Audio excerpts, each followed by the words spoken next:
ಎಲ್ಲರಿಗೂ ನಮಸ್ಕಾರ. ಶಾರದಾ ಶಾರದಾಂಭೋಜ ವದನ ವದನಾಂಬುಜೆ ಸರ್ವದಾ ಸರ್ವದಾಸ್ಮಾಕಂ ಸನ್ನಿಧಿಂ ಕ್ರಿಯಾತ್. ದಿವ್ಯತ್ರಯರನ್ನು ಸ್ಮರಿಸುತ್ತಾ ಎಲ್ಲರಿಗೂ ನಮಸ್ಕಾರ, ಸುಪ್ರಭಾತ.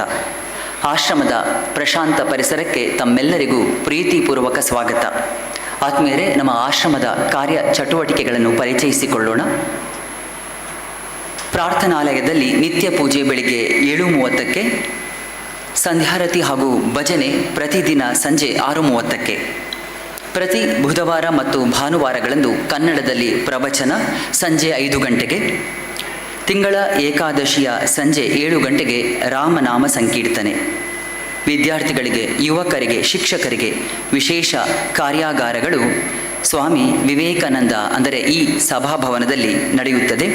ಇದರೊಂದಿಗೆ ವ್ಯಕ್ತಿತ್ವ ವಿಕಸನ ಶಿಬಿರಗಳು, ರಾಮಕೃಷ್ಣ ಮಿಷನ್ ಬಾಲಕಾಶ್ರಮ, ಇಲ್ಲಿ 8ನೇ ತರಗತಿಯಿಂದ ಪ್ರವೇಶ, 8ರಿಂದ 10ನೇ ತರಗತಿಯ ಆರ್ಥಿಕವಾಗಿ ಹಿಂದುಳಿದ ಪ್ರತಿಭಾನ್ವಿತ ಮಕ್ಕಳಿಗೆ ಉಚಿತವಾಗಿ ಅಶನ, ವಸನ ಮತ್ತು ವಸತಿಯ ವ್ಯವಸ್ಥೆ ಇದೆ.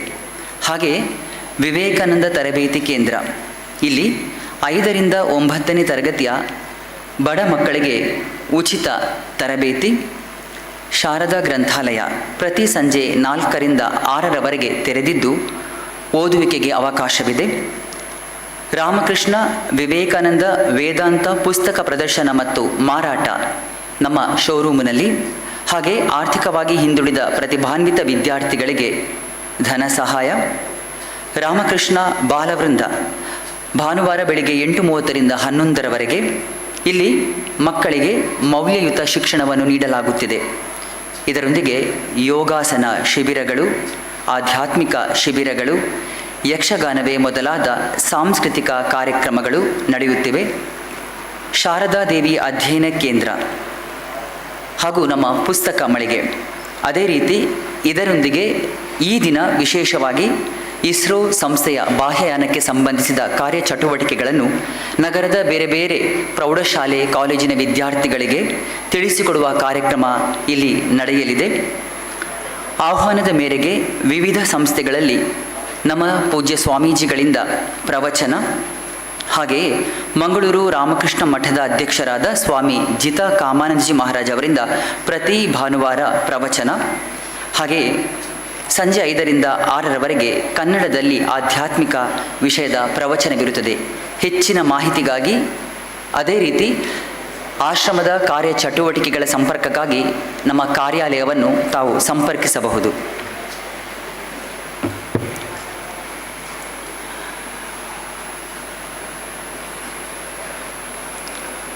ಆತ್ಮೀಯರನ್ನೆಲ್ಲ ಪ್ರೀತಿಪೂರ್ವಕವಾಗಿ ಸ್ವಾಗತಿಸುತ್ತಾ, ರಾಮಕೃಷ್ಣ ಮಿಷನ್ ಮಂಗಳೂರು ಹಾಗೂ ಸಮತ ರಿಜಿಸ್ಟರ್ ಮಹಿಳಾ ಬಳಗ ಮಂಗಳೂರು ಆಯೋಜಿಸುತ್ತಿರುವ ವಿಶೇಷ ಕಾರ್ಯಕ್ರಮಕ್ಕೆ ತಮ್ಮೆಲ್ಲರಿಗೂ ಪ್ರೀತಿಪೂರ್ವಕ ಸ್ವಾಗತ. 10 ಹಲವು ಸಮಾಜಮುಖಿ ಕಾರ್ಯ ಚಟುವಟಿಕೆಗಳಲ್ಲಿ ತೊಡಗಿಸಿಕೊಂಡಿರುವ ರಾಮಕೃಷ್ಣ ಮಠದ ಕಾರ್ಯ ಚಟುವಟಿಕೆಗಳ ಒಂದು ಸೃಜನಾತ್ಮಕ ರೂಪಣೆ ಇದೀಗ ತಮಗಾಗಿ ನೋಡೋಣ.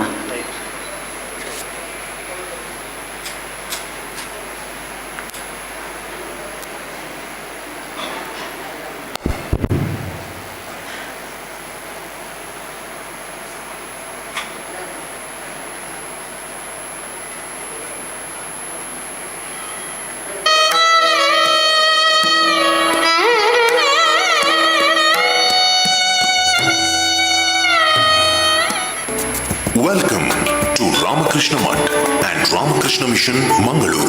The Mutt organizes spiritual, religious and cultural activities, while the mission conducts social welfare activities. Sprawling across 7 acres of land, the ashram complex reflects an ambience of tranquility. This is a shrine dedicated to Sri Ramakrishna and a meditation and prayer hall where prayers and bhajans are held. Important Hindu festivals and birthdays of Sri Ramakrishna, Sri Sharada Devi and Swami Vivekananda are celebrated and devotees are provided prasadam lunch. The Vivekananda book world has has a spacious book exhibition and sales counter. Panchamada Inchara Viveka Smriti is an annual music festival that provides a platform to the distinguished artists of the country to showcase their talent before the music lovers of Mangaluru. Ramakrishna Balavrinda is a Sunday school organized for the students of the neighborhood to inculcate spiritual, cultural and ethical values in them. Sharda Mahila Vrinda, a ladies group that meets once a week at the ashram to practice bhajans, chanting and the study of the scriptures. They also volunteer in the activities of the ashrama. Nivedita Balaga is the dedicated wing of volunteers who attend value education and personality development sessions. Prerana, a 3-day residential camp for rural youth, organized with the objectives of inculcating values and developing leadership skills. Summer camps, conducted for students, comprise many memorable sessions on personality development for the young participants. Bhava Sangama, Bhakta Samadhama is an annual 3-day residential devotees convention organized with the objectives of propagating the messages of the Holy Trio. Our Balakashrama provides free accommodation and educational facilities to 70 students, boys belonging to economically backward families from rural areas. It trains them in the upkeep of the premises through gardening and campus cleaning activities. Vedic chanting releases stress and improves memory and concentration. Study time for the students is supervised by Swamiji. Prasadam lunch and evening playtime activities are a part of the day's program that aims to build self-reliance and a spirit of teamwork in the impressionable minds. The Ramakrishna Mission Mangaluru awards scholarships to needy students belonging to economically backward classes. The mission conducts a survey of the schools of the locality in order to support the education of children belonging to backward classes and low-income families. They are given free coaching and nutritious meals and milk in Swami Vivekananda Coaching Center. Ramakrishna Mission Mangaluru's flagship program, Swachh Mangaluru for Swachh Bharat Abhiyan. The program began with a rally of 2,000 students. 50 teams of volunteers under the leadership of the monks cleaned up the city by organizing 500 Shramadhan projects. They renovated public facilities, built new bus and auto shelters, put up hundreds of signposts and constructed small parks and footpaths. More than 2,000 cleanliness drive programs were organized in 100 villages under Swachh Gram Abhiyan for rural areas. 100 volunteers from every village took up Shramadhan projects on one Sunday of every month in their respective villages. Swachhata Janasampark Abhiyan events were organized every day at different residential layouts of the city. The volunteers organized awareness programs with the slogan, "Our garbage, our responsibility."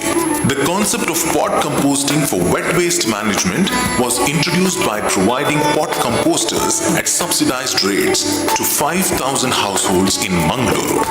Organizing magic shows for cleanliness was an innovative way of spreading the message of cleanliness. 200 magic shows were organized by Kudroli Ganesh and his team at various venues in the city. Swachh Manas programs were organized in 100 schools in the city. A total of 10,000 students were given training on hygiene and cleanliness by 70 resource persons who visited these schools to train the students. More than 10,000 volunteers toiled relentlessly in the Abhiyan. 13,000 students worked as the warriors of cleanliness. Nearly 20 lakh man-hours were utilized in the Abhiyan.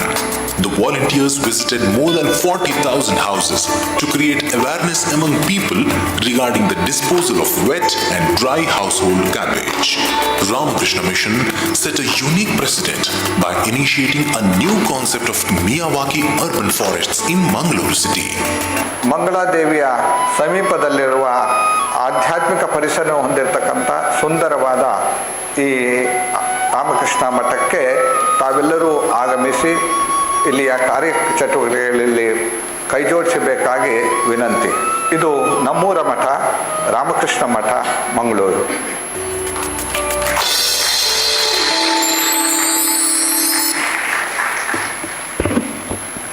ಆತ್ಮೀಯರೇ, ಸಮಾಜದ ಪ್ರತಿಯೊಬ್ಬರೂ ವೈಯಕ್ತಿಕವಾಗಿ ಹಾಗೂ ಸಾಮೂಹಿಕವಾಗಿ ಪಡೆದ ಅನುಭವಗಳನ್ನು ಮಾನವ ಸಮಾಜ ಪೀಳಿಗೆಯಿಂದ ಪೀಳಿಗೆಗೆ ಕ್ರೋಢೀಕರಿಸಿ ಜ್ಞಾನದ ಬುತ್ತಿಯಾಗಿ ನೀಡುತ್ತಾ ಬಂದಿದೆ. ಈ ರೀತಿ ಕ್ರೋಢೀಕೃತವಾದ ಅನುಭವವೇ ವಿಜ್ಞಾನ. ಇಂದಿನ ಕಾರ್ಯಕ್ರಮದ ಆಶಯ ಜ್ಞಾನ ದಿಗಂತದತ್ತ ನಮ್ಮ ಚಿತ್ತ. ಭಾರತದ ನಾಗರಿಕತೆ ಯುರೋಪ್ ರಾಷ್ಟ್ರಗಳಿಗಿಂತ ಮೊದಲೇ ಅಭಿವೃದ್ಧಿಯ ಪಥದಲ್ಲಿತ್ತು. 4000 ವರ್ಷಗಳ ಹಿಂದೆಯೇ ನಗರಗಳನ್ನು ಕಟ್ಟಿದ ನಾಗರಿಕರು ನಾವು. ಖಗೋಳ, ಗಣಿತ ಮತ್ತು ವೈದ್ಯ ವಿಜ್ಞಾನದಲ್ಲಿ ವಿಶ್ವಕ್ಕೆ ಕೊಡುಗೆ ನೀಡಿದ ಹಿರಿಮೆ ನಮ್ಮ ಸಾಧಕರದ್ದು. ಇಂದಿನ ಕಾರ್ಯಕ್ರಮದಲ್ಲಿ ದಿವ್ಯ ಸಾನ್ನಿಧ್ಯ ಪೂಜ್ಯ ಸ್ವಾಮಿ ಶ್ರೀ ಜಿತಾ ಕಾಮಾನಂದಜಿ ಮಹಾರಾಜ್, ಅಧ್ಯಕ್ಷರು ಶ್ರೀ ರಾಮಕೃಷ್ಣ ಮಠ ಮಂಗಳಾದೇವಿ, ಕಾರ್ಯಕ್ರಮದ ಉದ್ಘಾಟಕರು Shrimati Sumana Ghate, general manager Karnataka bank, ಅಧ್ಯಕ್ಷರು ಶ್ರೀಮತಿ ಕಾತ್ಯಾಯಿನಿ ಭಿಡೆ, ಅಧ್ಯಕ್ಷರು ಸಮತಾ ರಿಜಿಸ್ಟರ್ಡ್ ಮಹಿಳಾ ಬಳಗ ಮಂಗಳೂರು, ಮುಖ್ಯ ಅತಿಥಿ ಪದ್ಮಶ್ರೀ ಡಾಕ್ಟರ್ ಎ.ಎಸ್. ಕಿರಣ್ ಕುಮಾರ್, ನಿಕಟಪೂರ್ವ ಅಧ್ಯಕ್ಷರು ISRO Bengaluru, doctor M M. Nayak, former director launch vehicle programme office ISRO Bengaluru, Shrimati Vijayalakshmi R Rao, ಗೌರವಾಧ್ಯಕ್ಷರು ಸಮತಾ ಮಹಿಳಾ ಬಳಗ ಮಂಗಳೂರು, ಇವರನ್ನು ಆತ್ಮೀಯತೆಯಿಂದ ಗೌರವದಿಂದ ವೇದಿಕೆಗೆ ಆಮಂತ್ರಿಸುತ್ತಿದ್ದೇನೆ.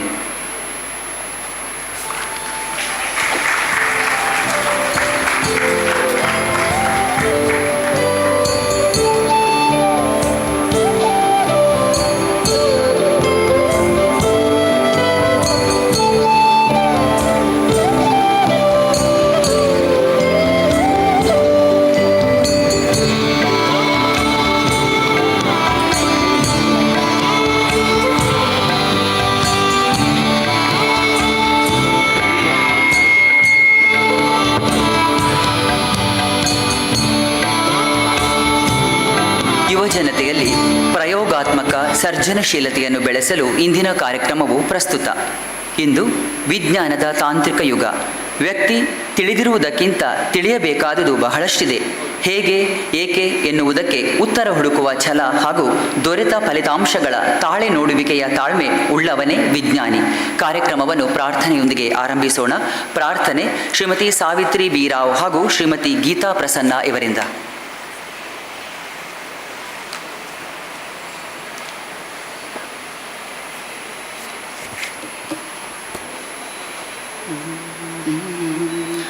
हमको मन की शक्ति देना, मन विजय करे, दूसरों की जैसे पहले खुद को जय करे. हमको मन की शक्ति देना, भेदभाव अपने दिल से साफ कर सके, दोस्तों से भूल हो तो माफ कर सके, झूठ से बचे रहे, सच कदम भरे, दूसरों की जैसे पहले खुद को जय करे. हमको मन की शक्ति देना, मुश्किलें पड़े तो हम पे इतना कर्म कर, साथ दे तो धर्म का, चले तो धर्म कर,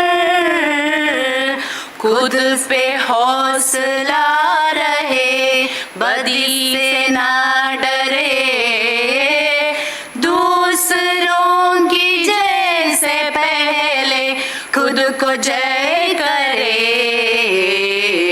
हमको मन की शक्ति देना, मन विजय करे, दूसरों की जैसे पहले खुद को जय करे. हमको मन की शक्ति देना.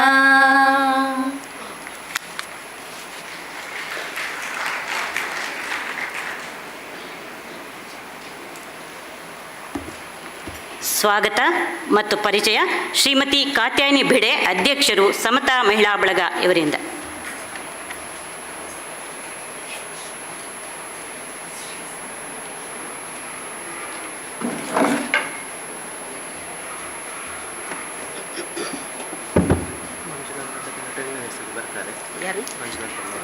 ಸರಿ, ಅದು ಹೇಳ್ಬೋದು, ಹೇಳಬೇಕು.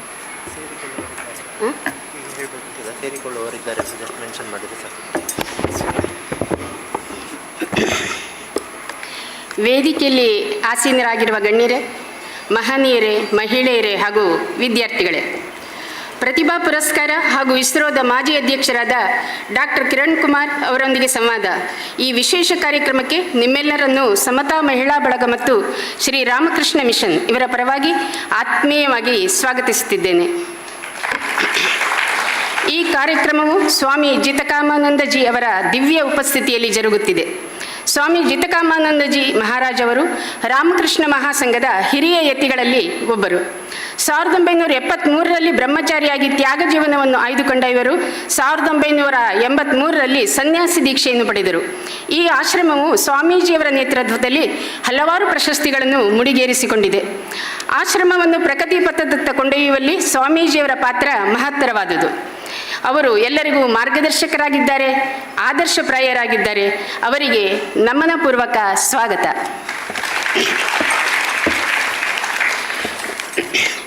ಇಂದು ನಮ್ಮೆಲ್ಲರಿಗೂ ವಿಶೇಷ ದಿನ.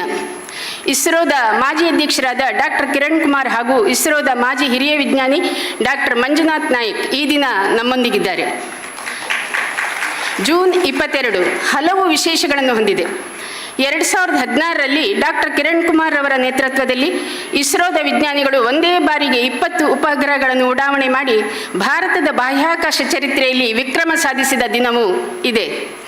2007ರಲ್ಲಿ ವಿಜ್ಞಾನಿ ಸುನೀತಾ ವಿಲಿಯಮ್ಸ್ ರವರು 192 ದಿನಗಳನ್ನು ಬಾಹ್ಯಾಕಾಶದಲ್ಲಿ ಯಶಸ್ವಿಯಾಗಿ ಪೂರೈಸಿ ಮರಳಿ ಭೂಮಿಗೆ ಹಿಂತಿರುಗಿದ ದಿನವೂ ಕೂಡ ಇದೆ. ಹೀಗೆ ಜೂನ್ 22ರ ಮಹತ್ವ ಹೇಳುತ್ತಾ ಹೋಗಬಹುದು.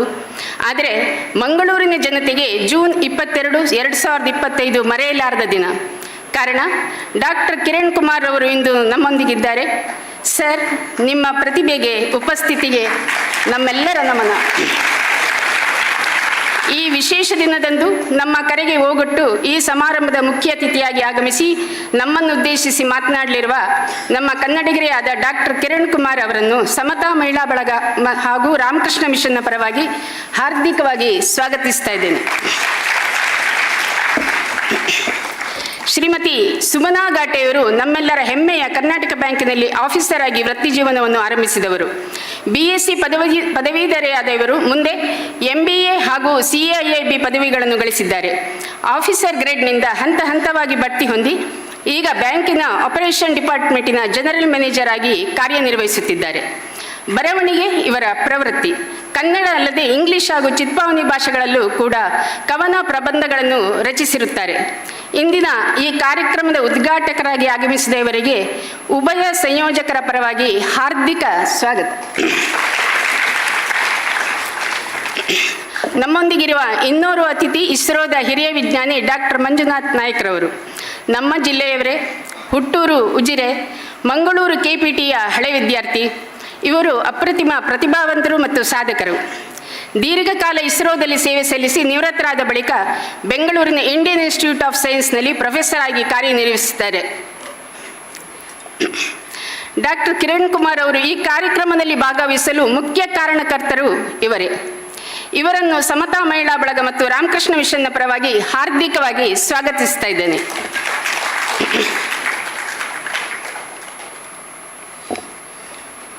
ಶ್ರೀಮತಿ ವಿಜಯಲಕ್ಷ್ಮಿ ರಾವ್ ಅವರು ಸಮತಾ ಮಹಿಳಾ ಬಳಗದ ಗೌರವ ಅಧ್ಯಕ್ಷರು ಮತ್ತು ಸಮತಾದ ಹಿಂದಿರುವ ಮಹಾಶಕ್ತಿ. ಇವರು ಮಂಗಳೂರಿನ ಶ್ರೀನಿವಾಸ ಸಮೂಹ ಸಂಸ್ಥೆಗಳ ನಿರ್ದೇಶಕಿ, ಸದಾ ಕ್ರಿಯಾಶೀಲರಾಗಿರುವ ವ್ಯಕ್ತಿ. ಇವರನ್ನು ಈ ಸಮಾರಂಭಕ್ಕೆ ಎಲ್ಲರ ಪರವಾಗಿ ಹಾರ್ದಿಕವಾಗಿ ಸ್ವಾಗತಿಸ್ತಾ ಇದ್ದೇನೆ.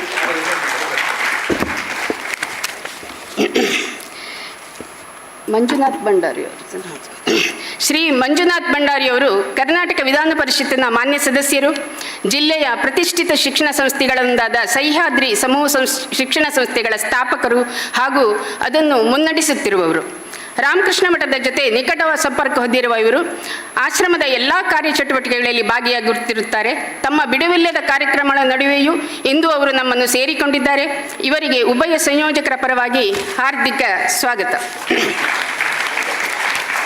1973ರಲ್ಲಿ ಪ್ರಾರಂಭವಾದ ಕ್ಯಾಂಪ್ಕೋ ನಮ್ಮ ಜಿಲ್ಲೆಯ ಹೆಮ್ಮೆಯ ಮಲ್ಟಿ ಸ್ಟೇಟ್ ಕೋಆಪರೇಟಿವ್ ಸೊಸೈಟಿ. ಇದರ ಅಧ್ಯಕ್ಷರಾದ ಶ್ರೀ ಕಿಶೋರ್ ಕುಮಾರ್ ಕೊಡ್ಗೆಯವರು ಅನಿವಾರ್ಯ ಕಾರಣಗಳಿಂದ ಬರಲಾಗಲಿಲ್ಲ. ಕ್ಯಾಂಪ್ಕೋದ ಪ್ರತಿನಿಧಿಯಾಗಿ ಇದರ ಮಹಾಪ್ರಬಂಧಕರಾದ ಶ್ರೀ ಪ್ರೇಮ್ಜಿಯವರು ನಮ್ಮ ಆಮಂತ್ರಣವನ್ನು ಮನ್ನಿಸಿ ಆಗಮಿಸಿದ್ದಾರೆ. ಅವರಿಗೆ ಉಭಯ ಸಂಯೋಜಕರ ಪರವಾಗಿ ಹಾರ್ದಿಕ ಸ್ವಾಗತ. ಈ ಸಮಾರಂಭದಲ್ಲಿ ಸಮತಾ ಮಹಿಳಾ ಬಳಗದ ಸದಸ್ಯರ ಮಕ್ಕಳು ಮೊಮ್ಮಕ್ಕಳಿಗೆ ಪ್ರತಿಭಾ ಪುರಸ್ಕಾರ ಕಾರ್ಯಕ್ರಮವೂ ಇದೆ. ಪ್ರತಿಭಾ ಪುರಸ್ಕಾರ ಸ್ವೀಕರಿಸಲಿರುವ ಪ್ರತಿಭಾವಂತ ವಿದ್ಯಾರ್ಥಿಗಳನ್ನು ಉಭಯ ಸಂಯೋಜಕರ ಪರವಾಗಿ ಸ್ವಾಗತಿಸ್ತಾ ಇದ್ದೇನೆ. ಈ ಕಾರ್ಯಕ್ರಮ ಹಮ್ಮಿಕೊಂಡ ಮುಖ್ಯ ಉದ್ದೇಶ ನಮ್ಮ ನಗರದ ಹಾಗೂ ನೆರೆ ಊರಿನ ಕಾಲೇಜು ವಿದ್ಯಾರ್ಥಿಗಳಲ್ಲಿ ಬಾಹ್ಯಾಕಾಶ ವಿಜ್ಞಾನದಲ್ಲಿ ಆಸಕ್ತಿ ಹುಟ್ಟಿಸುವುದು. ನಾನಾ ವಿದ್ಯಾಸಂಸ್ಥೆಗಳಿಂದ ರಜಾ ದಿನವಾದರೂ ಹೆಚ್ಚಿನ ಸಂಖ್ಯೆಯಲ್ಲಿ ವಿಜ್ಞಾನಾಸಕ್ತ ವಿದ್ಯಾರ್ಥಿಗಳು ಆಗಮಿಸಿರುವುದು ಸಂತೋಷದ ವಿಷಯ. ಆಗಮಿಸಿರುವ ಎಲ್ಲ ವಿದ್ಯಾರ್ಥಿಗಳಿಗೂ ಉಭಯ ಸಂಯೋಜಕರ ಪರವಾಗಿ ಹಾರ್ದಿಕ ಸ್ವಾಗತ. ನಮ್ಮ ರಾಮಕೃಷ್ಣ ಮಿಷನ್ನ ಭಕ್ತ ಬಂಧುಗಳು ಹಾಗೂ ನಮ್ಮ ಸಮತಾ ಮಹಿಳಾ ಬಳಗದ ಸದಸ್ಯರೆಲ್ಲರಿಗೂ ಆತ್ಮೀಯ ಸ್ವಾಗತ. ಎಲ್ಲ ಮಾಧ್ಯಮ ಪ್ರತಿನಿಧಿಗಳಿಗೂ ಉಭಯ ಸಂಯೋಜಕರ ಪರವಾಗಿ ಹಾರ್ದಿಕ ಸ್ವಾಗತ. ಸ್ಪೇಸ್ ಆನ್ ವೀಲ್ಸ್ ನೊಂದಿಗೆ ಬಂದಿರುವ ತಂಡದ ಮುಖ್ಯಸ್ಥೆ ಜೂನಿಯರ್ ಇಂಜಿನಿಯರ್ ಉಮಾವತಿಯವರಿಗೂ, ಇತರ ಸದಸ್ಯರಾದ ಇಲೆಕ್ಟ್ರಿಕಲ್ ಟೆಕ್ನಿಷಿಯನ್ ಹರಿನಾಥ್ ಅವರಿಗೂ, ಶಿವರಾಜ್ ದೀಪೇಶ್ ಅವರಿಗೂ ಉಭಯ ಸಂಯೋಜಕರ ಪರವಾಗಿ ಸ್ವಾಗತ. ವಂದನೆಗಳು. ಶುಭ ದಿನ.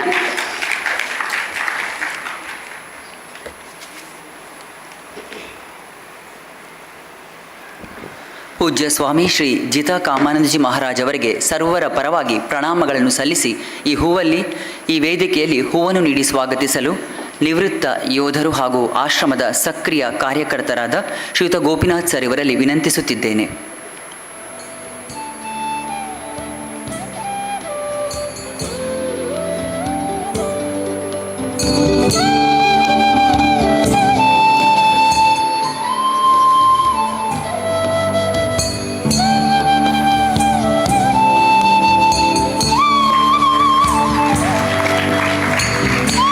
ಶ್ರೀಮತಿ ಸುಮನಾ ಘಾಟೆ ಇವರಿಗೆ ಶ್ರೀಮತಿ ವನಿತಾ ರಾಮಚಂದ್ರ ಇವರು ಹೂವನ್ನು ನೀಡಿ ಗೌರವಿಸಲು ಕೇಳಿಕೊಳ್ಳುತ್ತಿದ್ದೇನೆ.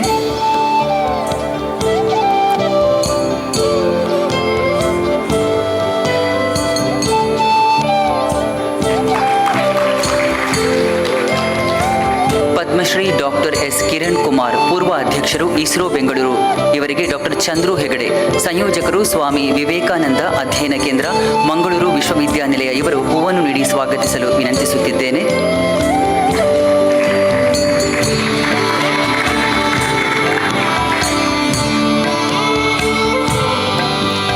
ಶ್ರೀಮತಿ ಕಾತ್ಯಾಯಿನಿ ಭಿಡೆ ಇವರಿಗೆ ಶ್ರೀಮತಿ ಸುಮತಿ ಶಗ್ರಿತ್ತಾಯ ಇವರು ಹೂವನ್ನು ನೀಡಲು ವಿನಂತಿ.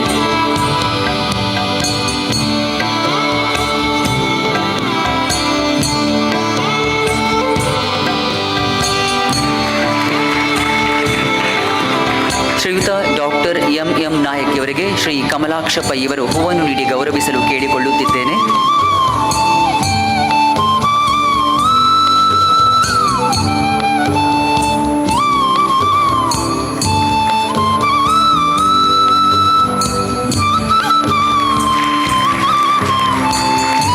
ಶ್ರೀಮತಿ ವಿಜಯಲಕ್ಷ್ಮಿ ಆರ್ ರಾವ್ ಇವರಿಗೆ ಶ್ರೀಮತಿ ಹೇಮಾ ಸತೀಶ್ ಚಂದ್ರ ಅವರು ಹೂವನ್ನು ನೀಡಲು ವಿನಂತಿಸುತ್ತಿದ್ದೇನೆ.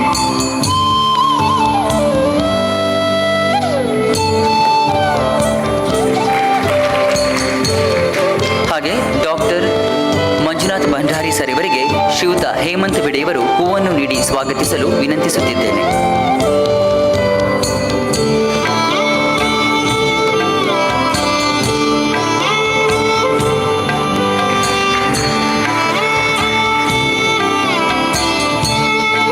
ಆಶಯ ನುಡಿಗಳು ಪೂಜ್ಯ ಸ್ವಾಮಿ ಜಿತಕಾಮಾನಂದಜಿ, ಸೆಕ್ರೆಟರಿ ಶ್ರೀ ರಾಮಕೃಷ್ಣ ಮಿಷನ್ ಮಂಗಳೂರು ಅವರಿಂದ.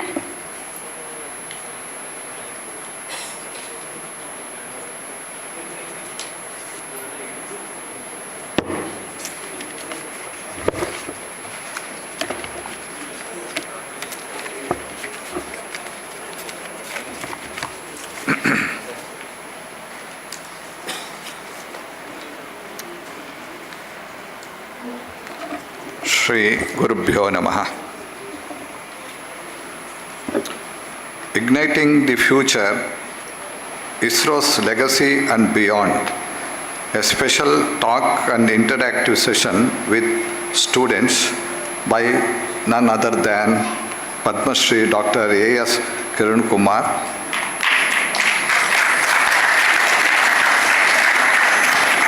On the dais, we are honored to invite PADMA SHRI Dr. KIRAN Kumar, and on the dais,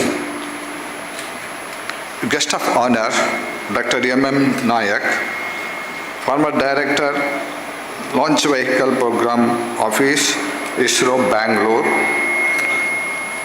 and today's inaugurator of the program, Srimati Sumana Ghate, and presided over by Srimati Katyayani Bide, President SAMATHA, MAHILA, BALAGA, Bangalore, and Vijayalakshmi Rao, Honorary President of SAMATHA, BALAGA, and all the students assembled here.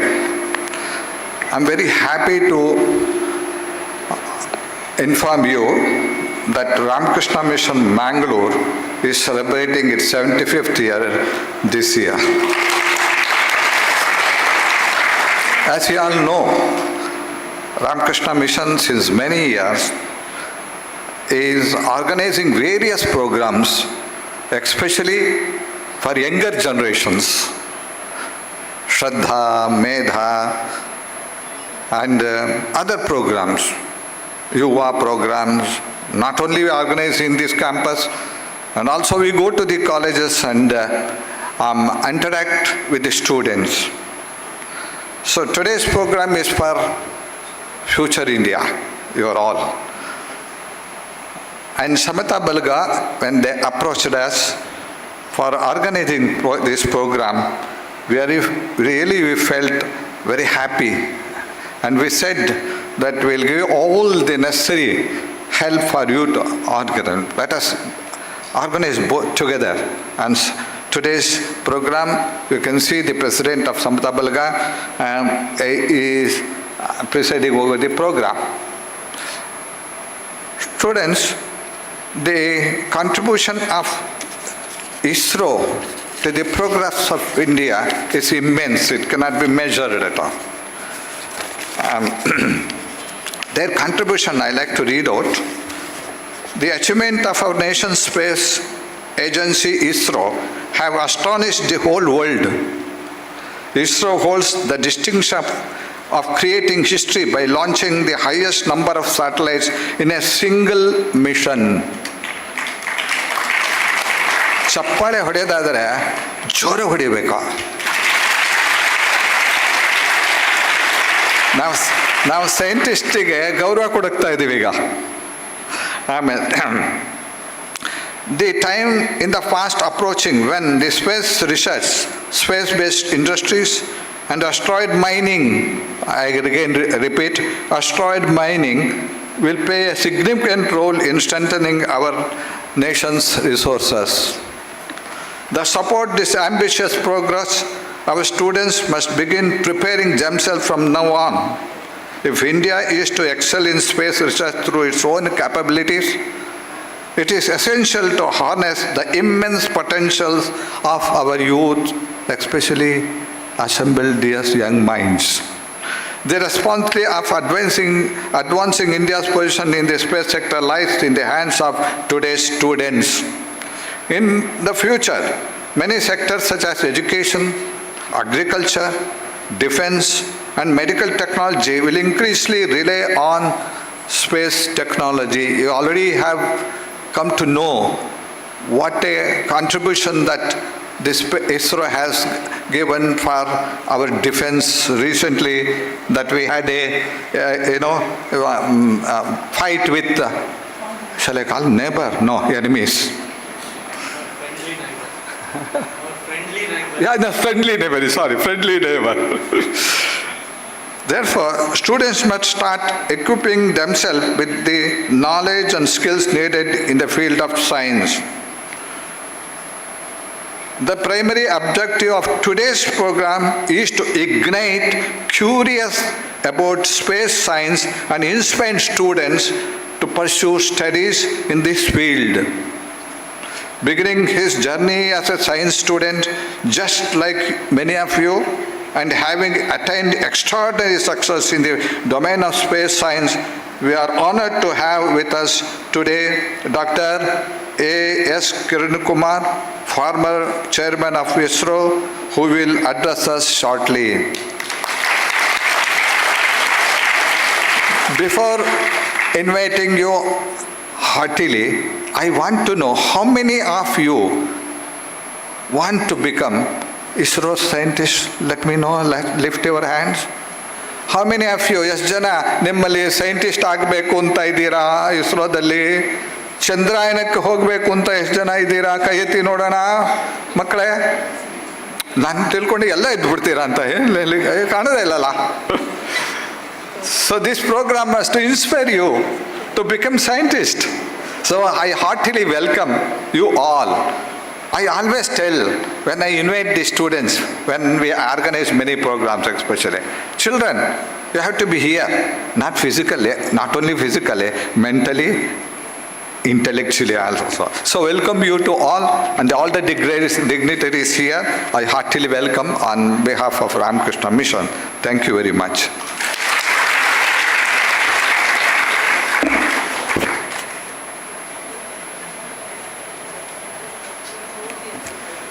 ಪೂಜ್ಯ ಸ್ವಾಮಿ ಜಿತಕಾಮಾನಂದಜಿ ಅವರ ದಿವ್ಯ ಉಪಸ್ಥಿತಿಯಲ್ಲಿ ಕಾರ್ಯಕ್ರಮದ ಉದ್ಘಾಟನೆ ಈಗ ನಡೆಯಲಿದೆ. Shrimati Sumana Ghate, general manager Karnataka bank Mangaluru, ಇವರು ದೀಪ ಪ್ರಜ್ವಲನೆ ಮಾಡಿ ಕಾರ್ಯಕ್ರಮ ಉದ್ಘಾಟಿಸಬೇಕೆಂದು ನಮ್ರ ವಿನಂತಿ. ಅಂತೆಯೇ ವೇದಿಕೆಯಲ್ಲಿರುವ ಎಲ್ಲ ಗಣ್ಯರು ಸಹಕರಿಸಬೇಕೆಂದು ನಮ್ಮ ನಮ್ರ ಮನವಿ.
ಮೊತ್ತ ಮೊದಲಿಗೆ ರಾಮಕೃಷ್ಣ ಮಿಷನ್ ಮಂಗಳೂರು ಇಲ್ಲಿನ ಅಧ್ಯಕ್ಷರಾದ ಸ್ವಾಮಿ ಜಿತಕಾಮಾನಂದಜಿ ಇವರ ಪಾದಕಮಲಗಳಲ್ಲಿ ನಮಸ್ಕಾರಗಳನ್ನು ಸಲ್ಲಿಸುತ್ತಾ ನನ್ನೆರಡು ಮಾತುಗಳು.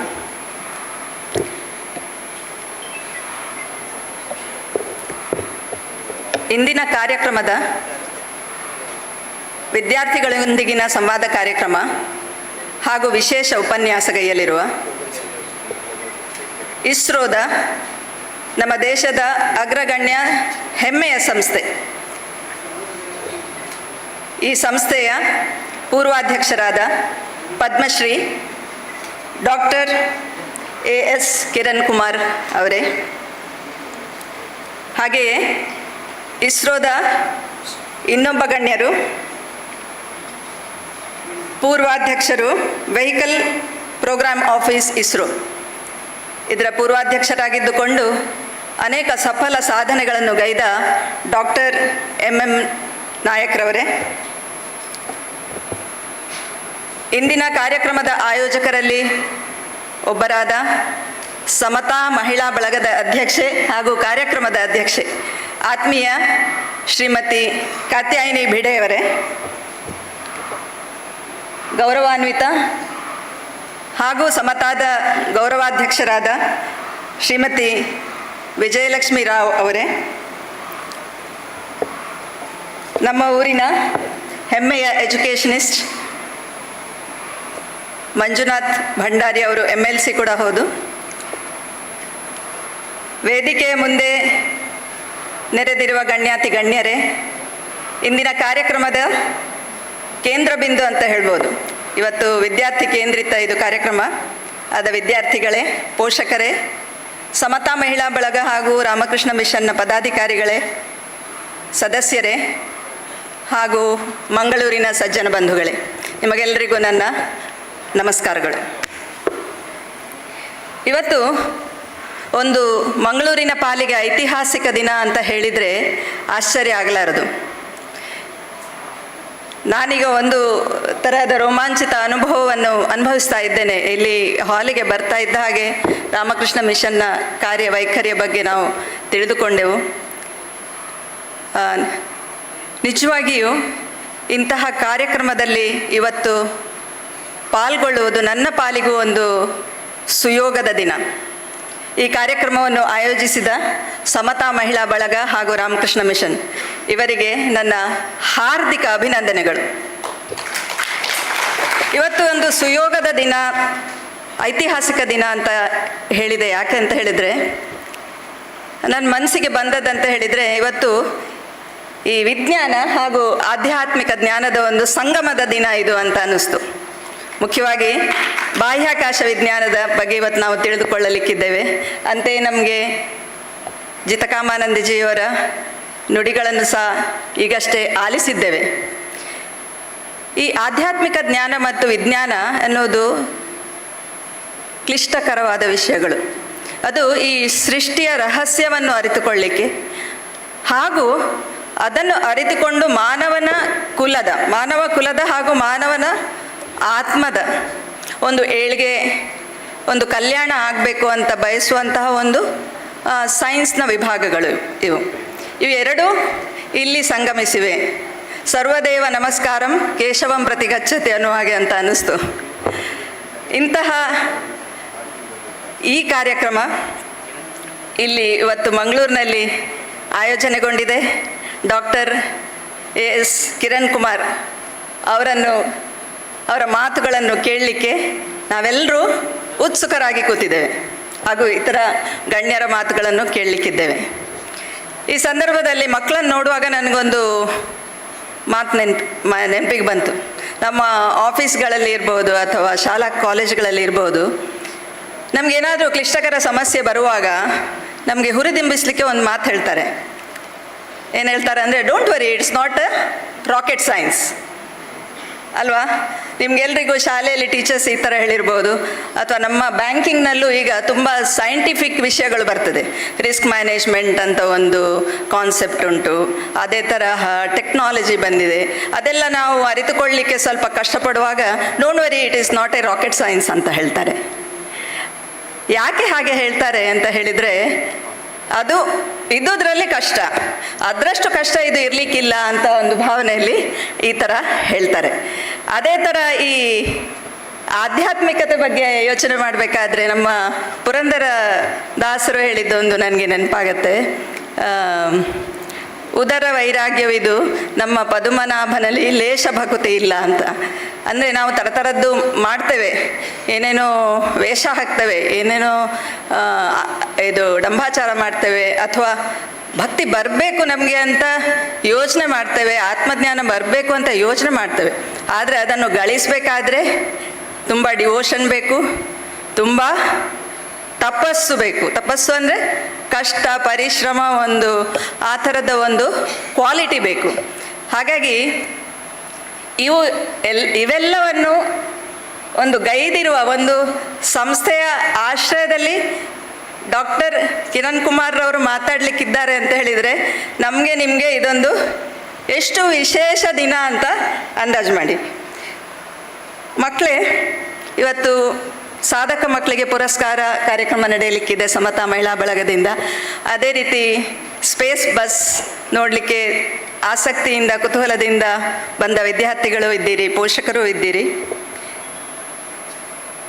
ಈ ಕಾರ್ಯಕ್ರಮದ ಸದುಪಯೋಗ ಮಾಡಿಕೊಳ್ಳಿ ಅಂತ ನಂದು ವಿನಂತಿ.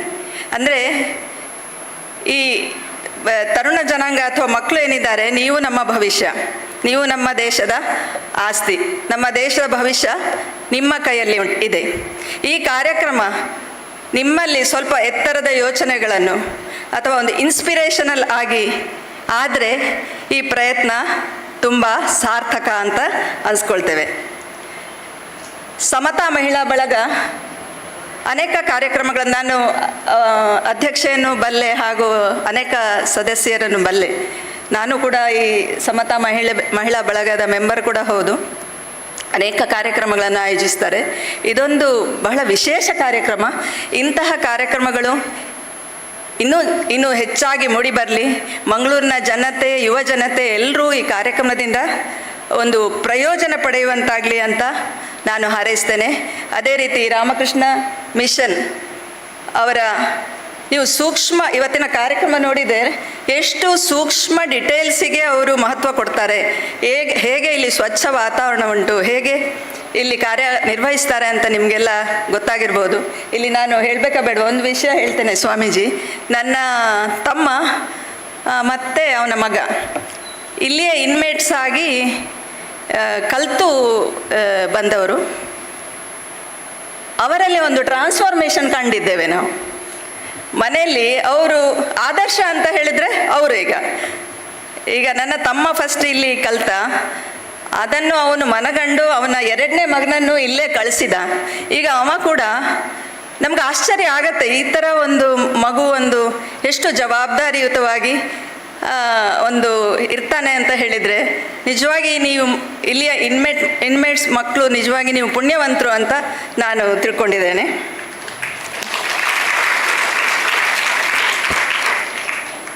ಅದೇ ರೀತಿ ಕರ್ನಾಟಕ ಬ್ಯಾಂಕ್ ನನ್ನ ಹೆಮ್ಮೆಯ ಸಂಸ್ಥೆ. ಈ ಸಂಸ್ಥೆಯಲ್ಲಿ ನಾನು ಹಲವಾರು ವರ್ಷದಿಂದ ದುಡಿತಾ ಇದ್ದೇನೆ. ಕರ್ನಾಟಕ ಬ್ಯಾಂಕ್ 1924ರಲ್ಲಿ ಮಂಗಳೂರಿನಲ್ಲಿ ಸ್ಥಾಪಿತವಾಗಿ 100 ವರ್ಷಗಳ ಇತಿಹಾಸವನ್ನು ಹೊಂದಿದೆ. ಈಗ 100ನೇ ವರ್ಷವನ್ನು ನಾವು ಕ್ರಮಿಸ್ತಾ ಇದ್ದೇವೆ. ಕರ್ನಾಟಕ ಬ್ಯಾಂಕ್ ಆರ್ಥಿಕ ಸೇವೆ, ಬಹಳ ನುರಿತ ಹಾಗೂ ಶಿಸ್ತಿನ ಆರ್ಥಿಕ ಸೇವೆ ಮಾತ್ರ ಅಲ್ಲ, ಇಂತಹ ಕಾರ್ಯಕ್ರಮಗಳ ಒಟ್ಟಿಗೆ ಸದಾ ಜೋಡಿಸಿಕೊಂಡಿದೆ, ಮುಂದೆಯೂ ಜೋಡಿಸಿಕೊಳ್ಳಲಿಕ್ಕಿದೆ. ನಮ್ಮ ಬ್ಯಾಂಕಿಗೆ ನಿಮ್ಮೆಲ್ಲರ ಒಂದು ಪ್ರೀತಿ, ಬೆಂಬಲ ಎಲ್ಲ ಇರಲಿ ಅಂತ ಒಂದು ವಿನಂತಿಸ್ಕೊಳ್ತಾ, ಡಾಕ್ಟರ್ ಅವರ ಮಾತುಗಳನ್ನು ಕೇಳಲಿಕ್ಕೆ ನಾವು ಮುಂದೆ ಸಾಗಲಿದ್ದೇವೆ. ಹಾಗೂ ನಿಮ್ಮೆಲ್ಲರಿಗೆ ಶುಭ ಹಾರೈಸ್ತಾ ನನ್ನೆರಡು ಮಾತು ಮುಗಿಸ್ತೇನೆ. ನಮಸ್ಕಾರ.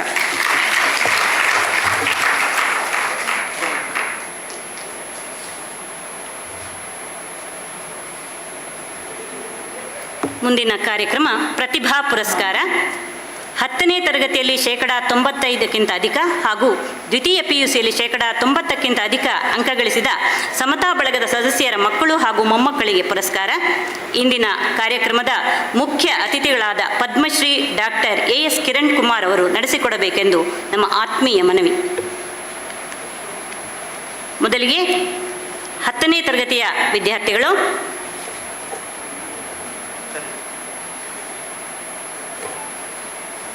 ಪ್ರಜ್ಞಾ ನಿಡ್ವಣ್ಣಾಯ.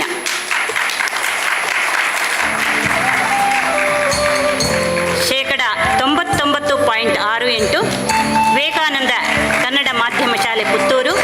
ನಮ್ಮ ಸದಸ್ಯೆ ಶ್ರೀಮತಿ ಮೋಹಿನಿ ಆಚಾರ್ ಅವರ ಮೊಮ್ಮಗಳು, ತಂದೆ ಶ್ರೀ ರಾಮಗೋಪಾಲ್ ನೂಜಾಜೆ, ತಾಯಿ ಪೂರ್ಣಿಮಾ ನೂಜಾಜೆ.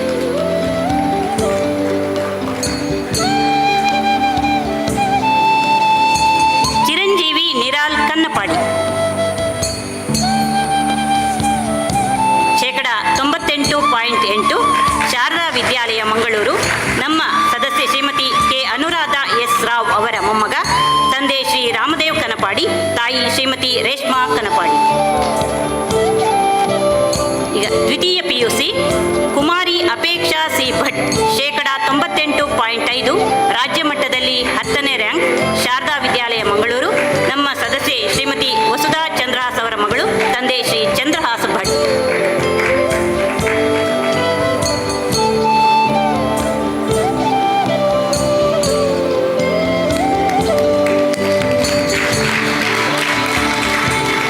ಚಿರಂಜೀವಿ ಶ್ರೀಶಾ ನೆಡ್ವಣ್ಣಾಯ.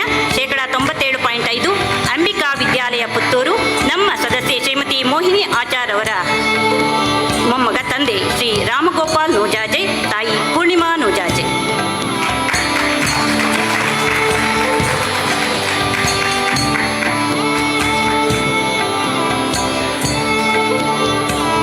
ಕುಮಾರಿ ಸುಮೇಧಾ. ಶೇಕಡ 91.8 ಸೈಂಟ್ ಅಲೋಚಿಯಸ್ ಕಾಲೇಜು ಮಂಗಳೂರು. ನಮ್ಮ ಸದಸ್ಯೆ ಶ್ರೀಮತಿ ಭಾರತಿ ಭಟ್ರವರ ಮೊಮ್ಮಗಳು, ತಂದೆ ಶ್ರೀ ಸುಬ್ರಹ್ಮಣ್ಯ ಭಟ್, ತಾಯಿ ಶ್ರೀಮತಿ ಸುಧಾ ಎಸ್ ಭಟ್.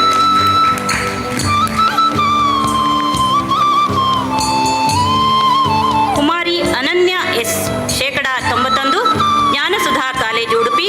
ನಮ್ಮ ಸದಸ್ಯೆ ಶ್ರೀಮತಿ ಕನಕವಲ್ಲಿ ಎಚ್ ಕೇದ್ಗೆ ಅವರ ಮೊಮ್ಮಗಳು, ತಂದೆ ಶ್ರೀ ಪ್ರಭಾಕರ ಬಂಡಿ, ತಾಯಿ ಪ್ರತಿಭಾ ಭವಾಕರ್. ಸಮತಾ ಬಳಗದ ಎಲ್ಲ ಪದಾಧಿಕಾರಿಗಳು ವೇದಿಕೆಗೆ ಬರಬೇಕಾಗಿ ಕೇಳಿಕೊಳ್ಳುತ್ತಿದ್ದೇನೆ.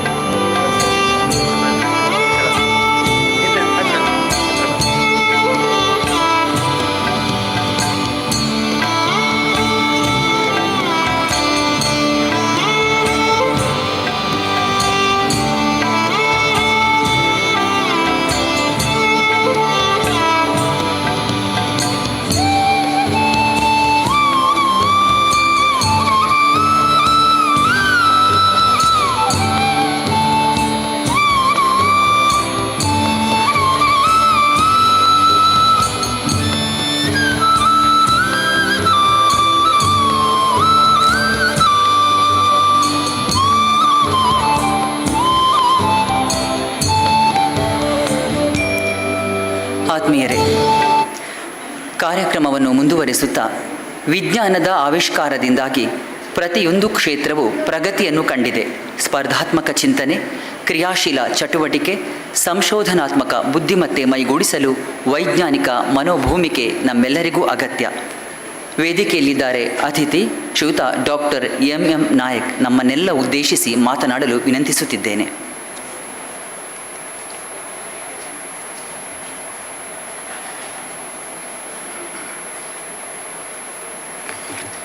Good morning everybody. ಕನ್ನಡದಲ್ಲಿ ಸ್ವಲ್ಪ ಕಷ್ಟ ಆದ್ದರಿಂದ ನಾನು ಇಂಗ್ಲೀಷ್ನಲ್ಲೇ ಮಾತಾಡ್ತೇನೆ.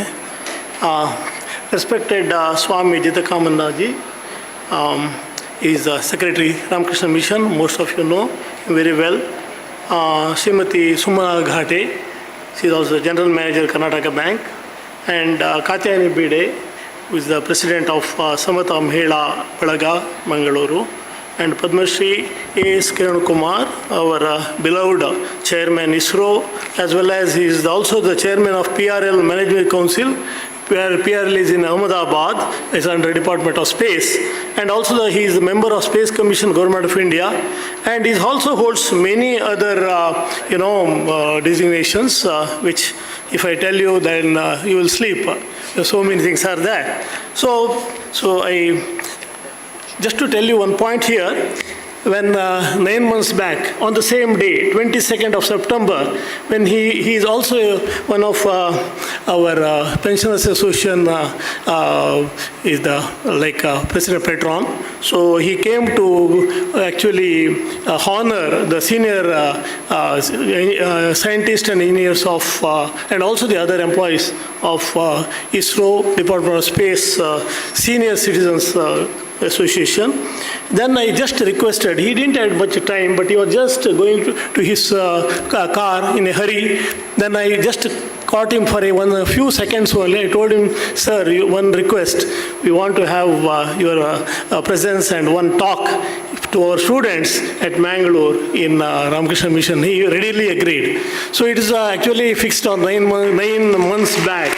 And I don't know whether he remembers or not, but definitely he'll remember. So that is the point. So I have to thank him very well because of that, succeeded in this attempt. And also I have to thank both Katyayani and her husband for giving me an opportunity to, invite him and then be here today. And also I have to thank all again, the Swamiji, one day, almost a full day he spent with us, showing this around along with the auditorium and everything. So again, I have to thank him for the gracious presence as well as supporting this activity. Also, I have to, so Srimati Vijayalakshmi Rao, very nicely she has going to about the Honorable President of SAMATHA, MAHILA, BALAGA, and also today Ganesh Karnik was not able to come, and we have Dr. Manjunath Bhandari. I will be seeing always the Sahyadri, your newsletter, very interesting, and every month very regularly I will get it. So you can see that what are the activities are going on that. So you have really a good, the educationist as well as the founder of Sahyadri. So, and all of you, because of all of you only this was a successful, and also the Uma who brought the, the mobile exhibition here from ISRO headquarters, URSC, that is U.R. Rao. U.R. Rao, you know very well. The space, he was the chairman also and Secretary Department of Space. And Udupi, Udupi, he is the territory place. And that exhibition, you can remember, there's a mobile exhibition. You can see a glimpse of what ISRO is doing. So, and all the colleagues who came from there. And I have my colleague from NS of Science. I'm at present as a visiting professor in Institute Saif. She is also here. So I just welcome all the people, and also thank you for everything. I don't want to waste your time because I know that you are waiting for our beloved Kiran Kumar's talk. So I don't want to waste much time. And just to give a glimpse, yes, a lot of things are going on ISRO, but he can explain you both in Kannada and English. And you can clear your doubts today itself by asking any question to him, and he is ready to answer most of the questions.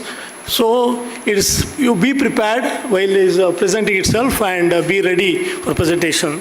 So without wasting much time, let me thank all of you, and also for coming and being here and listening to his talk. Thank you very much. Thank you. Shrimati Vijayalakshmi Rao, ಗೌರವಾಧ್ಯಕ್ಷರು, ಸಮತಾ ಮಹಿಳಾ ಬಳಗ ಮಂಗಳೂರು, ಇವರಿಂದ 2 ಮಾತುಗಳು.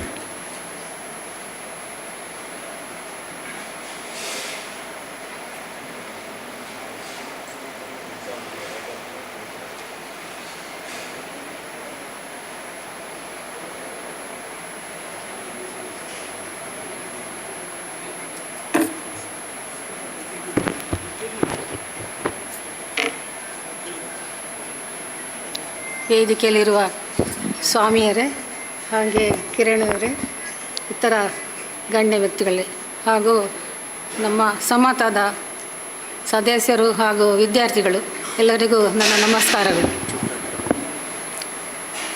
ನನಗೇನು ಹೆಚ್ಚಿಗೆ ಮಾತಾಡಲಿಕ್ಕೆ ಬರೋದಿಲ್ಲ. ಇವರು ನಮ್ಮ ಅಧ್ಯಕ್ಷರು ಮಾತಾಡಬೇಕಂತ ಹೇಳಿದ್ದಾರೆ. ಇಲ್ಲಿ ಬಂದ ಮೇಲೆ ನನಗೆ ಎಂತ ಮಾತಾಡೋದು ಗೊತ್ತಾಗೋದಿಲ್ಲ. ಆದರೆ ನೀವೆಲ್ಲ ಎಂತ ಹೇಳೋದು ಇಲ್ಲಿ ಬಂದ ಕೂಡಲೇ ನಮಗೆ ಆಶ್ರಮದಲ್ಲಿ ನೋಡಿ ತುಂಬ ಖುಷಿ ಆಯಿತು. ಒಳ್ಳೆ ಸ್ವಚ್ಛ ಉಂಟು, ಮತ್ತು ಆ ಸ್ವಾಮಿಯವರು ಒಳ್ಳೆ ನಮ್ಮನ್ನು ಎದುರುಗೊಂಡರು. ಇಲ್ಲಿ ಪ್ರತಿಯೊಂದು ಮಕ್ಕಳ ಸಹ ಎಲ್ಲ ನೋಡೋಕೆ ತುಂಬ ಖುಷಿ ಆಯಿತು. ಹಾಗೆ ಈಗ ನಮ್ಮ ಕಿರಣ ಅವರು ನಮ್ಮ ವಿಷಯವಾಗಿ ಸೈನ್ಸ್ ವಿಷಯವಾಗಿ ಮಾತಾಡ್ತಾ ಇದ್ದಾರೆ. ನಮ್ಮ ಇವಾಗ ಬಸ್ಸು ನೋಡಿದೆ, ಬಸ್ಸು ನನಗೆ ಹತ್ತಲಿಕ್ಕೆ ಕಷ್ಟ ಆಯಿತು. ಹಾಗಿರುವಾಗ ಬಸ್ಸಿನ ಒಳಗೆಲ್ಲ ಒಳಗೆ ಹೋದ್ಮೇಲೆ ತುಂಬ ವಿವರಿಸಿದರು. ಅದು ನಮಗೆ ಸರಿಯಾಗಿ ಏನು ಅರ್ಥ ಆಗಲಿಲ್ಲ. ಹಾಗೆ ಈಗ ಅವರೆಲ್ಲ ಅದರ ವಿಷಯವಾಗಿ ಹೇಳ್ತಾರೆ. ನೀವೆಲ್ಲ ಮಕ್ಕಳೆಲ್ಲ ಬಂದಿದ್ರಿ, ನಿಮಗೆಲ್ಲ ಅದರ ವಿಷಯವಾಗಿ ಸೈನ್ಸ್ ವಿಷಯ ಎಷ್ಟು ಉಂಟು ಅಷ್ಟು ಕೇಳ್ಬೋದು ಅವ್ರ ಹತ್ರ. ಈ ಬಾಹ್ಯಾಕಾಶಕ್ಕೆ ಹೋಗೋದು ಅಂತ ಹೇಳಿದರೆ ಅಷ್ಟು ಸುಲಭ ಅಲ್ಲ, ಅದು ತುಂಬ ಕಷ್ಟ ಉಂಟು. ನೀವೆಲ್ಲರೂ ಕಷ್ಟಪಟ್ಟು ಓದಿ ಅವರ ಹಾಗೆ ಸೈನ್ಸ್ ಆಗಬೇಕು ನಾನು ಹೇಳ್ತಾ ಇದ್ದೇನೆ. ಹಾಗೆ ನಮ್ಮ ಸಮತದ ಸದಸ್ಯರೆಲ್ಲರೂ ಬಂದಿದ್ದೀರಿ, ತುಂಬ ಸಂತೋಷ ಆಗ್ತಾಯಿದೆ. ಇಷ್ಟು ದೊಡ್ಡ ಪ್ರೋಗ್ರಾಮ್ ಆಗಿದೆ ಇಷ್ಟು ತನಕ ಎಲ್ಲಿ ಇಲ್ಲ ಅಂತ ಹೇಳ್ಬೋದು. ಇದು ನೋಡಿ ತುಂಬ ಖುಷಿ ಆಗ್ತದೆ ನಮಗೆ. ನಿಮಗೆ ಮಕ್ಕಳಿಗೆಲ್ಲ ಒಳ್ಳೆಯದಾಗಲಿ, ಹಾಗೆ ದೇವರು ನಿಮಗೆಲ್ಲ ಒಳ್ಳೆಯ ಬುದ್ಧಿ ಕೊಟ್ಟು ಒಳ್ಳೆ ದೊಡ್ಡ ದೊಡ್ಡ ಪೋಸ್ಟಿಗೆ ಹೋಗಿ ಹಾಗೆ ದೇವ್ರ ಹತ್ರ ಆಶೀರ್ವಾದ ಹೇಳ್ತಾ ಇದ್ದೀನಿ. ಇದೀಗ ಡಾಕ್ಟರ್ ಮಂಜುನಾಥ ಭಂಡಾರಿ, ಸದಸ್ಯರು ವಿಧಾನ ಪರಿಷತ್ ಕರ್ನಾಟಕ ಸರ್ಕಾರ, ನಮ್ಮನ್ನು ಉದ್ದೇಶಿಸಿ 2 ಮಾತುಗಳನ್ನಾಡಲು ವಿನಂತಿಸುತ್ತಿದ್ದೇನೆ.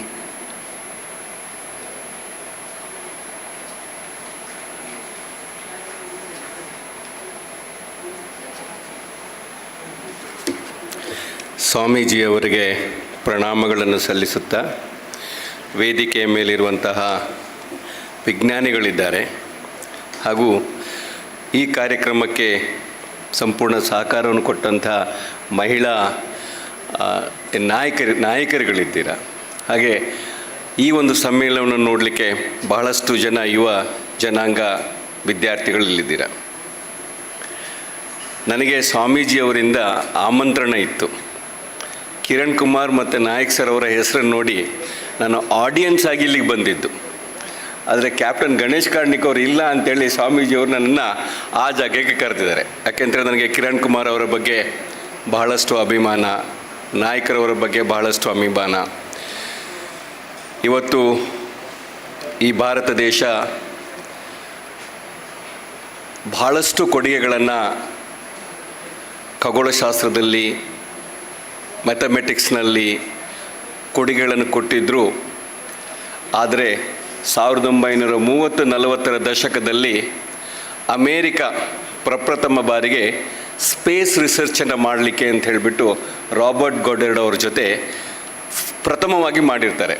ಆದರೆ ಭಾರತ ದೇಶ ಹಲವಾರು ಶತಮಾನಗಳ ಹಿಂದೆ ಅದನ್ನೆಲ್ಲ ಮಾಡಿತ್ತು.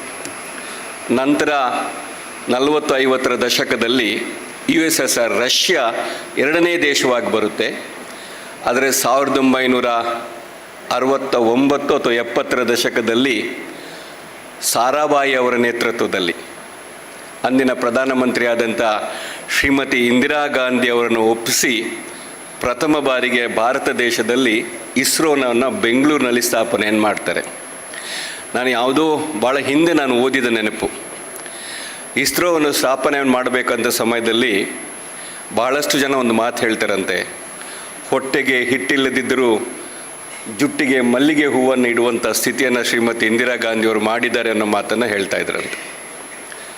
ಇಸ್ರೋವನ್ನು ಮಾಡಿದಂಥ ಸಂದರ್ಭದಲ್ಲಿ ಅಂದಿನ ಪ್ರಧಾನಮಂತ್ರಿ ಶ್ರೀಮತಿ ಇಂದಿರಾ ಗಾಂಧಿ ಅವರನ್ನು ಬಹಳಷ್ಟು ಜನ ಟೀಕೆಗೊಳಗೊಳಿಸ್ಕೊಳ್ತಾರೆ. ಆವಾಗ ಸರಿಯಾಗಿ ನಮಗೆ 2 ಹೊತ್ತಿನ ಊಟ ಸಹ ಇರ್ತಿರಲಿಲ್ಲ. ಅಂತಹ ಸಮಯದಲ್ಲಿ ಇಸ್ರೋಗೆ ಹಣವನ್ನು ಒದಗಿಸಬೇಕು ಅನ್ಬೇಕಾದ್ರೆ ಪರಿಸ್ಥಿತಿ ಯಾವ ರೀತಿ ಇರ್ಬೋದು ಅಂತ ನಾವು ಯೋಚನೆಯನ್ನು ಮಾಡ್ಬೋದು. ಆದರೆ ಇಂದು ನಾವು ಚಂದ್ರಯಾನ ಮಾಡ್ತಾಯಿದ್ದೀವಿ, ಮಂಗಳಯಾನ ಮಾಡ್ತಾಯಿದ್ದೀವಿ.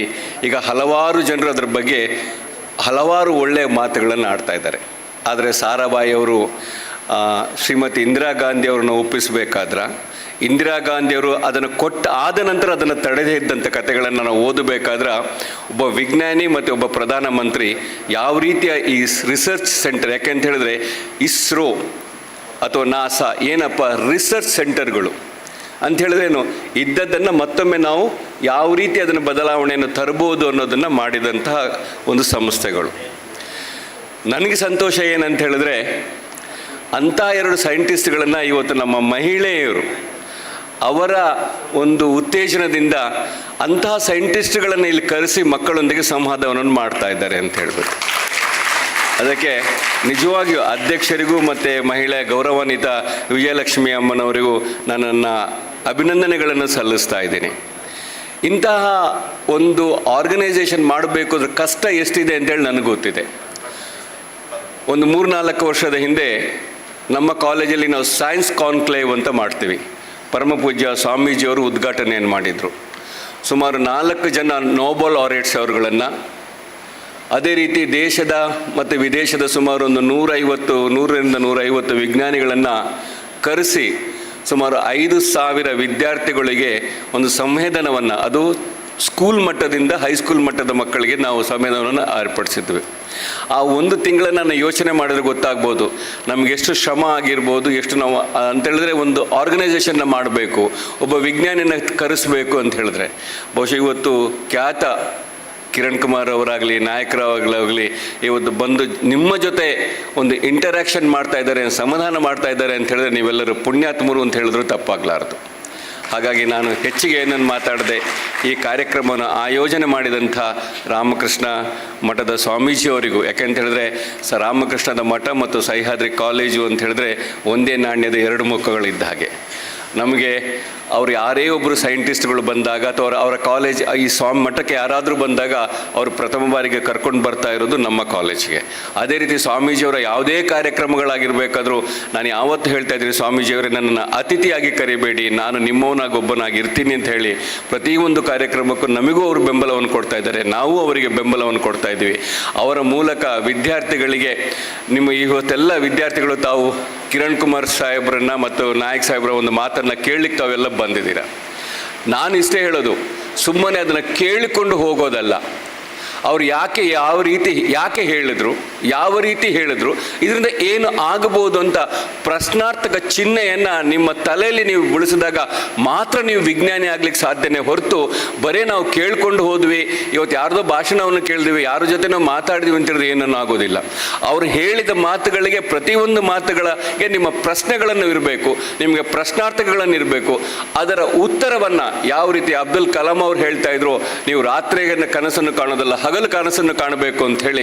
ಹಾಗಾಗಿ ಪ್ರತಿಯೊಂದು ಅವರ ವಾಕ್ಯಗಳಿಗೆ ಪ್ರಶ್ನೆಗಳು ನಿಮ್ಮಲ್ಲಿ ಇರಲಿ ಅಂತ ಹೇಳಿ ಮತ್ತೊಮ್ಮೆ ಎಲ್ಲರಿಗೂ ಅಭಿನಂದಿಸಿ ನಾನು 2 ಮಾತನ್ನು ಮುಗಿಸ್ತೇನೆ. ಜೈ ಹಿಂದ್, ಜೈ ಕರ್ನಾಟಕ.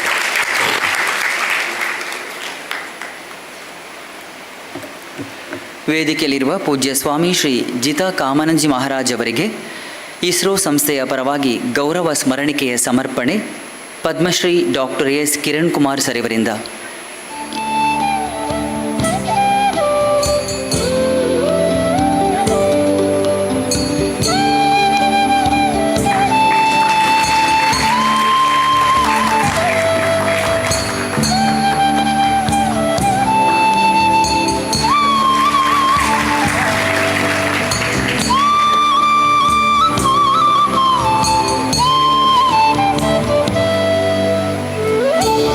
ಕಾರ್ಯಕ್ರಮದ ಉದ್ಘಾಟಕರಾದ Shrimati Sumana Ghate, general manager Karnataka bank ಇವರಿಗೆ ಆಶ್ರಮದ ಪರವಾಗಿ ಪೂಜ್ಯ ಸ್ವಾಮೀಜಿ ಸ್ಮರಣಿಕೆಯನ್ನು ನೀಡಿ ಗೌರವಿಸಲು ವಿನಂತಿಸುತ್ತಿದ್ದೇನೆ.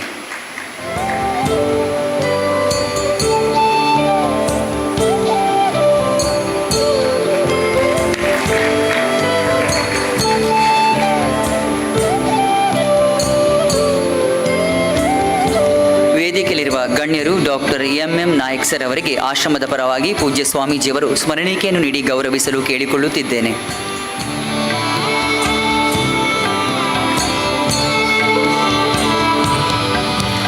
ಹಾಗೆ ಶ್ರೀಮತಿ ವಿಜಯಲಕ್ಷ್ಮೀ ರಾವ್, ಗೌರವಾಧ್ಯಕ್ಷರು ಸಮತಾ ಮಹಿಳಾ ಬಳಗ ಮಂಗಳೂರು ಇವರಿಗೆ ಇಸ್ರೋದ ಡಾಕ್ಟರ್ ಪದ್ಮಶ್ರೀ ಕಿರಣ್ ಕುಮಾರ್ ಸರ್ ಇವರು ಸ್ಮರಣಿಕೆಯನ್ನು ನೀಡಿ ಗೌರವಿಸಲು ವಿನಂತಿಸುತ್ತಿದ್ದೇನೆ.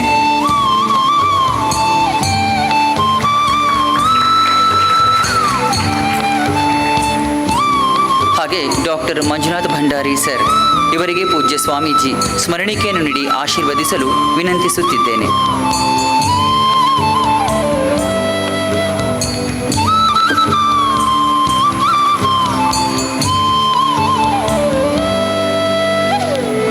ಒಂದು ಹಂತದ ಕಾರ್ಯಕ್ರಮ ಮುಕ್ತಾಯವಾಯಿತು. ವೇದಿಕೆಯಲ್ಲಿರುವ ಗಣ್ಯರು ಪದ್ಮಶ್ರೀ ಡಾಕ್ಟರ್ ಕಿರಣ್ ಕುಮಾರ್ ಸರ್ ಅವರನ್ನು ಹೊರತುಪಡಿಸಿ ಉಳಿದವರು ಸಭಾಭವನದ ಮುಂಭಾಗದಲ್ಲಿರುವ ಆಸನವನ್ನು ಸ್ವೀಕರಿಸಲು ವಿನಂತಿಸುತ್ತಿದ್ದೇನೆ.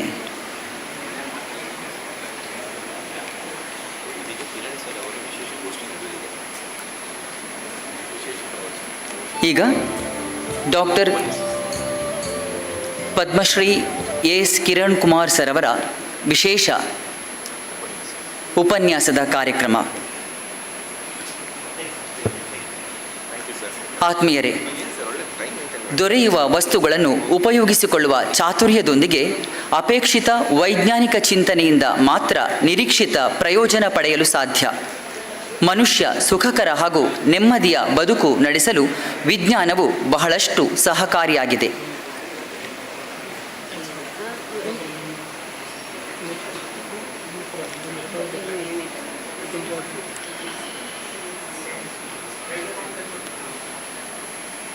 Doctor S Kiran Kumar, chairman PRL management council ಮತ್ತು member space commission government of India. 1952 October 22ರಂದು ಹಾಸನದಲ್ಲಿ ಜನಿಸಿದರು.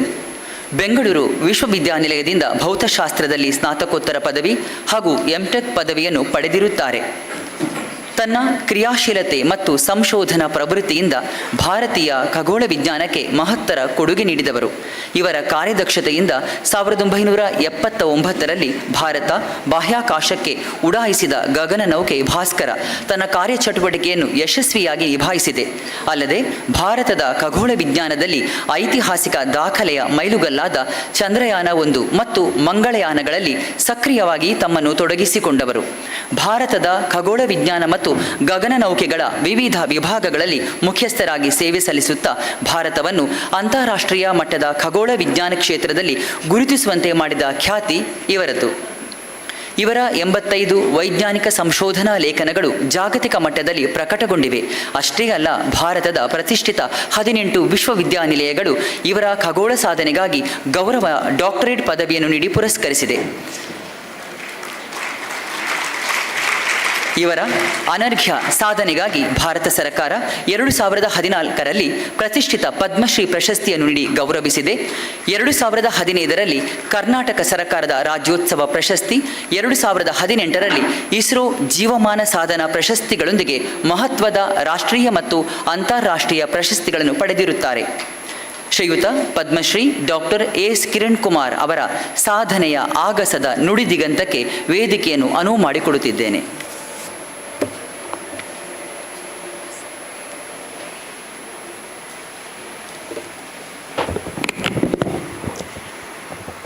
ನಿಮ್ಮೆಲ್ಲರಿಗೂ ನನ್ನ ನಮಸ್ಕಾರಗಳು. ಇವತ್ತಿನ ದಿವಸ ರಾಮಕೃಷ್ಣ ಮಿಷನ್ ಮಂಗಳೂರು ಹಾಗೂ ಸಮತಾ ಮಹಿಳಾ ಬಳಗ ಮಂಗಳೂರು ಇವರ ನೇತೃತ್ವದಲ್ಲಿ ಆಯೋಜಿಸಲಾಗಿರ್ತಕ್ಕಂಥ ಈ ಒಂದು ಕಾರ್ಯಕ್ರಮಕ್ಕೆ ಬಂದು ನಿಮ್ಮೆಲ್ಲರ ಜೊತೆ ಭಾರತ ದೇಶದ ಇಸ್ರೋ ಸಂಸ್ಥೆ ಯಾವ ರೀತಿ ಬಾಹ್ಯಾಕಾಶ ತಂತ್ರಜ್ಞಾನವನ್ನು ನಮ್ಮ ದೇಶದ ಬೆಳವಣಿಗೆಗೆ ಕಾರ್ಯರೂಪಕ್ಕೆ ತಂದಿದೆ ಅನ್ನೋದನ್ನು ಅದರ ಬಗ್ಗೆ ತಿಳಿಸ್ಕೊಡೋದಕ್ಕೆ ಅವಕಾಶ ಮಾಡಿಕೊಟ್ಟಿದ್ದಕ್ಕೆ ಅವರಿಗೆ ನನ್ನ ನಮಸ್ಕಾರಗಳು. ಈ ಕಾರ್ಯಕ್ರಮದ ದಿವ್ಯ ಸಾನ್ನಿಧ್ಯವನ್ನು ವಹಿಸಿರ್ತಕ್ಕಂಥ ಜಿತಕಾಮಾನಂದಜಿ ಮಹಾರಾಜ್ ಅವರಲ್ಲಿ ಹಾಗೂ ಸುಮನಾ ಘಾಟೆ ಅವರು, ಕಾತ್ಯಾಯಿನಿ ಬಿಡೆ ಅವರು, ನಾಯಕ್ ಅವರು, ವಿಜಯಲಕ್ಷ್ಮಿ ರಾವ್ ಅವರು ಹಾಗೂ ಮಂಜುನಾಥ್ ಭಂಡಾರಿ ಅವರೆಲ್ಲರಿಗೂ ನನ್ನ ನಮಸ್ಕಾರಗಳನ್ನು ಹೇಳ್ತಾ, ನಾನೇನು ಪ್ರಯತ್ನ ಮಾಡ್ತೀನಿ ಅಂದರೆ ನಿಮಗೆ ಇವತ್ತು ಇಸ್ರೋದಲ್ಲಿ ಯಾವ ರೀತಿ ಕೆಲಸ ಶುರುವಾಯಿತು, ಏನೆಲ್ಲ ಬೆಳವಣಿಗೆ ಆಗಿದೆ ಅದನ್ನು ಸಂಕ್ಷಿಪ್ತವಾಗಿ ನಿಮಗೆ ತಿಳಿಸೋದಕ್ಕೆ ಪ್ರಯತ್ನ ಪಡ್ತೀನಿ.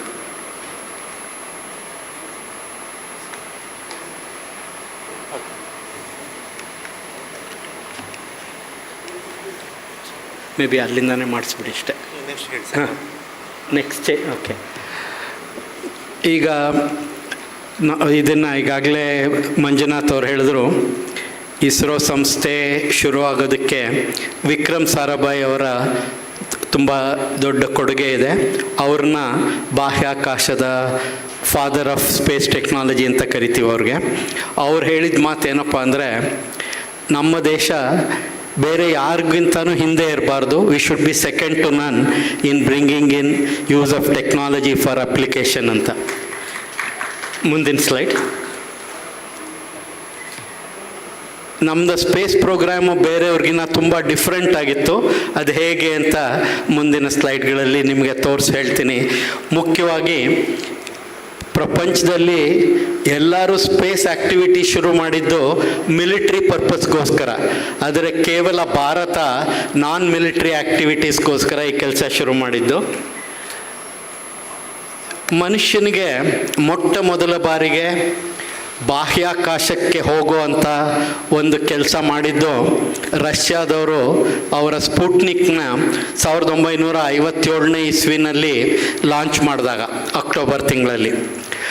1957 ಅಂದರೆ ನಮಗೆ ಸ್ವಾತಂತ್ರ್ಯ ಬಂದು ಕೇವಲ 10 ವರ್ಷಗಳಾಗಿದ್ದಂಥ ಸಂದರ್ಭ. ಬಹಳ ಸಾವಿರಾರು ವರ್ಷ, ನೂರಾರು ವರ್ಷಗಳ ಕಾಲ ಬೇರೆಯವರ ಆಳ್ವಿಕೆಯಲ್ಲಿದ್ದಂಥ ನಮ್ಮ ದೇಶ ಸ್ವಾತಂತ್ರ್ಯ ಬಂದಾಗ ಎಲ್ಲ ಪ್ರಜೆಗಳಿಗೆ ಆಹಾರ, ಶಿಕ್ಷಣ, ಹಾಗೆ ಅವ್ರಿಗೆ ಇರೋದಕ್ಕೆ, ವಾಸ ಮಾಡೋದಕ್ಕೆ ಆವಾಸ ಸ್ಥಾನ, ಅದನ್ನು ಕೊಡೋಕ್ಕೆ ಬೇಕಾದಂಥ ಎಲ್ಲ ಕೆಲಸ ಮಾಡಬೇಕಾದಂಥ ಸಂದರ್ಭ. ಅಂತಹ ಸಂದರ್ಭದಲ್ಲಿ ಈ ಬಾಹ್ಯಾಕಾಶ ತಂತ್ರಜ್ಞಾನವನ್ನು ಭಾರತ ದೇಶ ಉಪಯೋಗಿಸಿ ಏನು ಕೆಲಸ ಮಾಡ್ಬೋದು ಅಂತ ಈಗಾಗಲೇ ಮಂಜುನಾಥ್ ಅವ್ರು ಹೇಳಿದ ಪ್ರಕಾರ ಪ್ರಶ್ನೆ ಇತ್ತು.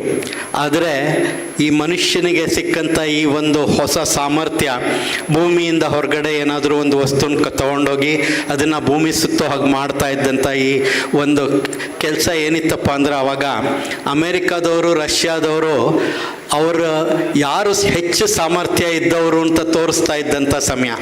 ರಷ್ಯಾದವರು ಅಮೇರಿಕಾಗಿನ್ನ ಮುಂಚೆ ಫಸ್ಟ್ ಸ್ಪುಟ್ನಿಕ್ ಬಿಟ್ಟರು, ಆಮೇಲೆ ಮೊದಲನೇ ನಾಯಿ ಕಳಿಸಿದ್ರು, ಮೊದಲನೇ ಮಾನವನ ಕಳಿಸಿದ್ರು, ಮೊದಲನೇ ಮಹಿಳೆ ಕಳಿಸಿದ್ರು. ಅದೆಲ್ಲ ಆಗ್ತಾ ಇದ್ದಂಥ ಸಂದರ್ಭದಲ್ಲಿ ಅಮೇರಿಕಾದವರು ಏನಿದು ರಷ್ಯಾದವರು ಎಲ್ಲ ಇಷ್ಟು ಫಾಸ್ಟಾಗಿ ಮುಂದೆ ಹೋಗ್ತಾ ಇದ್ದಾರೆ, ನಾವು ಏನಾದ್ರು ಮಾಡಿ ತೋರಿಸ್ಬೇಕು ಅಂತ ಅವರು 69ನೇ ಇಸ್ವಿ ಹೊತ್ತಿಗೆ ಮನುಷ್ಯನನ್ನು ಚಂದ್ರನ ಮೇಲೆ ಇಳಿಸ್ಬೇಕು ಅಂತ ಅವರಿಬ್ಬರು ಒಬ್ಬರನ್ನ ಜೊತೆ ಸ್ಪರ್ಧೆ ಮಾಡಿ ಮುಂದೆ ಹೋಗ್ತಿದ್ದಂಥ ಸಂದರ್ಭ. ಆ ಸಮಯದಲ್ಲಿ ನಮ್ಮ ದೇಶದ ಒಬ್ಬ ಅತಿ ಶ್ರೇಷ್ಠ ವಿಜ್ಞಾನಿ ವಿಕ್ರಮ್ ಸಾರಾಭಾಯಿ ಹಾಗೂ ಹೋಮಿ ಬಾಬಾ ಅವ್ರ ಯೋಚನೆ ಏನಿತ್ತಪ್ಪ ಅಂದರೆ, ಈ ಒಂದು ಬಾಹ್ಯಾಕಾಶ ತಂತ್ರಜ್ಞಾನವನ್ನು ಉಪಯೋಗಿಸ್ಕೊಂಡು ನಮ್ಮ ದೇಶದಲ್ಲಿ ಶೀಘ್ರವಾಗಿ, ತ್ವರಿತವಾಗಿ ಬೆಳವಣಿಗೆ ಆಗೋ ರೀತಿ ಹೇಗೆ ಮಾಡ್ಬೋದು ಅಂತ. ಹೇಗೆ ಸಾಧ್ಯ ಅಂತಂದರೆ, ಒಂದು, ಈ ಭೂಮಿಯನ್ನು ಸುತ್ತುತ್ತಾ ಇರತಕ್ಕಂಥ ಒಂದು ಉಪಗ್ರಹ ಹತ್ತಿರದಲ್ಲಿ ಸುತ್ತುತ್ತಾ ಇದ್ದರೆ ಸುಮಾರು 100 ನಿಮಿಷಕ್ಕೊಂದ್ಸರಿ ಸುತ್ತಬೋದು. ಅದೇ ನಮಗೆಲ್ರಿಗೂ ಗೊತ್ತಿರೋ ಹಾಗೆ ಚಂದ್ರ 28 ದಿನಕ್ಕೊಂದ್ಸರಿ ಸುತ್ತುತ್ತೆ. ಅಂದರೆ ನಮ್ಮದು 500ರಿಂದ 600 ಕಿಲೋಮೀಟ್ರಿಂದ 4 ಲಕ್ಷ ಕಿಲೋಮೀಟ್ರ್ ದೂರದವರೆಗೂ ನೋಡಿದ್ರೆ ಬೇರೆ ಬೇರೆ ಎತ್ತರದಲ್ಲಿ ಅದಕ್ಕೆ ಸುತ್ತಕ್ಕೆ ಬೇಕಾದ ಸಮಯ ಬದಲಾವಣೆ ಆಗ್ತಾ ಇರುತ್ತೆ. ಮಧ್ಯದಲ್ಲಿ ಒಂದು ಎತ್ತರದಲ್ಲಿ ಭೂಮಿ ತನ್ನ ಕಕ್ಷೆಯಲ್ಲಿ ಸುತ್ತೋದಕ್ಕೆ ಹೇಗೆ 24 ಗಂಟೆಗೆ ಒಂದ್ಸರಿ ಸುತ್ತುತ್ತೆ, ಅದೇ ರೀತಿ ಈ ಉಪಗ್ರಹ ಕೂಡ ಭೂಮಿಯನ್ನು ಸುತ್ತಕ್ಕೆ 24 ಗಂಟೆ ತಗೊಂಡಾಗ ಅದು ಒಂದು ಜಿಯೋ ಸ್ಟೇಷನರಿ ಅಂತ ಹೇಳ್ತೀವಿ. ಅದು ಹೇಗಪ್ಪ ಅಂದರೆ, ನಿಮ್ಮಲ್ಲಿ ಕೆಲವ್ರಿಗೆ ಟ್ರೈನಲ್ಲಿ ಹೋಗುವಾಗ ಅನಿಸುತ್ತೆ ನಿಮ್ಮ ಪಕ್ಕದಲ್ಲಿ ಹೋಗ್ತಾ ಇರೋ ಟ್ರೈನು ಅದೇ ಸ್ಪೀಡಲ್ಲಿ ಹೋಗ್ತಾ ಇದ್ದರೆ ಅದು ನಿಮಗೆ ಸ್ಟೇಷನರಿ ಆಗಿ ಕಾಣುತ್ತೆ, ಅಂದರೆ ರಿಲೇಟಿವ್ ವೆಲಾಸಿಟಿ 0 ಇರುತ್ತೆ. ಅದೇ ರೀತಿ ಭೂಮಿ ಮೇಲೆ ಇರ್ತಕ್ಕಂಥ ಮನುಷ್ಯನಿಗೆ, ಈಕ್ವೇಟರಲ್ಲಿರೋನಿಗೆ ಈ ಉಪಗ್ರಹ 24 ಗಂಟೆಗೆ ಒಂದ್ಸರಿ ಭೂಮಿ ಸುತ್ತುತ್ತಾ ಇದ್ದರೆ ಆ ಉಪಗ್ರಹ ಒಂದೇ ಜಾಗದಲ್ಲಿರೋ ಹಂಗೆ ಕಾಣುತ್ತೆ. ಅದನ್ನು ನಾವು ಭೂಸ್ಥಿರ ಕಕ್ಷೆ ಅಂತೀವಿ. ಆ ಒಂದು ಉಪಗ್ರಹದ ಏನಪ್ಪ ಹೆಚ್ಚುವರಿ ಅಂದರೆ, ಆ ಉಪಗ್ರಹದಿಂದ ಭೂಮಿಯ 3ನೇ ಒಂದು ಭಾಗವನ್ನು ನಿರಂತರವಾಗಿ ನೋಡ್ಬೋದು. ಆವಾಗ ಆ ಒಂದು ಎತ್ತರದಿಂದ ಬ್ರಾಡ್ಕಾಸ್ಟಿಂಗ್ ಅಥವಾ ಕಮ್ಯುನಿಕೇಷನ್ಗೆ, ಈಗ ನಾವೇನಾದ್ರು ದೂರದ ಜಾಗ ನೋಡಬೇಕು ಅಂದರೆ ಎತ್ತರದ ಮರದ ಮೇಲೆ ಹೋಗ್ತೀವಿ, ಅಥವಾ ಟವರ್ ಮೇಲೆ ಹೋಗ್ತೀವಿ, ಅಥವಾ ಒಂದು ಬೆಟ್ಟದ ಮೇಲೆ ಹೋಗ್ತೀವಿ, ಅವಾಗ ಜಾಸ್ತಿ ಜಾಗ ಕಾಣುತ್ತೆ. ಅದೇ ರೀತಿ ಈ ಉಪಗ್ರಹದಿಂದ ಭೂಮಿ ಕಡೆ ನೋಡಿದ್ರೆ ಭೂಮಿಯ 3ನೇ ಒಂದು ಭಾಗವನ್ನು ನಿರಂತರವಾಗಿ ನೋಡ್ಬೋದು. ಆವಾಗ ಲೈನ್ ಆಫ್ ಸೈಟ್ ಕಮ್ಯುನಿಕೇಷನ್ ಮಾಡೋದಕ್ಕೆ ಸಾಧ್ಯ ಅನ್ನೋದು ಆರ್ಥರ್ ಕ್ಲಾರ್ಕ್ ಅವರು ಮುಂಚೆನೇ ತೋರಿಸ್ಕೊಟ್ಟಿದ್ದಂಥ ಒಂದು ಕಾನ್ಸೆಪ್ಟು. ಸಾರಾಭಾಯಿ ಅವರು ಈ ಒಂದು ಕಾನ್ಸೆಪ್ಟ್ ಇಟ್ಕೊಂಡು ನಮ್ಮ ದೇಶದಲ್ಲಿ ಯಾವ ರೀತಿ ಮುಂದೆ ಬಾಹ್ಯಾಕಾಶ ತಂತ್ರಜ್ಞಾನ ಉಪಯೋಗಿಸ್ಕೊಂಡು ಬರ್ಬೋದು ಅನ್ನೋದನ್ನು ನೋಡ್ತಾ 1957ನೇ ಇಸ್ವಿನಲ್ಲಿ ರಷ್ಯಾದವರು ಇದು ಮಾಡಿದಾಗ ಅವರು ಆಗಿನ ಪ್ರಧಾನಮಂತ್ರಿಗಳಾಗಿದ್ದಂಥ ನೆಹರು ಅವ್ರ ಜೊತೆ ಮಾತಾಡಿ, ಭಾರತ ದೇಶಕ್ಕೂ ಕೂಡ ನಮಗೆ ಶೀಘ್ರವಾಗಿ ಬೆಳವಣಿಗೆ ಆಗಬೇಕಾದ್ರೆ ನಮ್ಮ ಇಡೀ ದೇಶದ ಎಲ್ಲ ಜನರಿಗೆ ಮಾಹಿತಿಯನ್ನು ತಲುಪಿಸ್ಬೇಕು, ಅವರಿಗೆ ಬೇರೆ ಬೇರೆ ವಿಷಯಗಳ ಬಗ್ಗೆ ಮಾಹಿತಿ ಕೊಟ್ಟರೆ ಅವ್ರು ಮುಂದೆ ಬರೋದಕ್ಕೆ ಸಾಧ್ಯ ಅಂತ ಅದನ್ನು ಮಾಡೋದಕ್ಕೆ ಕೆಲಸ ಮಾಡಿದ್ದಂಥ ಕೆಲಸ. ಆವಾಗ ಅದು ಯಾವ ರೀತಿ ಶುರು ಮಾಡಿದ್ರು ಅಂದರೆ, ಈಗ ನಿಮ್ಮಲ್ಲಿ ಕೆಲವ್ರಿಗೆ ಗೊತ್ತು do it your self kit ಅಂತ. ಆ ಕಿಟ್ ತೊಗೊಂಡು ನೀವೇ ಅಸೆಂಬಲ್ ಮಾಡಿ ಕಲಿಬೋದು. ಅದೇ ರೀತಿಯಲ್ಲಿ ವಿಕ್ರಮ್ ಸಾರಾಭಾಯ್ ಅವರು ಆ ಸಮಯದಲ್ಲಿ ತಮ್ಮ ಸ್ನೇಹಿತರು ಅಮೇರಿಕಾ, ರಷ್ಯಾ, ಫ್ರಾನ್ಸ್, ಜರ್ಮನಿ ಅಲ್ಲಿದ್ದಂಥ ಸ್ನೇಹಿತರುಗಳ ಜೊತೆ ಸಂಪರ್ಕ ಇಟ್ಕೊಂಡು ಸೌಂಡಿಂಗ್ ರಾಕೆಟ್ಸ್ ಅಂತ ಅದನ್ನು ನಮ್ಮ ದೇಶದಲ್ಲಿ ತುಂಬ ಅಥವಾ ಟ್ರಿವಾಂಡ್ರಮ್ ಹತ್ರ ಒಂದು ಜಿಯೋ ಮ್ಯಾಗ್ನೆಟಿಕ್ ಈಕ್ವೇಟರ್ ಅಂತ ಇದೆ, ಅಲ್ಲಿ ಬಾಹ್ಯಾಕಾಶದಲ್ಲಿ ರಿಸರ್ಚ್ ಮಾಡಿದ್ರೆ ಇಡೀ ಪ್ರಪಂಚದ ವಿಜ್ಞಾನಿಗಳಿಗೆ ಹೆಚ್ಚಿನ ಮಾಹಿತಿ ಸಿಗುತ್ತೆ ಅಂತ ತೋರಿಸ್ಕೊಟ್ಟು ಆ ಜಾಗಕ್ಕೆ ಸೌಂಡಿಂಗ್ ರಾಕೆಟ್ಗಳನ್ನು ತೊಗೊಂಬಂದು ಅಲ್ಲಿ ಅಸೆಂಬಲ್ ಮಾಡಿ ಲಾಂಚ್ ಮಾಡೋದಕ್ಕೆ ಮೊದಲ ಪ್ರಯತ್ನ ಮಾಡಿ ಸುಮಾರು 1963ನೇ ಇಸ್ವಿನಲ್ಲಿ ನವಂಬರ್ ತಿಂಗಳಲ್ಲಿ ಮೊದಲನೇ ರಾಕೆಟ್ನ ತುಂಬಾಯಿಂದ ಲಾಂಚ್ ಮಾಡಿದಾಗ ಅವರು ನಿಮ್ಗೆ ಕಾಣ್ತಾ ಇರ್ತಕ್ಕಂಥ ಆ ಚರ್ಚಲ್ಲಿದ್ದಂಥ ಒಬ್ಬ ಪಾದ್ರಿಯ ಸಹಾಯ ಪಡ್ಕೊಂಡು ಆ ಬೀಚಲ್ಲಿದ್ದಂಥ ಮೀನುಗಾರರಿಗೆ ಅವರು ಕೇಳ್ಕೊಂಡ್ರು, ನೀವು ಇವತ್ತು ಈ ಜಾಗ ಖಾಲಿ ಮಾಡಿಕೊಡಿ, ನಮಗೆ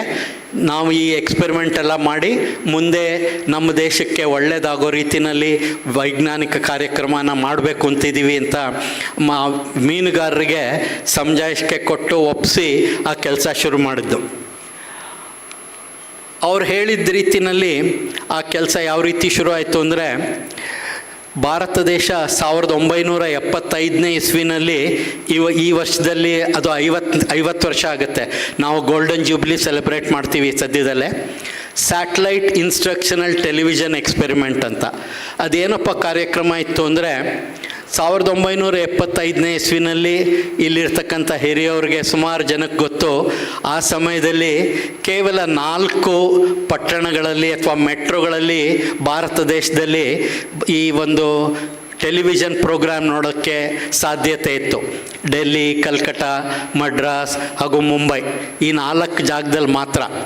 ಆ ಸಮಯದಲ್ಲಿ ವಿಕ್ರಮ್ ಸಾರಾಭಾಯ್ ಅವರು ಏನು ಮಾಡಿದರು ಅಂದರೆ, ಅಮೇರಿಕಾದವ್ರ ಜೊತೆ ಒಂದು ರೀತಿಯಲ್ಲಿ ಒಪ್ಪಂದ ಮಾಡಿಕೊಂಡು ಅಮೇರಿಕಾದವ್ರು ತಯಾರಿಸಿದಂಥ ಒಂದು ಉಪಗ್ರಹನ, ಜಿಯೋ ಸ್ಟೇಷನರಿ ಉಪಗ್ರಹ ಅಂತ ಏನು ಹೇಳಿದೆ, ಅಂಥ ಒಂದು ಉಪಗ್ರಹನ ಅವ್ರು ತಯಾರು ಮಾಡಿದ ಉಪಗ್ರಹನ ಭಾರತ ದೇಶದ ಮೇಲೆ ತಗೊಂಬಂದು ಸುಮಾರು 1 ವರ್ಷ ಕಾಲ ಇವತ್ತು ನಾವು ಹೇಗೆ ಮನೆಯಲ್ಲಿ ಒಂದು ಸಣ್ಣ ಆ್ಯಂಟನ ರೂಫ್ ಟಾಪ್ ಮೇಲಿಟ್ಟು ಒಂದು ಸೆಟ್ ಟಾಪ್ ಬಾಕ್ಸ್ ಯೂಸ್ ಮಾಡಿ ಟಿ ವಿನಲ್ಲಿ ಪ್ರೋಗ್ರಾಮ್ ನೋಡ್ತೀವಿ, ಈ ರೀತಿಯ ಕಾರ್ಯಕ್ರಮವನ್ನು 1975ನೇ ಇಸ್ವಿನಲ್ಲಿ ನಮ್ಮ ದೇಶದ ಸುಮಾರು 2400 ಹಳ್ಳಿಗಳಲ್ಲಿ ಈ ಕೆಲಸ ಮಾಡಿ ತೋರಿಸಿ ಸರ್ಕಾರಕ್ಕೆ ಮನದಟ್ಟು ಮಾಡಿಕೊಡೋಕ್ಕಾಯ್ತು.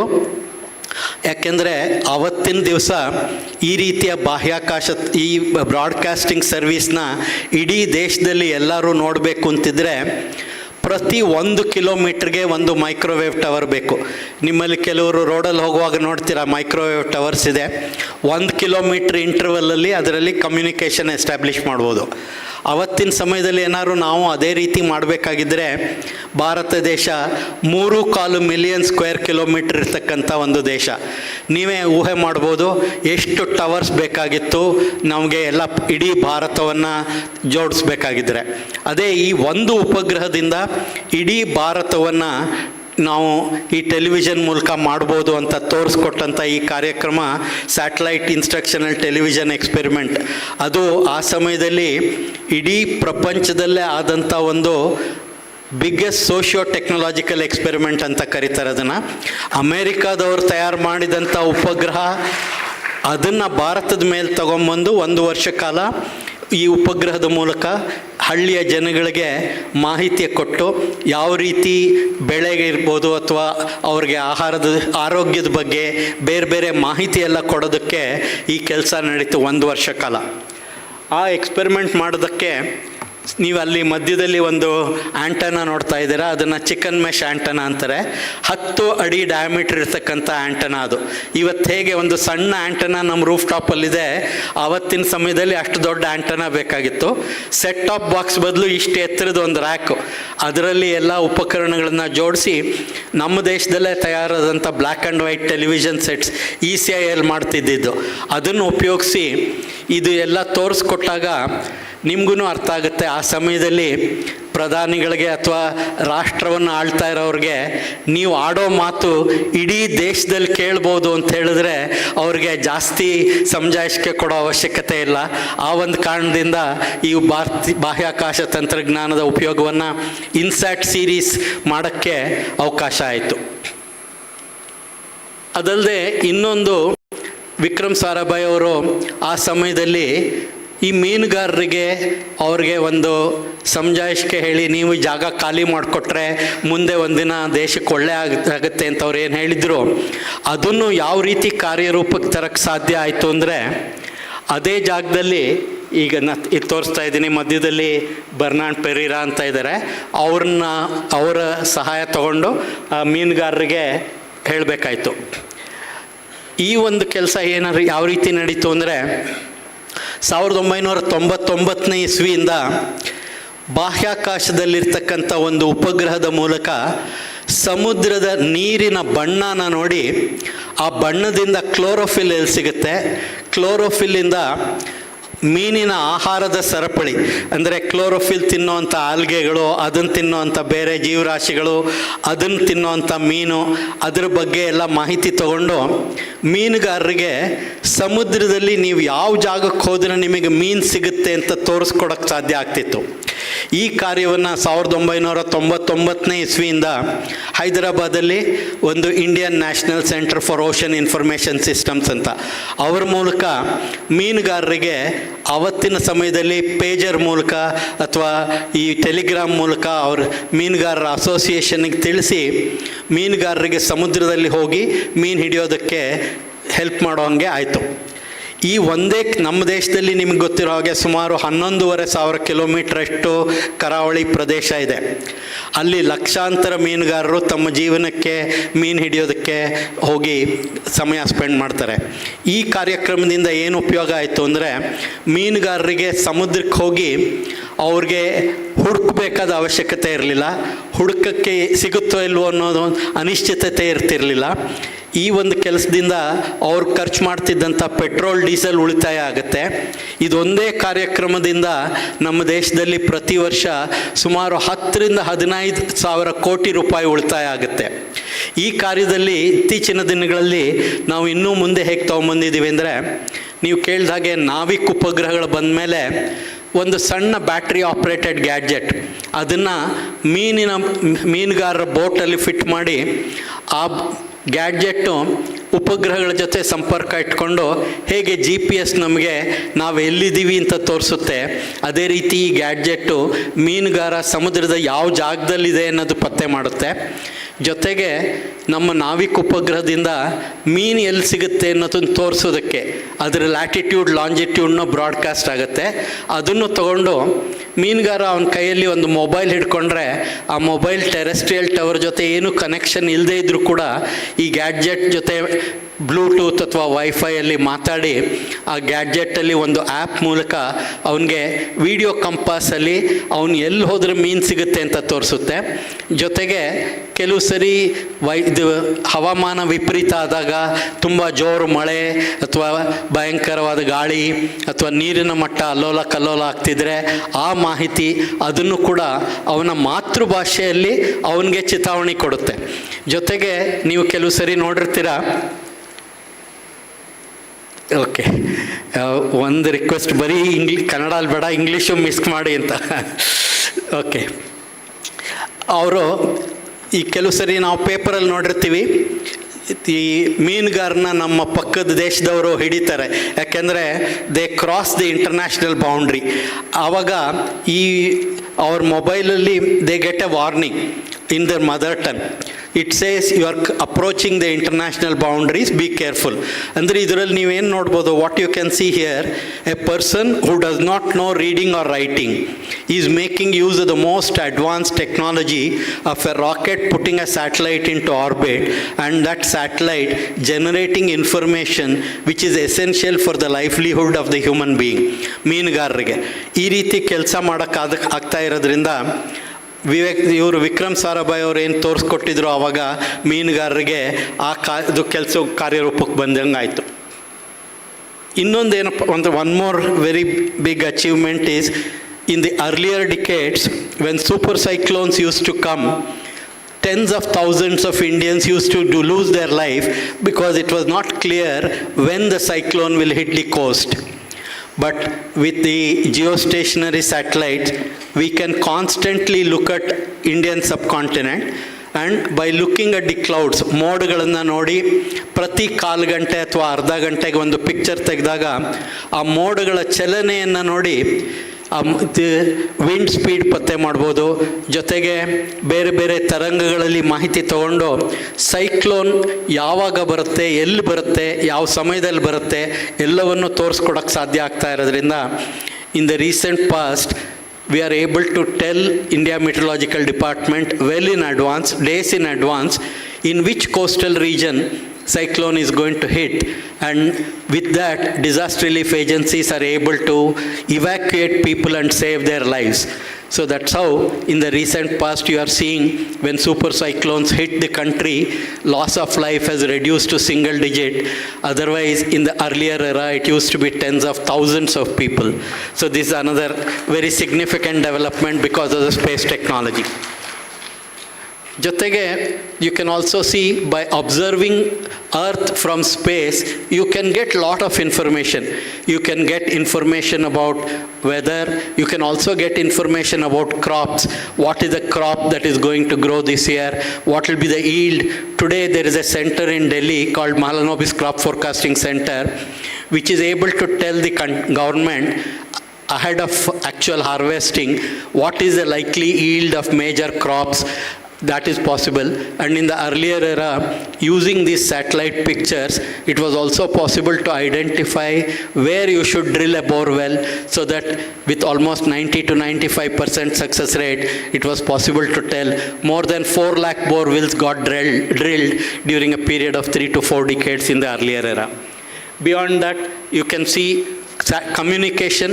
That is, you also remember during the 80s, if any new life enters the family, if you want to tell the good news to your relatives, I'm sure many of you would remember, you have to go to a telegraph office and call the person PP call, and if you are lucky you will get the connection there, that time.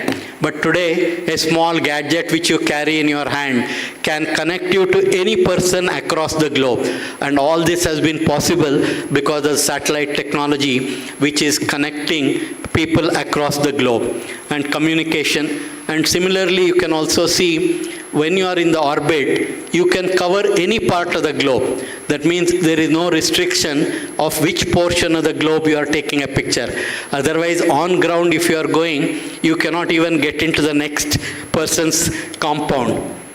Whereas the satellites allows you to look at the entire globe. So we have satellites which can get information about what is happening beyond the Himalayan borders or beyond other borders, which you have seen in the recent past, as was mentioned, that India has a capability of generating information of what happens in the neighboring areas with such precision that it is very useful. And then about disaster, I told, and strategic application in all these areas, it's there. For doing all this, India has to develop its own technological capability. As was pointed out, in the 50s and 60s, India was struggling to provide food, shelter and education.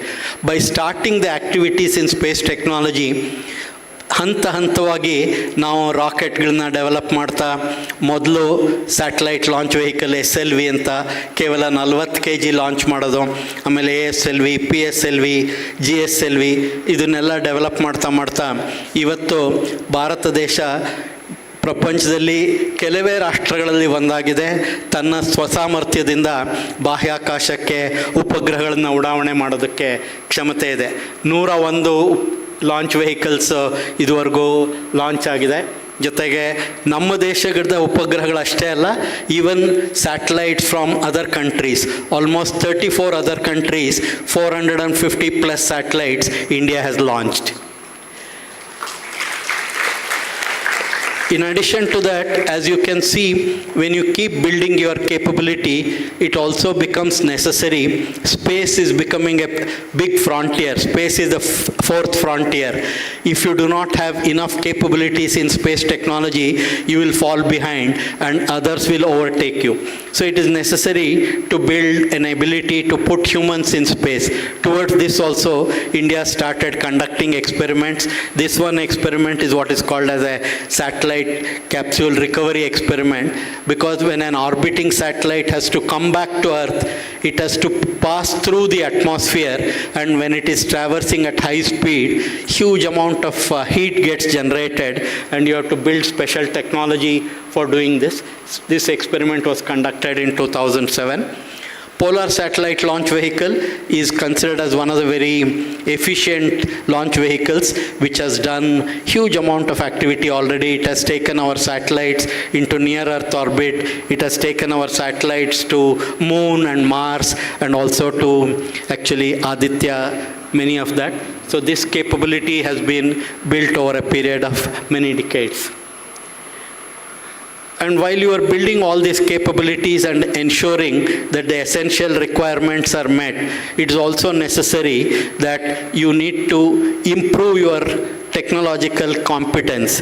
And that is possible only when you start doing things which are more difficult each time.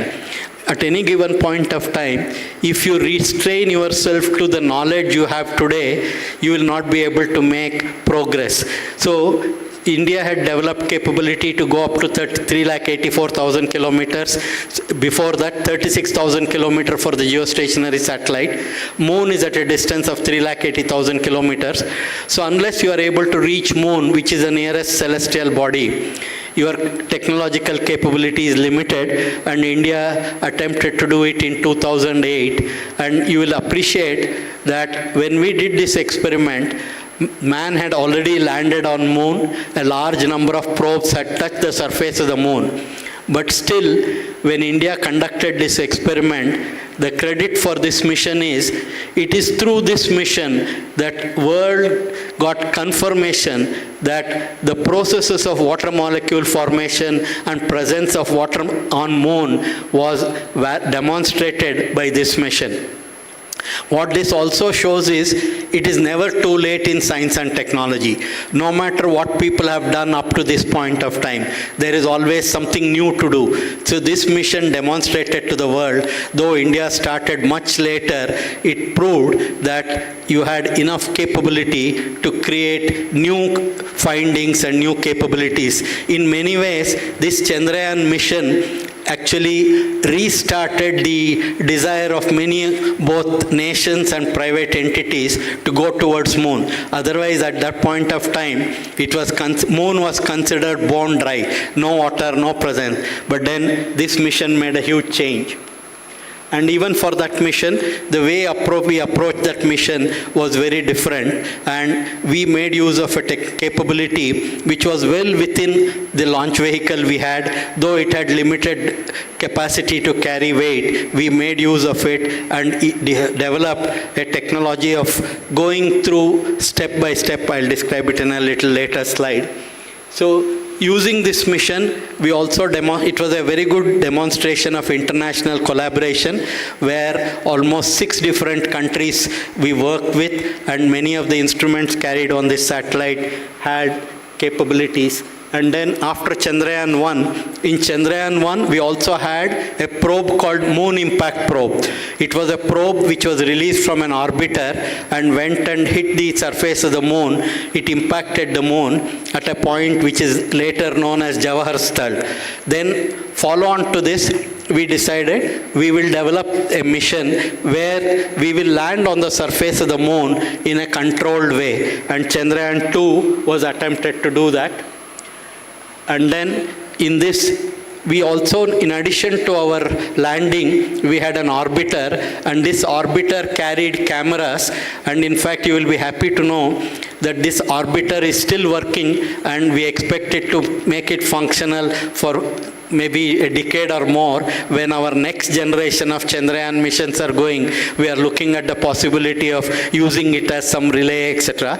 But point is, this orbiter carried a camera which produces the highest resolution imaging taken by any orbiting satellite of moon. So today it is producing such excellent pictures.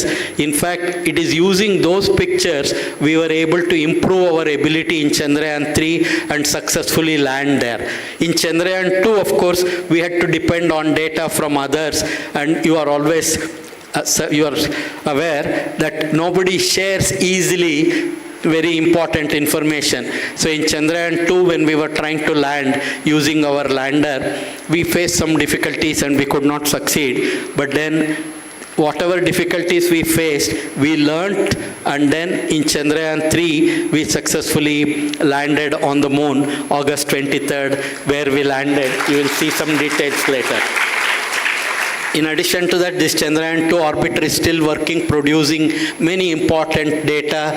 All this data is available in our International Space Science Data Center, to which access is available for the entire, both student, research community, and even public in general. And prior to Chandrayaan 3, we also did actually, prior to Chandrayaan 2, we also did a program called Mars Orbiter Mission. In fact, just if you have to appreciate ಈ ಒಂದು ಮಿಷನ್ದು ಕ್ಲಿಷ್ಟತೆ ಅಥವಾ ಕಠಿಣತೆ ಏನಿತ್ತಪ್ಪ ಅಂದರೆ, 2013ನೇ ಇಸ್ವಿ November 5ನೇ ತಾರೀಕು ನಾವು ಶ್ರೀಹರಿಕೋಟಾಯಿಂದ launch ಮಾಡಿದಾಗ ಆ ಉಪಗ್ರಹದ ಕೆಲಸ ಏನಿತ್ತಪ್ಪ ಅಂದರೆ, ಸುಮಾರು 10 ತಿಂಗಳ ಕಾಲ ನಾವು ಲಾಂಚ್ ಮಾಡಿದ್ರಿಂದ ಸುಮಾರು 60 ಕೋಟಿ ಕಿಲೋಮೀಟ್ರಷ್ಟು ದೂರ ಟ್ರಾವೆಲ್ ಮಾಡಿ, 10 ತಿಂಗಳಲ್ಲಿ ಅಷ್ಟು ದೂರ ಟ್ರಾವೆಲ್ ಮಾಡಿ 2014 ಸೆಪ್ಟೆಂಬರ್ 24 ಬೆಳಗ್ಗೆ 7:30 ಗಂಟೆ ಆ ಸೆಕೆಂಡಲ್ಲಿ ನೀವು ಬಾಹ್ಯಾಕಾಶದಲ್ಲಿ you imagine a cube of 50 kilometres. ಆ 50 ಕಿಲೋಮೀಟರ್ ಕ್ಯೂಬ್ ಒಳಗಡೆ ಈ ಉಪಗ್ರಹ ಇದ್ದಿದ್ರೆ ಮಾತ್ರ ನಮಗೆ ಈ ಉಪಗ್ರಹವನ್ನು ಮಂಗಳನ ಕಕ್ಷೆಯಲ್ಲಿ ಸೇರ್ಸೋಕ್ಕೆ ಸಾಧ್ಯ ಆಗ್ತಾ ಇತ್ತು.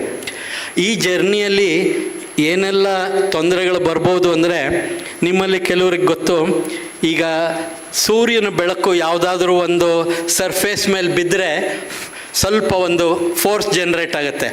ಅಂಥ ಒಂದು ಸಣ್ಣ ಫೋರ್ಸ್ ಕೂಡ ಈ ಉಪಗ್ರಹನ ತನ್ನ ಕಕ್ಷೆಯಿಂದ ದೂರಕ್ಕೆ ನೂಕೋ ಅಷ್ಟು ಸಾಧ್ಯತೆ ಇತ್ತು. 1000 ಕಿಲೋಮೀಟ್ರ್ ದೂರ ಹೋಗ್ತಾ ಇರ್ತಿತ್ತು. ಅಂದರೆ 10 ತಿಂಗಳ ಕಾಲ ಅಷ್ಟೆಲ್ಲ ಟ್ರಾವೆಲ್ ಮಾಡಿ ನಿರ್ದಿಷ್ಟವಾದ ಜಾಗದಲ್ಲಿ ಅದು ಇದ್ದಿದ್ರೆ ಮಾತ್ರ ಅದು ಸಕ್ಸಸ್ ಆಗ್ತಾಯಿತ್ತು. ಅದಕ್ಕೇ ಈ ಮಂಗಳ ಗ್ರಹದ ಕಕ್ಷೆಯಲ್ಲಿ ಭಾರತ ದೇಶ ತನ್ನ ಚೊಚ್ಚಲ ಪ್ರಯತ್ನದಲ್ಲೇ ಸಫಲತೆ ಹೊಂದಾಗ ಇಡೀ ಪ್ರಪಂಚ ಭಾರತದ ಕಡೆ ನೋಡೋ ಹಂಗಾಯಿತು.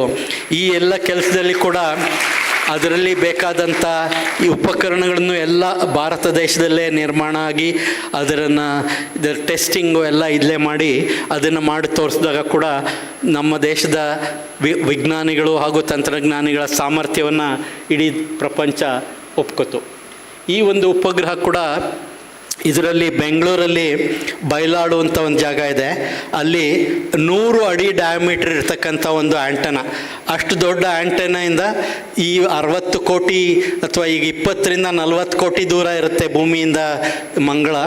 ಆ ದೂರದಲ್ಲಿರ್ತಕ್ಕಂಥ ನಮ್ಮ ಉಪಗ್ರಹದ ಜೊತೆ ಸಂಪರ್ಕ ಮಾಡೋದಕ್ಕೆ ಒಂದು ದೊಡ್ಡ ಆ್ಯಂಟನ ಬೇಕು. ಅಂಥ ಆ್ಯಂಟನೂ ಕೂಡ ಭಾರತ ದೇಶದಲ್ಲೇ ನಿರ್ಮಾಣ ಮಾಡಿ ಡೀಪ್ ಸ್ಪೇಸ್ ನೆಟ್ವರ್ಕಿಗೆ ತಯಾರು ಮಾಡಿ ಅದೇ ಆ್ಯಂಟನನ ಇವಾಗ ನಾವು ಚಂದ್ರಯಾನಕ್ಕೆ ಹಾಗೂ ಆದಿತ್ಯ ಅದಕ್ಕೆಲ್ಲ ಉಪಯೋಗಿಸ್ತಾ ಇದ್ದೀವಿ.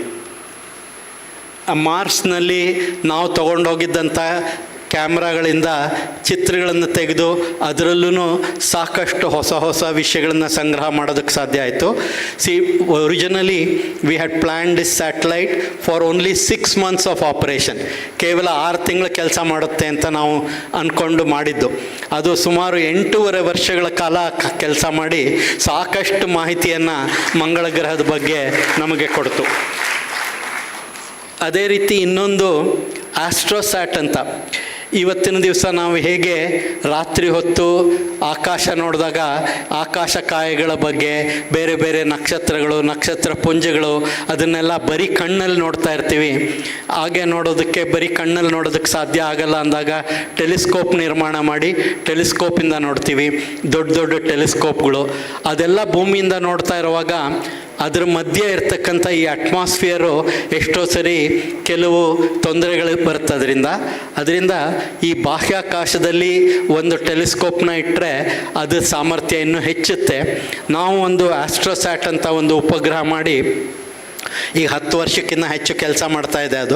ಅದರಲ್ಲಿ ಇಡೀ ಪ್ರಪಂಚದಲ್ಲೇ ಇರ್ತಕ್ಕಂಥ ಟೆಲಿಸ್ಕೋಪ್ಗಳಲ್ಲಿ ಒಂದು ನಿರ್ದಿಷ್ಟವಾದ ವೇವ್ಲೆಂತಲ್ಲಿ ಇದರ ಕ್ಷಮತೆ ಬೇರೆ ಯಾವ ಉಪಗ್ರಹದಲ್ಲೂ ಇಲ್ಲದೆ ಇರತಕ್ಕಂಥ ಕ್ಷಮತೆ ಇರುವಂಥ ಒಂದು ಉಪಗ್ರಹ ಇದು. ಇದರಲ್ಲಿ ಬರೋ ಮಾಹಿತಿ ಕೂಡ ನಮ್ಮ ವಿಜ್ಞಾನಿಗಳಿಗೆ ಹೊಸ ಹೊಸ ವಿಷಯಗಳನ್ನು ಸಂಶೋಧನೆ ಮಾಡೋದಕ್ಕೆ ಸಾಧ್ಯ ಆಗ್ತಾ ಇದೆ. ಇದೆಲ್ಲ ನೋಡ್ತಾ ಇದ್ರದ್ರಲ್ಲಿ ಜೊತೆಗೆ ಇವತ್ತು ನಾವು ಈ ಬಾಹ್ಯಾಕಾಶ ತಂತ್ರಜ್ಞಾನವನ್ನು ಭಾರತ ದೇಶದ ಬೆಳವಣಿಗೆಗೆ ಯಾವ ರೀತಿ ಉಪಯೋಗಿಸ್ತಾ ಇದ್ದೀವಿ ಅಂದರೆ, ಈಗ ನಿಮ್ಗೆ ನಾನು ಹೇಳಿದಾಗೆ ಭೂಮಿಯಿಂದ ಹೊರಗಡೆ ಹೋಗಿ ಉಪಗ್ರಹದಿಂದ ಭೂಮಿ ಕಡೆ ನೋಡುವಾಗ ಭೂಮಿಯ ಎಲ್ಲ ಭಾಗವನ್ನು ನೋಡ್ಬೋದು. ಅದರಲ್ಲಿ ಜೊತೆಗೆ ನಮ್ಮ ಕಣ್ಣಿನಿಂದ ನಾವು ಏನು ನೋಡ್ತೀವಿ, we can see only between 400 to 700 nanometres. Day ಲೈಟಲ್ಲಿ ಏನು ಕಾಣುತ್ತೆ ಅಷ್ಟು ಮಾತ್ರ. ಆದರೆ this universe, their electromagnetic radiation extends from ultraviolet, infrared and radio waves, microwaves, ಬೇರೆ ಬೇರೆ ತರಂಗಗಳಲ್ಲಿ ಅದು ಕೆಲಸ ಮಾಡುತ್ತೆ. ಅದೆಲ್ಲದರಲ್ಲೂ ನೋಡೋದಕ್ಕೆ ಬೇರೆ ಬೇರೆ ಉಪಕರಣಗಳನ್ನ ಉಪಯೋಗಿಸ್ಕೊಂಡು ನಾವು ಈ ಉಪಗ್ರಹಗಳಲ್ಲಿ ಅದನ್ನು ಜೋಡಿಸ್ತೀವಿ. ನಿಮಗೂ ಅನಿಸ್ಬೋದು, ಈ ನಮ್ಮ ದೇಶದಲ್ಲಿ ಈ ಮಾನ್ಸೂನ್ ಬರೋ ಟೈಮಲ್ಲಿ ಜೂನ್ನಿಂದ ಸೆಪ್ಟೆಂಬರ್ವರೆಗೂ ಎಷ್ಟು ಮೋಡ ಇರುತ್ತೆ ಅಂದರೆ ನೀವು ಬಾಹ್ಯಾಕಾಶದಿಂದ ಏನು ಕಾಣುತ್ತೆ ನಿಮಗೆ ಅಂತ. ಆದರೆ ನಮಗೆ ಹೇಗೆ ಗಾಜಿನ ಮೂಲಕ ಗಾಜು ಟ್ರಾನ್ಸ್ಪೇರೆಂಟ್ ಆಗಿರುತ್ತೆ, ಅದೇ ರೀತಿ ಮೈಕ್ರೋವೇವ್ ತರಂಗಗಳು ಕ್ಲೌಡ್ ಮೂಲಕ ನೋಡ್ಬೋದು. ಈಗ ನಾವು ಹೇಗೆ ಟ್ರಾನ್ಸ್ಪೇರೆಂಟ್ ಗ್ಲಾಸ್ ಮೂಲಕ ನೋಡ್ತೀವಿ, ಅದೇ ರೀತಿ ಮೈಕ್ರೋವೇವ್ ತರಂಗದಲ್ಲಿ ನಾವು ಉಪಕರಣಗಳನ್ನು ತಯಾರು ಮಾಡಿದ್ರೆ ಅದು ಕ್ಲೌಡ್ ಮೂಲಕ ನೋಡೋದಕ್ಕೆ ಸಾಧ್ಯ ಆಗುತ್ತೆ. ಇದರಲ್ಲಿ ಮಾಹಿತಿ ತಗೊಂಡು ನಾವು ಇವತ್ತು ಸಮುದ್ರದ ಮೇಲೆ ಗಾಳಿಯ ವೇಗ ಹಾಗೂ ಸಮುದ್ರದ temperature, sea surface temperature, pressure and then cyclone ಬಗ್ಗೆ ಎಲ್ಲದರ ಬಗ್ಗೆ ಮಾಹಿತಿ ತಗೊಂಡು, ನಾನು ಹೇಳ್ದಾಗಲೇ ಈ ಭೂಮಿ ಮೇಲೆ ಏನೆಲ್ಲ ಬೆಳೆ ಇದೆ, ಜೊತೆಗೆ ಹವಾಮಾನ ಬದಲಾವಣೆಗಳು, ಆಮೇಲೆ ಪ್ರಿಡಿಕ್ಷನ್ಗೂ ಕೂಡ ನೀವು ಒಂದು ರೀತಿ ಯೋಚನೆ ಮಾಡಿದ್ರೆ, ಮುಂಚೆ ಬಾಹ್ಯಾಕಾಶ ತಂತ್ರಜ್ಞಾನ ಬರೋದಕ್ಕೆ ಮುಂಚೆ ಭೂಮಿ ಮೇಲೆ ಈ ಲ್ಯಾಂಡ್ ಇರೋ ಕಡೆ ಮಾತ್ರ ಕೆಲವು ಉಪಕರಣಗಳನ್ನು ಇಟ್ಟು ಮಾಹಿತಿ ಕಲೆಕ್ಟ್ ಮಾಡಿಕೊಂಡು ಆ ಮಾಹಿತಿಯಿಂದ ನಮ್ಮ ಕಂಪ್ಯೂಟರ್ಗಳ ಮೂಲಕ ಮಾಡೆಲ್ ಮಾಡಿ ಪ್ರಿಡಿಕ್ಷನ್ ಆಗ್ತಾಯಿತ್ತು. ಆದರೆ ಬಾಹ್ಯಾಕಾಶ ತಂತ್ರಜ್ಞಾನ ಬರೋಕ್ಕೆ ಶುರು ಆದಮೇಲೆ ಭೂಮಿಯ ಮುಕ್ಕಾಲು ಭಾಗ ಇರತಕ್ಕಂಥ ನೀರಿನ ಮೇಲೆ ಕೂಡ, ಸಮುದ್ರದ ಮೇಲೆ ಕೂಡ ಮಾಹಿತಿ ತಗೊಳ್ಳೋಕ್ಕೆ ಸಾಧ್ಯ ಆಗೋದ್ರಿಂದ ಇಡೀ ಭೂಮಿಯ ವಾತಾವರಣದ ಬಗ್ಗೆ ಮಾಡೆಲ್ಗಳು ಇಂಪ್ರೂವ್ ಆಗ್ತಾ ಇವತ್ತು ಹೆಚ್ಚಿನ ರೀತಿಯಲ್ಲಿ ಅದು ಕೆಲಸ ಮಾಡೋಕ್ಕೆ ಸಾಧ್ಯ ಆಗಿದ್ದರೆ ಅದು ಬಾಹ್ಯಾಕಾಶ ತಂತ್ರಜ್ಞಾನದಲ್ಲಿ, ಬಾಹ್ಯಾಕಾಶದಲ್ಲಿ ಇರ್ತಕ್ಕಂಥ ಉಪಗ್ರಹಗಳಿಂದ ಸಿಗ್ತಕ್ಕಂಥ ಮಾಹಿತಿಯಿಂದ. ಅದೇ ರೀತಿ ಕೆಲವು ಸರಿ ಈ ಕ್ಲೈಮೇಟ್ ಚೇಂಜ್ ಬಗ್ಗೆ ನೀವು ನೋಡಿದ್ರೆ, ಕೋರಲ್ಸ್ ಹೇಗೆ ಮಾಡ್ತಾ ಇದೆ, ಅಥವಾ ಯಾವ ಜಾಗದಲ್ಲಿ ಹೆಚ್ಚು ಮಳೆ ಆಗುತ್ತೆ, ಅಥವಾ ಯಾವ ಜಾಗದಲ್ಲಿ ಸಾಯಿಲ್ ಫರ್ಟಿಲಿಟಿ ಲೂಸ್ ಆಗ್ತಾ ಇದೆ, ಇದೆಲ್ಲ ಬಗ್ಗೆ ಮಾಹಿತಿ ತಗೊಂಡು ಇವತ್ತು ನಮ್ಮಲ್ಲಿ ಸುಮಾರು 50ಕ್ಕೂ ಹೆಚ್ಚು ಉಪಗ್ರಹಗಳು ಕೆಲಸ ಮಾಡ್ತಾ ಇದೆ. ಎಲ್ಲದ ಮಾಹಿತಿಯಿಂದ ಬೇರೆ ಬೇರೆ ತರಂಗಗಳಲ್ಲಿ ಮಾಹಿತಿ ತಗೊಂಡು ಕಂಪ್ಯೂಟರ್ಗಳ ಮೂಲಕ ಮಾಡೆಲ್ ಮಾಡಿ ಬೇರೆ ಬೇರೆ ಕ್ಷೇತ್ರಗಳಲ್ಲಿ socio economic security, sustainable development, disaster risk reduction, governance, ಈ ಎಲ್ಲ ಕೆಲಸದಲ್ಲಿ ಕೆಲಸ ನಡೀತಾ ಇದೆ. ಇನ್ನೊಂದು ಕೆಲಸ ಏನಾಯ್ತಪ್ಪ ಅಂದರೆ, ಆವಾಗ 2015ನೇ ಇಸ್ವಿನಲ್ಲಿ ನಮ್ಮ ದೇಶದಲ್ಲಿ ಒಂದು ದೊಡ್ಡ ಕಾರ್ಯಕ್ರಮ ನಡೀತು. ಅವತ್ತು ಡೆಲ್ಲಿಯಲ್ಲಿ ನಮ್ಮ ದೇಶದ ಎಲ್ಲ ರಾಜ್ಯಗಳ ಹಾಗೂ ಕೇಂದ್ರ ಸರ್ಕಾರದ ಆಫೀಸರ್ಗಳು, ಸುಮಾರು 1000ಕ್ಕೂ ಹೆಚ್ಚು ಆಫೀಸರ್ಸ್ಗಳು, ಅವ್ರನ್ನೆಲ್ಲ ಈ ರೀತಿಯ ಒಂದು ಕಾನ್ಫರೆನ್ಸ್ ಮಾಡಿ ಪ್ರತಿಯೊಂದು ಕ್ಷೇತ್ರದಲ್ಲೂ ಬಾಹ್ಯಾಕಾಶ ಕ್ಷೇತ್ರದಿಂದ ಬರ್ತಕ್ಕಂಥ ಮಾಹಿತಿಯನ್ನು ಉಪಯೋಗಿಸ್ಕೊಂಡು ಯಾವ ರೀತಿ ಕೆಲಸ ಮಾಡ್ಬೋದು, ಆ ಕೆಲಸದಿಂದ ಬೆಳವಣಿಗೆ ಹೇಗೆ ಮಾಡ್ಬೋದು ಅದನ್ನು ತೋರಿಸೋದಕ್ಕೆ 2 ದಿನಗಳ ಒಂದು ಕಾನ್ಫರೆನ್ಸ್ ನಡೀತು. ಆ ಕಾನ್ಫರೆನ್ಸ್ನಲ್ಲಿ ಅವತ್ತಿನ ಪ್ರಧಾನಮಂತ್ರಿ ಆಗಿದ್ದಂಥ ನರೇಂದ್ರ ಮೋದಿ ಅವರು ಅಲ್ಲಿ ಸೇರಿದ್ದಂಥ ಎಲ್ಲ ಸರ್ಕಾರಿ ನೌಕರರಿಗೆ ಸುಮಾರು 3/4 ಗಂಟೆ ಅವರು ಹೇಳಿದ್ರು ಈ ಬಾಹ್ಯಾಕಾಶ ತಂತ್ರಜ್ಞಾನದಿಂದ ಯಾವ ರೀತಿ ನಾವು ಬೇರೆ ಬೇರೆ ಕೆಲಸ ಎಲ್ಲ ಮಾಡ್ಬೋದು ಅಂತ. ಯಾಕೆಂದರೆ ಅವರು ಗುಜರಾತಲ್ಲಿದ್ದಾಗ ಕೂಡ ಈ ಒಂದು ಸಂಪರ್ಕ ಸಾಧನ ಹಾಗೂ ರಿಮೋಟ್ ಸೆನ್ಸಿಂಗ್ ಉಪಯೋಗಿಸ್ಕೊಂಡು ಸಾಕಷ್ಟು ಸಮಸ್ಯೆಗಳಿಗೆ ಪರಿಹಾರ ಕಂಡುಹಿಡ್ಕೋತಾ ಇದ್ರು. ಈ ರೀತಿ ಕೆಲಸ ಮಾಡೋಕ್ಕೆ ಶುರು ಆದಮೇಲೆ ಕಂಟಿನ್ಯೂಸ್ ಆಗಿ ಈಗ ಮನ್ರೇಗಾ ಪ್ರೋಗ್ರಾಮ್ ಇರ್ಬೋದು ಅಥವಾ ಈ ಡಿಜಿಟಲ್ ನಡೀತಾ ಇದೆ ಏನಿದೆ, ಈ ಜಾಮ್ ಪ್ರೋಗ್ರಾಮ್ಗೆ, ಕಮ್ಯುನಿಕೇಷನ್ಗೆ, ಬ್ರಾಡ್ಕಾಸ್ಟಿಂಗಿಗೆ ಅದೆಲ್ಲದರ ಸಹಾಯ ಮಾಡಿಕೊಂಡು ಬೇರೆ ಬೇರೆ ಕ್ಷೇತ್ರಗಳಲ್ಲಿ ಕೆಲಸ ನಡೀತಾ ಇದೆ. ಇನ್ನೊಂದೇನಪ್ಪ ಅಂದರೆ, ನಿಮಗೆ ಗೊತ್ತಿರೋ ಹಾಗೆ ಯಾರು ನೀವು ಮಾಡ್ತಾ ಇರೋ ಕೆಲಸದ ಬಗ್ಗೆ ನಿಮ್ಮ ಹತ್ರ ಬಂದು ನೀವು ಮಾಡ್ತಾ ಇರೋ ಕೆಲಸನ ಒಂದು ಹೊಸ ರೀತಿನಲ್ಲಿ ಮಾಡ್ಬೋದು, ಸುಲಭವಾಗಿ ಮಾಡ್ಬೋದು ಅಂತ ಹೇಳಿದ್ರೆ ಮೊದಲು ನಾರ್ಮಲ್ ಹ್ಯೂಮನ್ ರಿಯಾಕ್ಷನ್ ಏನಿರುತ್ತಪ್ಪ ಅಂದರೆ, ನನಗೆ ಗೊತ್ತು ನಾನು ಹೆಂಗೆ ಮಾಡೋದು ಅಂತ, ನೀನು ಯಾರು ಬಂದು ಹೇಳೋಕ್ಕೆ ಅಂತ. ಈಗ ಬಾಹ್ಯಾಕಾಶದಿಂದ ಬರ್ತಕ್ಕಂಥ ಮಾಹಿತಿಯನ್ನು ಉಪಯೋಗಿಸ್ಕೊಂಡು ನಮ್ಮ ಹೆಚ್ಚಿನ ಒಳ್ಳೆ ಬೇಗವಾಗಿ ಹಾಗೂ ಎಫಿಷಿಯೆಂಟಾಗಿ ಮಾಡ್ಬೋದು ಅಂತ ಕೆಲಸ ತೋರಿಸ್ಕೊಟ್ರು ಅದನ್ನು ಕಾರ್ಯರೂಪಕ್ಕೆ ತರೋದಕ್ಕೆ ತುಂಬ ಹಿಂಜರಿಕೆ ಇತ್ತು. ಸುಮಾರು 30-40 ವರ್ಷಗಳ ಕಾಲ ನಿರಂತರವಾಗಿ ಅವ್ರಿಗೆ ತೋರಿಸ್ಕೊಟ್ಟು ಆಮೇಲೆ ಹಂತವಾಗಿ ಬೇರೆ ಬೇರೆ ಕ್ಷೇತ್ರಗಳಲ್ಲಿ ಈ ಕೆಲಸ ಶುರು ಆಯಿತು. 1987ನೇ ಇಸ್ವಿ ಹೊತ್ತಿಗೆ ಫಾರೆಸ್ಟ್ ಸರ್ವೆ ಆಫ್ ಇಂಡಿಯಾನವರು ಇಂಡಿಯಾ ದೇಶದ ಫಾರೆಸ್ಟ್ ಕವರ್ಗೆ ಇದನ್ನು ಉಪಯೋಗಿಸೋಕ್ಕೆ ಶುರು ಮಾಡಿದ್ರು. ಅದೇ ರೀತಿ ಇನ್ಕಾಯ್ಸ್ನವರು ಮೀನುಗಾರರಿಗೆ ತೋರಿಸೋದಕ್ಕೆ 1999.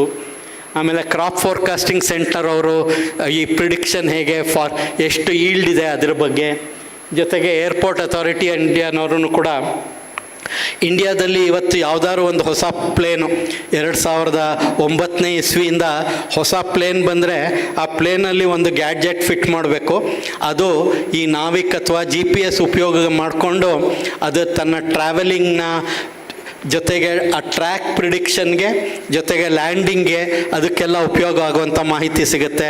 ಆ ಕೆಲಸನ ಈ ರೀತಿ ಎಲ್ಲ ಬೇರೆ ಬೇರೆ ಹಂತಗಳಲ್ಲಿ ಇದು ನಡೀತಾ ಬಂತು. ಇದ್ರ ಜೊತೆಗೆ ನಾವು ಮಾಡೋ ಕೆಲಸದಲ್ಲಿ ಕೇವಲ ನಮ್ಮ ದೇಶದಷ್ಟೇ ಅಲ್ಲ, ಬೇರೆ ಬೇರೆ ದೇಶಗಳಲ್ಲಿ ಅವ್ರ ಜೊತೆನೂ ಸ್ಪೇಸ್ ಏಜೆನ್ಸಿಗಳ ಜೊತೆನೂ ಕೆಲಸ ಮಾಡಿ ಅವ್ರ ಜೊತೆ ಸಹಾಯ ಕೂಡ ತೊಗೊಂಡು ಕೆಲವು ಕೆಲಸಗಳನ್ನೆಲ್ಲ ಮಾಡಿದ್ದೀವಿ. ಅದರಲ್ಲಿ ಒಂದು ಉದಾಹರಣೆ ಅಂದರೆ,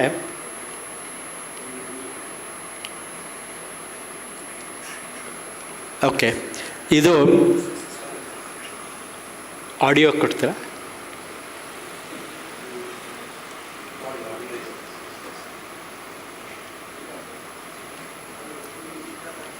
ಸೊ ವಾಪಸ್ ಹೋಗಬೇಕು.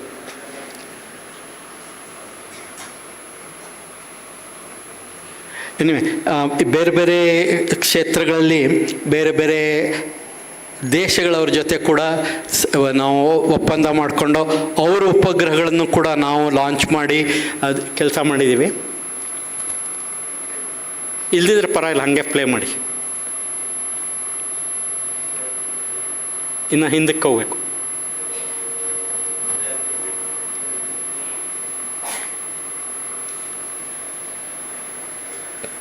ಹಾಗೆ ಮಾಡೋ ಕೆಲಸದಲ್ಲಿ ಇವು ಫ್ರಾನ್ಸ್ನವ್ರ ಜೊತೆ ಮೆಗಾಟ್ರಾಪಿಕ್ಸ್ ಅಂತ ಒಂದು ಮೇಘ ಅಂದರೆ ನಮ್ಮ ಕ್ಲೌಡ್ ಅಂತ, ಟ್ರಾಪಿಕ್ ಅಂದರೆ ಟ್ರಾಪಿಕಲ್ ರೀಜನ್ನಿಗೆ ಬೇಕಾಗುವಂಥ ಅಂತಹ ಒಂದು ಉಪಗ್ರಹನ ಮಾಡಿ ಅದರಲ್ಲಿ ಈ ಸ್ಪೇಸ್ ವೆದರ್ ರಿಸರ್ಚ್ಗೆ ಬೇಕಾಗುವಂಥ ಕೆಲಸ. ನಾನಾಗಲೇ ಹೇಳ್ದಂಗೆ ಮೈಕ್ರೋವೇವ್ನಲ್ಲಿ ನೋಡಿದಾಗ ಕ್ಲೌಡ್ಗಳ ಮೂಲಕ ನೋಡೋಕ್ಕೆ ಸಾಧ್ಯ ಆಗುತ್ತೆ. ಜೊತೆಗೆ of the Indian space program successfully operationalized after 3 developmental flights in 2019. LVM-3 is a geostationary launch vehicle of the 3rd generation. The second operational flight is commercialized to an international customer, OneWeb, an indigenously developed 630-ton launch vehicle capable of placing payloads of up to 4 metric tons into geosynchronous orbit, GEO, and 6 metric tons into low Earth orbit, LEO. The vehicle has 7 consecutively successful missions, handled GEO, LEO planetary missions and commercialized in a short period of time. It's identified for Gaganyaan mission, writing a new chapter in India's space history.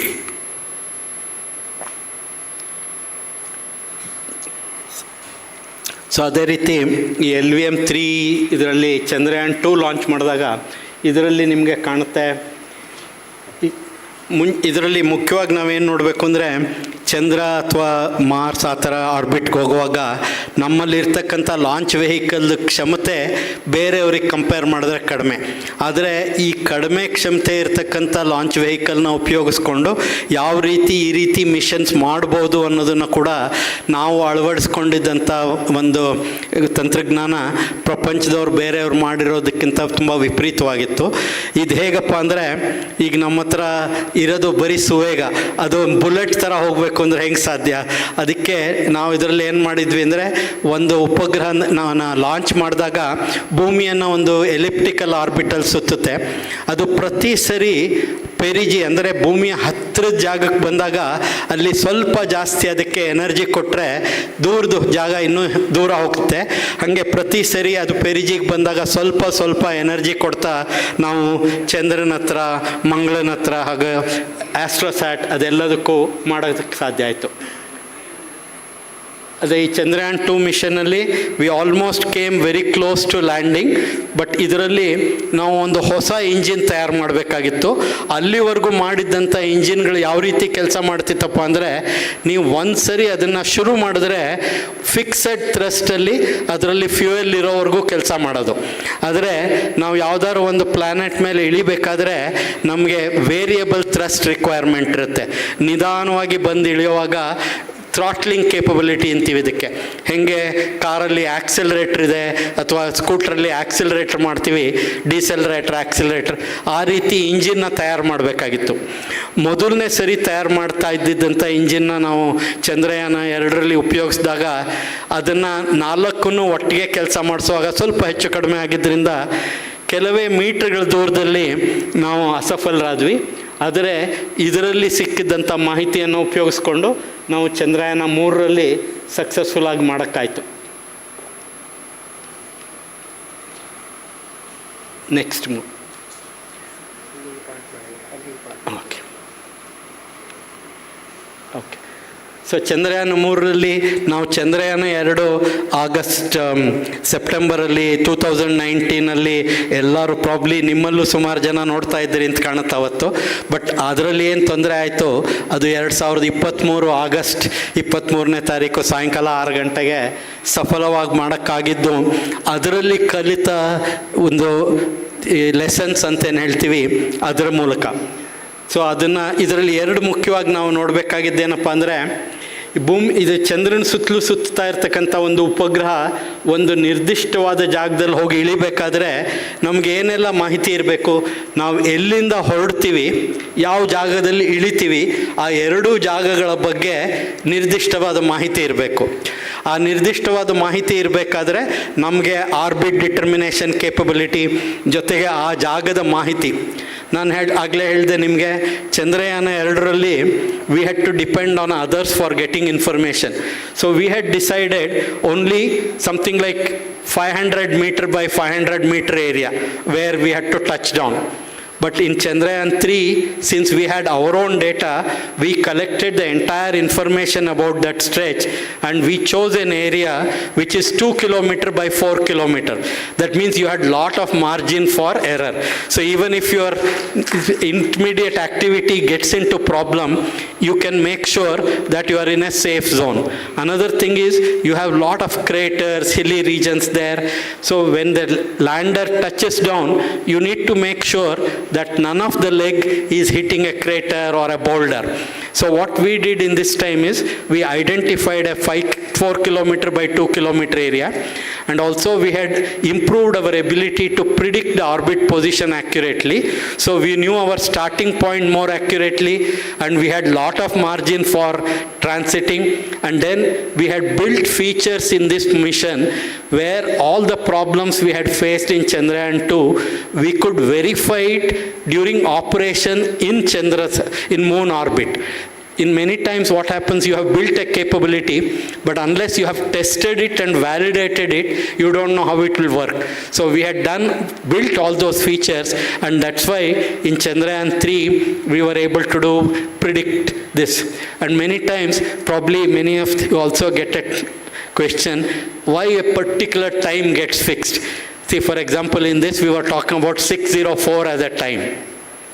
So what happens is in the celestial sphere, all objects are moving. They are not stationary. And if you want to get some specific relationship, then time also gets fixed.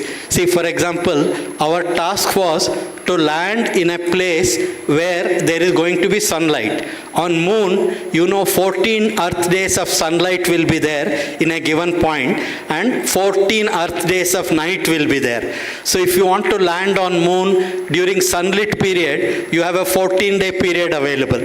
And then if you want your instrument to operate for a longer duration, you should reach that point at the beginning of that 14-day.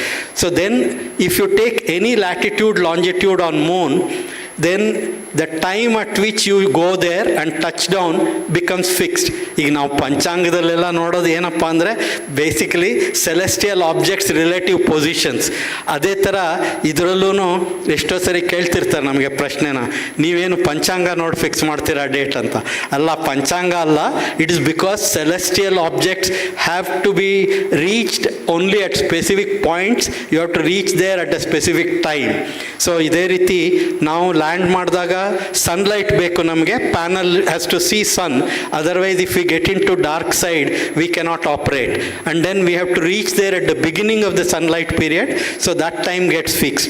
Then you work backwards from that and then fix when you launch, how much time you take, all this. So that's how we were able to successfully do this operation, you can say. And what was done is, like I said, you went there, hovered at that place, you took a picture of that region. We had stored in the system a picture taken by our Chandrayaan 2 camera and made a verification. How are you in the correct position? If you are not in the correct position, how much you have to move your launcher or lander. So then, based on that, you correct your position and then touch down.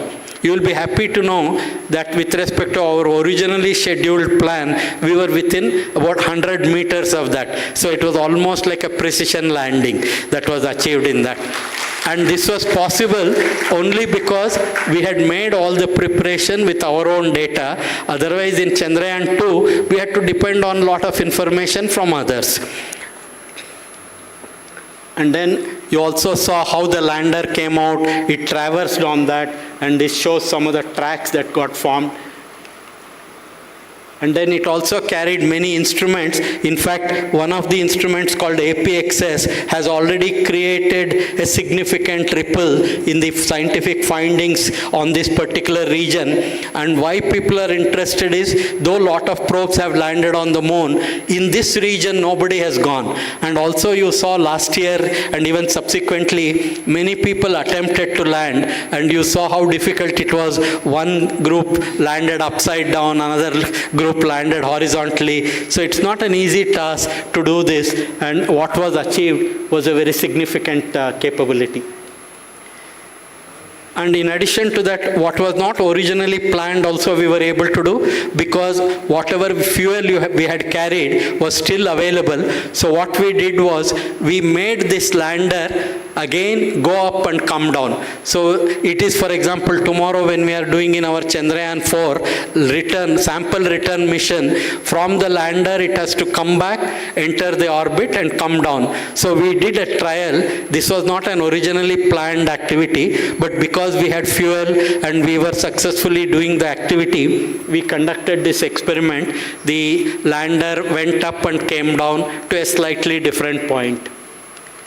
Then we also made use, see, in future, you don't want to leave debris on the orbit of the moon. So we brought back the probe which had taken the lander and rover to moon. We brought it back towards Earth. For that also, the experiment was conducted and it was brought back.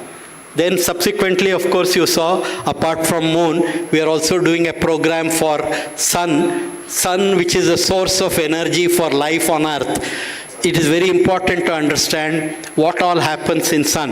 And you are familiar, when total solar eclipse occurs on Earth, it actually lasts for only few minutes.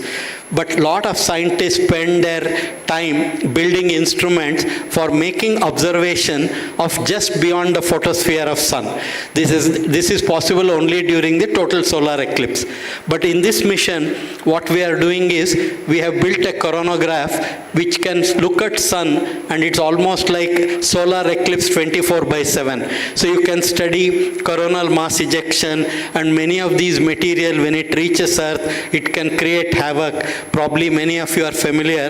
There is an event called Carrington event which occurred about 150 years back. At that time, on Earth, use of electricity was limited. But if such an event happens now, the entire Earth's electrical energy system will collapse, and it will take probably maybe many decades to recover. So how to bring in information about sun, etc., sun weather, these are the attempts here. And we were able to successfully put our satellite in that halo orbit, and it's continuing to provide very useful information. While we did all this, what happens is, world is not remaining stationary. We started in the early 60s with the prime objective, like I said, while everybody in the world started their space program only for military applications. India was the only country which started its space program for providing solutions to its problems, like weather monitoring, communication, broadcasting, navigation. When Kargil problem navigation became an essential thing. But then during this time, the world also started moving fast. See, like human being conquered land, he conquered ocean, he conquered airspace. Now his desire is to conquer space itself. So already you are seeing space is becoming space tourism, space adventure, space exploitation, and space for strategic use is all happening. And it is not only nation states, but private entities which are also trying to do activities in space. So that means people are trying to make use of space technology for gaining dominance over others. And India, which is now today become the fourth largest economy or the third largest economy, and by the time we reach our 100 years of independence, when we have the aspiration to reach the topmost, we also need to build capacity and capability. So today, if you look at space, putting man in space is one such capability. And India has started, while originally the plan was by 75th year of independence, we should have put humans into the orbit and bring them back. But then because of COVID and other reasons, it got slightly delayed. And probably by next year and next to next year, you will have Indian astronauts going around using our own launcher. This is the Gaganyaan program. And Gaganyaan program requires our launch vehicles to be human rated. That means you cannot take risk the way you take risk with non-living objects. And Gaganyaan, once we achieve this, we will become the fourth country in the world beyond America, Russia and China. And it's an essential requirement because world recognizes only those who demonstrate the capability of what they are telling, not just what they say. You have seen that happen recently also. So India needed to build, while originally it started space activity only for applications driven thing, but now you also have to make sure that you go ahead. And in all this, all the time, we are constantly making use of how we can improve the efficiency of what we are doing. If you have to put a space station in future, how can we make use of the fourth stage of the rocket, which actually spends few months in orbit? So what we did is, this platform is called POEM, and it provides opportunity for many students and other researchers to put payloads in this. This fourth stage of the rocket, when it is orbiting Earth, is made use of for conducting experiments, microgravity experiments and other experiments, and we are providing such opportunities using this. And recently, probably you have seen even conducting experiment of life. That means if you put a seed, whether the seed will grow, that experiment also was conducted. Crop experiment, a cowpea was actually flown into the 350 kilometer, and then providing a specific temperature, it was shown. Can you just play this? Just click on the center.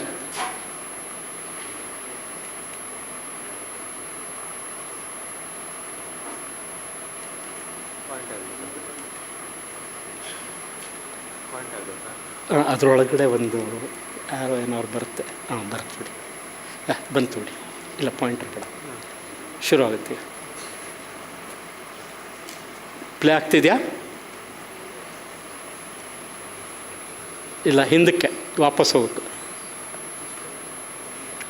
You will see how a seed sprouts and 2 leaves come out. It will come now. Play ಆಗ್ತಿದೆ ಅಲ್ವಾ?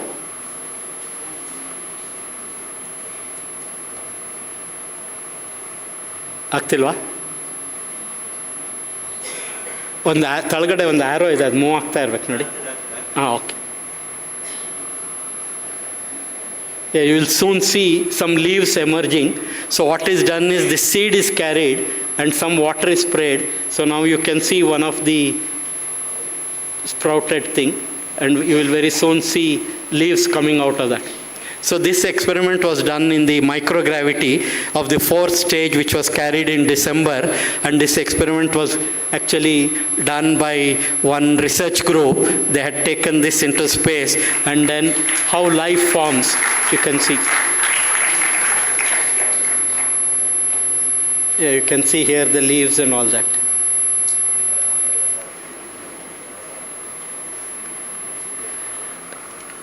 Then you can, like I said, India started its space program with the primary objective of providing solutions, and today space economy is becoming a $1 trillion economy. And if India, in its desire to grow up in the economic scale, cannot ignore what happens in space simply because it is one of the dominating mechanisms through which people, those who have the capability, can dominate. So India also, if it has to achieve that, more and more people have to participate. So what the government is doing, it is enabling private enterprise to participate in this, and only ISRO, if it is going to work in this, it will be inadequate, because government also alone cannot also find all the resources. So today what is done is, by bringing in entities like InSpace, which is promoting space activities in the country. So you probably just few days back you would have learned that our SSLV, small satellite launch vehicle technology, is being transferred to a public sector undertaking, HAL, for doing private activities on that. And similarly, there is going to be satellites going to be built by consortium of industry, and then lot of academic institutions will work on this. And then India's vision is, by in a couple of years, putting man in space, and by 2035 have our own space station, and by 2040 we have looking at landing man on moon, landing humans on moon, and bringing them back. So now you can see what it means is that there is going to be a huge amount of activity in space involving life. That means opportunities are tremendous, and India has to learn that actually all the building this capability, and the next generation, which is going to be the key player between now and 2040 and beyond. Today you have already seen people are talking about private companies conducting space tourism, space adventure. Honorable Swamiji was mentioning about asteroids and mining of the asteroids. That means there are huge amount of resources which are available. How can we go to asteroids, bring them from there to Earth? So in all this, if the activities has to happen, there are tremendous opportunity, and India's desire is to enable the entire country to become a space-capable nation, which is one among the equals. You should remember, people will look at you and respect you only if you demonstrate your capability. No matter what else happens, they will not listen to you, and if you have to be one among the equals when you reach 2047, 100 years of independence, it is only possible when many of you who are young today, you become the leaders of the country. You become you are the ones who are going to be discussing and showcasing how things can happen, and if that is possible, it will be only when you build that capability. What ISRO has shown the country, starting from a very humble beginning, a beginning where you saw starting with something like do-it-yourself kits, bringing with the help of other countries, making it happen. I'll just take you through a couple of concepts which I'm sure you will appreciate. See, one of the key things we need to understand is what is called as leapfrogging. Now, what is leapfrogging, you might ask? See, leapfrogging is nothing but when the frog conserves all its energies and jumps. See, for example, you are seeing a well there, and a frog which was within that well, Kupa Manduka, you say, it thinks that is all the universe. But only when it goes out of that, it knows what is the other world. So what India did was, while it had its limited capabilities, it took the help of technological access it had, and then designed experiments and designed solutions for the problem. So when the first site experiment was done, it was the first of its kind in the world, which demonstrated that space technology of broadcasting can be used in a developing country for reaching out to its vast population. So that was demonstrated by India, but using a technology which was being developed by Americans. Then similarly, if you look at the highest resolution imaging system, see, India was using initially images generated by others, but when we started building our own imaging system, between 95 and 99, India had the privilege of providing the highest resolution images in the world in the civilian domain. Then similarly, Mars orbit mission, you saw for the first time in the very first attempt, India was able to reach Mars. Then Astrosat, it is still in a particular wavelength region, it has got the highest sensitivity and capability. Then 104 satellites when it was launched in a single launcher, again India demonstrated at that point of time, 37 satellites was the previous best. See, in all this, how did it happen? It happened with this leapfrogging. So if you want to reach a height, what normally happens is a person generates momentum by running, and then after building that momentum, he makes that use of that momentum to jump. But if you do not have even that much space for running, and you have to jump from a standing point, what is the difficulty? That is a leapfrogging technology, and India adopted this leapfrogging technology right from early days, and then showcased that you can overcome many problems using that methodology. And then here, for example, you can see, this is where we remember Dr. Sarabhai. He said the important ingredient for satisfactorily meeting the challenge of the changing environment is not experience, but an ability to learn. Probably many of you will appreciate that today the pace at which things are changing, the pace at which the information is changing, it is not the content that is important, but it is the process of learning that is important. Just to showcase this point, what Dr. Sarabhai, he was given the task of running Atira when he was in the initial days in Ahmedabad. So he had put an advertisement in the paper saying, those with experience need not apply. It looks so anti this thing. You can see who are the people who can make a difference to problem solving. And when do you need experienced people, and when do you need people without experience who can think and look at problems in a different perspective. So when he put that, he was trying to solve the problem of textile industry in the country. So he did not want those who had already experienced, because many times what happens is that experience puts a blinker on you. You do not think beyond that. So that's where he said, we don't want people with experience. Today the problem is that today we are trying to teach students for solving problems, the nature of which we are not aware. So we need to tell them the process of learning is more important, how to learn, and if we can learn, we can solve the problems. That is what Dr. Sarabhai had shown even at that time.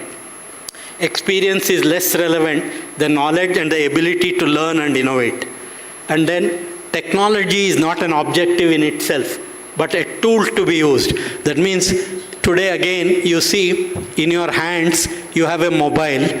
That mobile, what it is doing today, while it is a tool which you should use for taking advantage, that tool is being used by many to influence you and to manipulate you without your knowledge. In fact, this is a very serious problem. It's a problem that, anyway, I don't want to discuss that today, but just to bring to your notice, what it means is technology provides us tools, but those tools we should use for problem solving, those problems which we need to worry about. So that's what ISRO has shown all along, right from the early times, that a technology of going beyond Earth, like today's disruptive technology, a technology which humans got of going beyond Earth, and how that technology was used for providing solutions to a developing country which after hundreds of years of external rule was finding solution, and with this technology it demonstrated to the world that it is capable of doing, and today it's going ahead. So it's Sarabhai's vision of development of space technology and its extensive application for society. So what ISRO has done is demonstration of this. But then today's tasks, today's challenges are one step beyond. And all of you, the young students who are there here today, what you need to appreciate is, while your parents and grandparents are providing you a society with a certain set of capabilities, we are also leaving you with a lot of problems. We have not given you everything on a clean slate. We have left so many problems, but then for that you have to find a solution. If you have to find a solution, how can you find a solution? One of the key things you need to appreciate is, every one of you is an explorer of this universe. You have come to this world, with a certain set of minimum features. Maybe I'll just try to ask a couple of questions and try to find out how many of you appreciate how you are an explorer of this universe. See, today when we are building gadgets to go to Moon and Mars, what is our task? Our task is build a robotic system which can go there, do a task which we want. And if that task has to be done by that robot, we build some features into that. We build some input elements, sensing elements. We build some actuators using which the robot can do function. We build one controller. That controller take the sensory inputs and give commands to the actuators.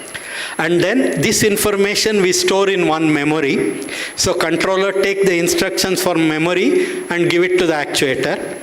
And we also build another set of instruction which is in a way self-preserving and protecting. Because if the robot has to perform a task beyond its design feature, it will fail. So we want to build fail-safe features. So many times we do this. To give you an example, suppose you have built a robot which can lift an object of 5 kilograms. Robot does not know what it is lifting. It simply follows instruction, goes there, tries to clasp and lift. If you ask what happens if the object is heavier than the capacity you have built, you will say, okay, maybe the arm will break. So as a designer, you don't want the arm to break. You will say, let me increase its capacity. You will make 5 kg, 50 kg. But still the object could be 100 kg, so it will still fail. So you will soon realize that simply increasing makes your design inefficient, because you have designed it for 100 kg. Most of the time it is required to do only 5 kg job. You need a heavy power, resources are more. So then you will think, no, can I build a feature which will let the robot know whether what it is doing is within its capability or not. So we will build some features and store it in another memory. This we can call as fail-safe design and self-preservation and self-protection. So this robot now has 5 elements: sensors, actuators, controller, one memory for external function, one memory for internal function. Now I want to ask any one of you, who wants to answer? Anybody who wants to take a risk of answering the question? If nobody raise their hand, I'll pick somebody. Okay, please get up. So I now talked about 5 elements, right? Do you think you have all those 5 elements within you? And if you think so, can you identify? Now you know what we are talking about. Sensors? We do have all of those 5 elements. Can you tell? Sensors are obviously sense organs. Which are they?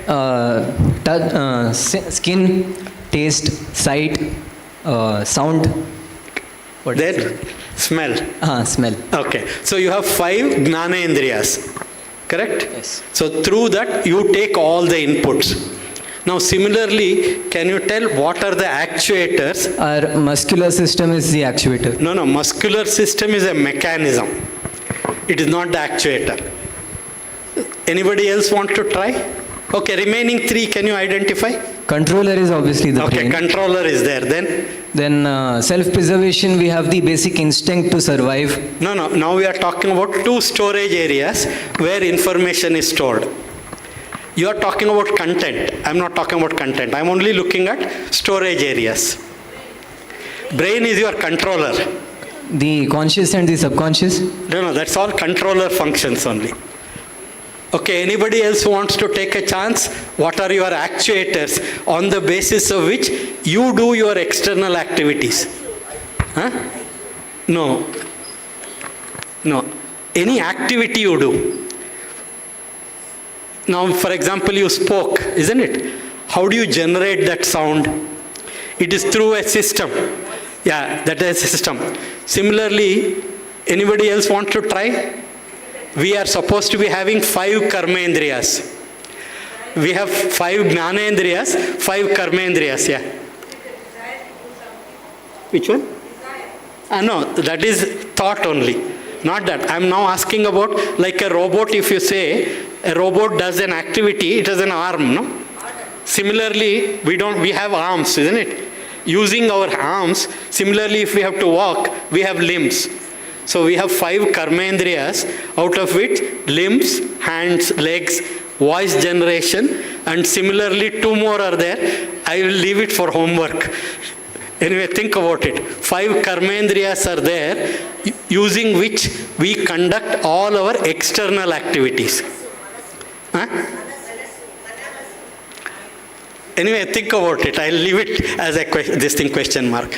Now, controller, obviously, we realize there is something which is within us, which is doing the job of taking sensory inputs and generating action. Now, we talked about 2 types of memory. For one memory, I'll give you an example. Every child learns what we call as a mother tongue. Now, why does it happen? Suppose the child is also a robot with these capabilities, enters the world. What happens? Just surrounding, some sound is coming in. Its ear is taking in sound. Its eyes are seeing what is happening. So can I say the controller tries to generate commands in such a way that its voice starts coming out, and what kind of instructions it has to give to its command, its system, a voice generation system, it slowly builds step by step and learns the language, and then it makes sense of this sound and reproduces that sound. So that is how we learn our mother tongue. So if I'm in Karnataka, I'll learn Kannada. If I'm in Germany, I'll learn German. So no matter where you are there, a child will learn that language simply because sensor is giving that input, controller is trying to mimic that action. Mimicking the action by generating commands for its actuators. So now you will also realize how the child starts growing, mimicking people around it. So you will also see child all the time wants you to repeat whatever it likes. Many of you realize if it likes something, it wants you to repeat it again and again. Why is it doing? Is it because it is trying to internalize that process, how to get up, how to move, how to produce those commands? All its memory, can I say, in one memory it keeps on storing this information and subsequently uses it for operation. For example, many of you have learned cycling. Before learning cycling, it was a very difficult process. But then once cycling became your routine, can I say it has become an autopilot within you? That means even without your conscious effort, your system will take you on the cycle while you are thinking of something else. Even same way driving. Once you learn driving, your system makes it run like an autopilot. What is that system? Controller, sensors, actuators, and all the algorithms, everything it has learned which is stored in one memory, and using that, it keeps operating. So now 4 things we have identified. One memory which we keep on filling up right from childhood till now. Everything that we see, hear, smudge, everything is internalized and it is stored, and then our internal actions, how the internal system functions, and then like if you say, many of you who have built some programs in systems, you will realize you are expecting an input to come. If that input does not come, you will build a default mode. System will take the default value and operate it. So can we say child also has a set of instruction available to it by the very birth process, which enables that controller in the child to operate the child till it learns new things in its life. So that means there is one memory which it has got by the very birth process, and these are the 5 elements with which human robotic system enters this world and keeps operating. Now you see the comparison I am making. The robot we are building, we went on learning step by step. The first robot we had sent had limited capabilities. We learned that there are limitations. So when we learned that limitation, we got some input from that. We designed a new system and then made it operate. When we found that this is inadequate, today we are doing artificial intelligence we are working on. Anyway, just the basic idea here is each one of us enter this world as an explorer of this universe. We are exploring this universe with the 5 sensors we have. A controller which keeps learning continuously, internalizes its action by the way it gets this stimulus, and using that stimulus it grows. Now you will appreciate why a child which is given a greater and greater stimulus is capable of doing many more things compared to those children who are restricted in their growth process. Just to highlight another point, can you compare 2 children, a child which is grown in a highly, maybe like a city like Bangalore, Delhi, where parents are in a way very restrictive. Don't touch this, don't spoil your hand by touching soil, this, etc., etc. Lot of constraints are there. There is another child in a remote place which grows up with surroundings, handling itself, evolving, learning. Which of the two children will be capable of dealing themselves, handling themselves in a given environment, in a new environment? I leave the thought to you. Now, the whole idea of telling you this was the following. When we keep building our instruments, what we are trying to do is, we are trying to mimic what is happening in nature. Today, if I have to give you another example, how did human beings start evolve? In the early times, he found his physical strength was inadequate to deal with the bigger animals, and to survive, he found that his hands were not sufficient. So he looked around, he picked up a stone, started using the stone for impacting on the animal. Then he made it sharper. Then with a sharper stone he did. Then he took a stick, started fighting from a distance. Then he converted that stick into bow and arrow. So like that, he started fighting with the animals, controlling himself and evolving.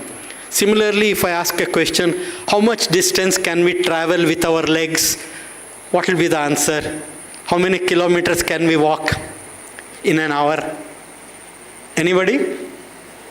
How many kilometers can we walk? Yeah? All right, you take. Yeah. Okay, let's say 4 to 6 kilometers is the thing. But you saw a lot of animals around which are moving much faster. So what did the humans do? They domesticated them, started riding on them.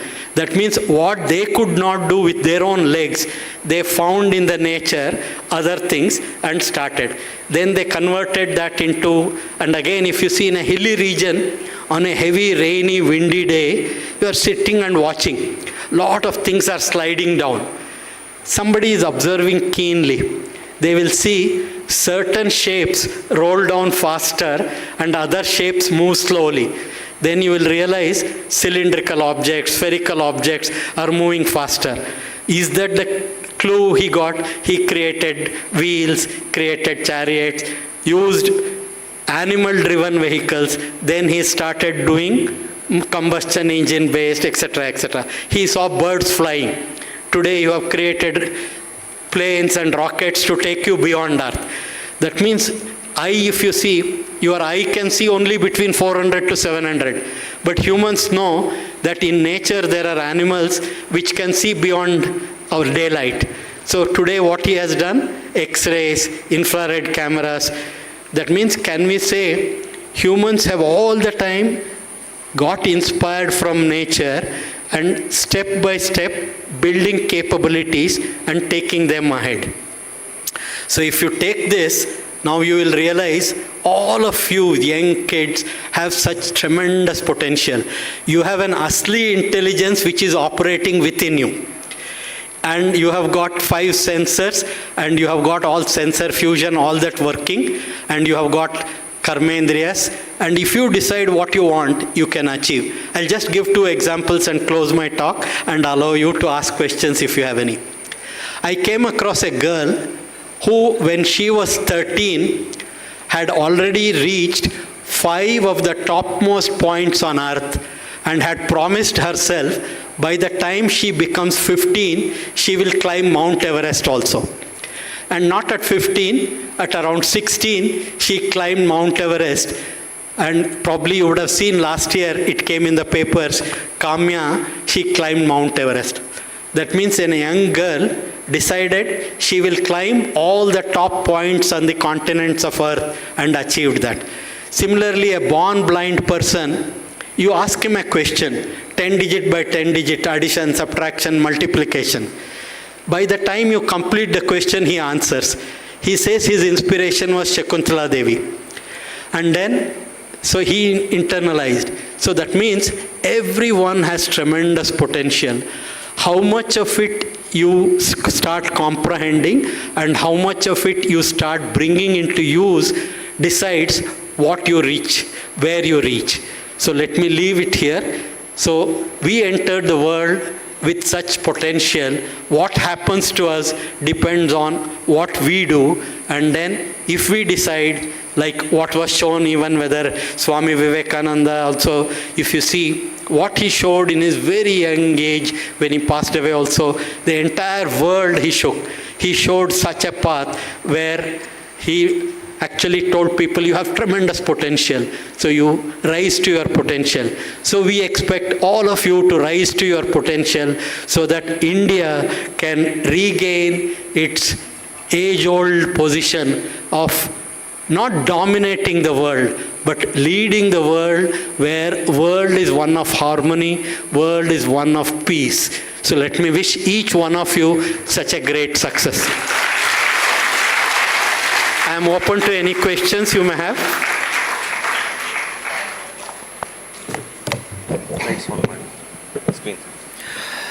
Thank you, sir. Indeed, it was a great thoughts.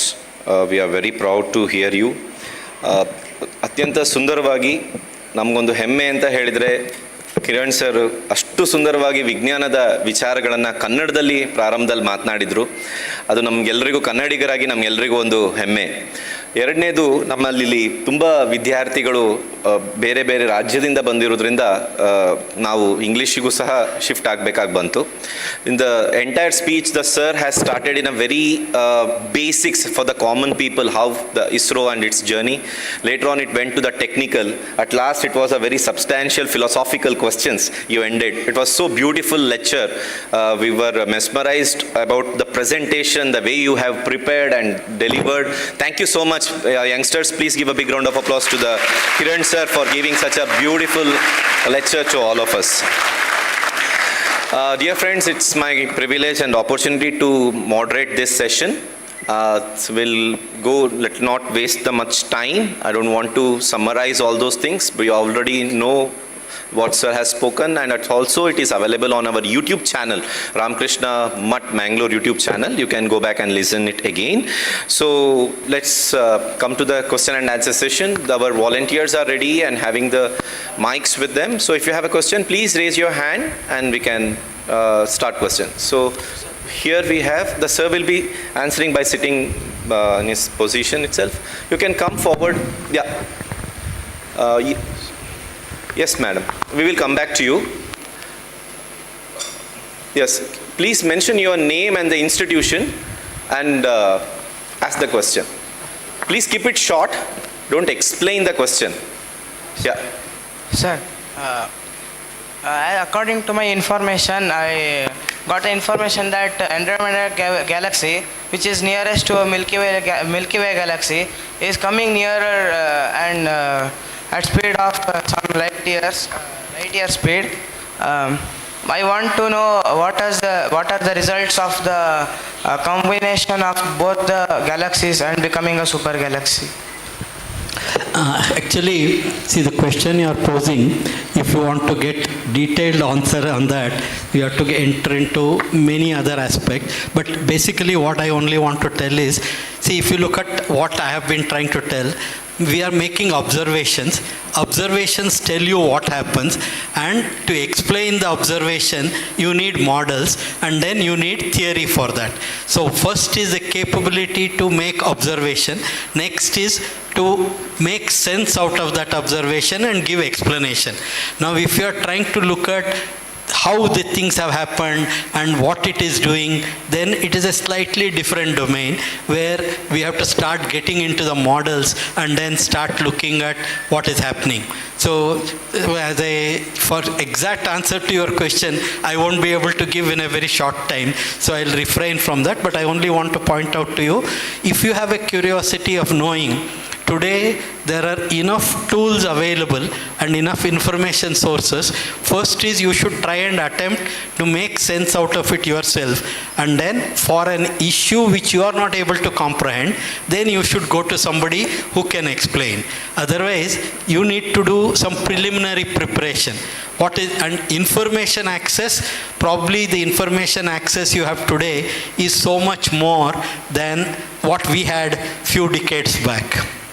Thank you, sir. Thank you so much. Thank you. Sir, And we will come back to you again. We will go for the second question. Yes. We have a very limited time, so we'll give opportunity to more people. Sir, namaste. My name is Arjun Joshi. I am from NITK Surathkal. I am actually a PhD research scholar, sir. I am in first year. So, I want to ask the question. Basically, I am working on multi-port converters. I am recently started reading research papers. So, multi-port converter is nothing but it will going to take multiple inputs like AC, three-phase input and DC input, solar PV input.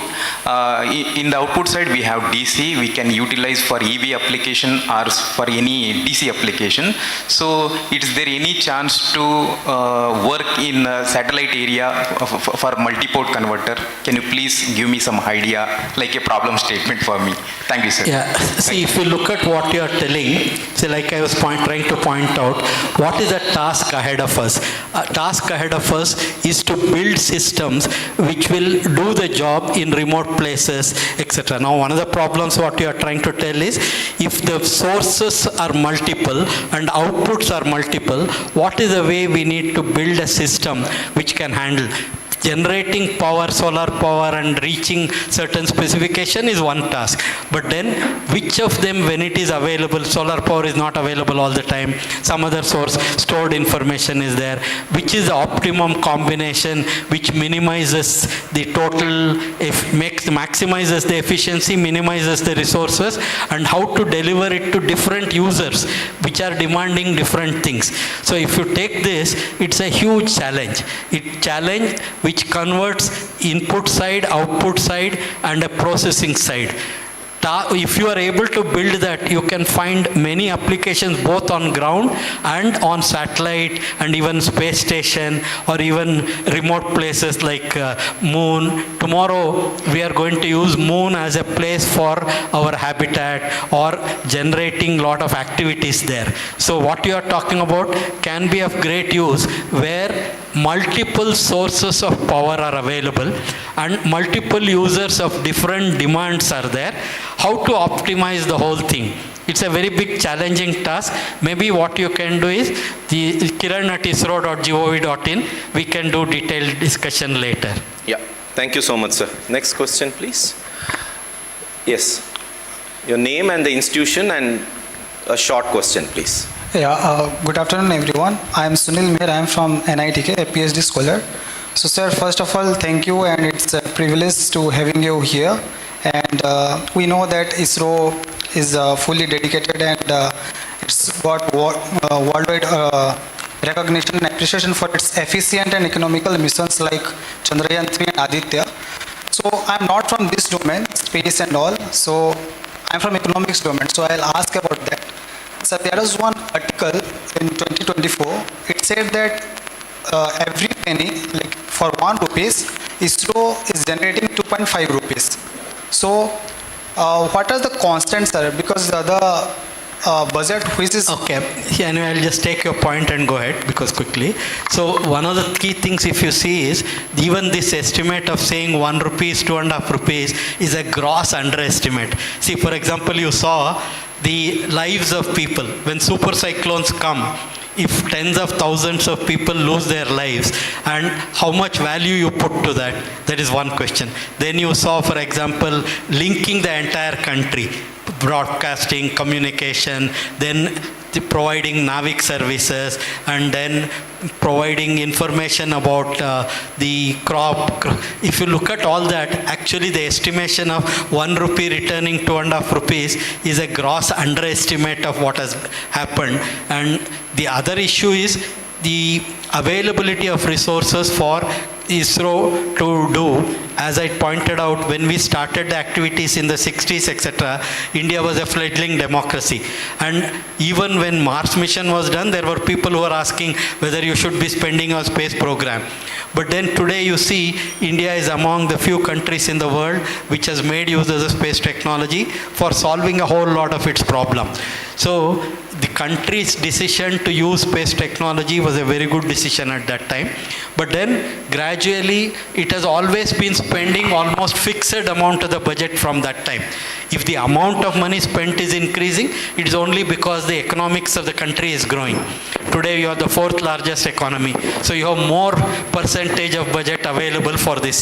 So today the government is also trying to make sure more and more people outside the government also spend. Those who are doing actually commercial activity can thrive by bringing this. Wonderful. Yes, sir. Actually, my question was not that. Actually, that's good. But what I am trying to say is the whole spending what ISRO has done till date is not the spending of 1 year of NASA. Yes. So why government is not giving why money it is not giving more? Okay. Yeah, your point is correct. Even if I add all the money we have spent in space program, even after adjusting for the value of money, it is a fraction of 1 year's budget of NASA, etc. But then the answer to your question is same. Why do we not spend? See, you imagine if you are the person who was leading the country in the 60s, and if somebody comes and tells you start spending in space program, it will benefit, what would have been your reaction? And like I said, even just few years back when 2014, when Mars mission was done, how many people in the country were still questioning? It is because of lack of appreciation. See, it is not easy to convince everybody who matter that what you want to do is an alternate way of doing. It can be faster. Even for them, that appreciation will dawn only when they themselves realize that awareness itself is a real problem. Thank you, sir. Thank you for the question. Wonderful. We got just a couple of technical questions. So just ask one common man's question, which is I got it in WhatsApp. Sir, what inspires you to pursue a life in ISRO, and how you handle failures? Because it's quite common for all the youngsters who are undergoing the journey of their dream, running behind their dream. So we come across with a lot of failures. So of course, how you handled, and any tips for the youths? Yeah, I'll start with your second question first.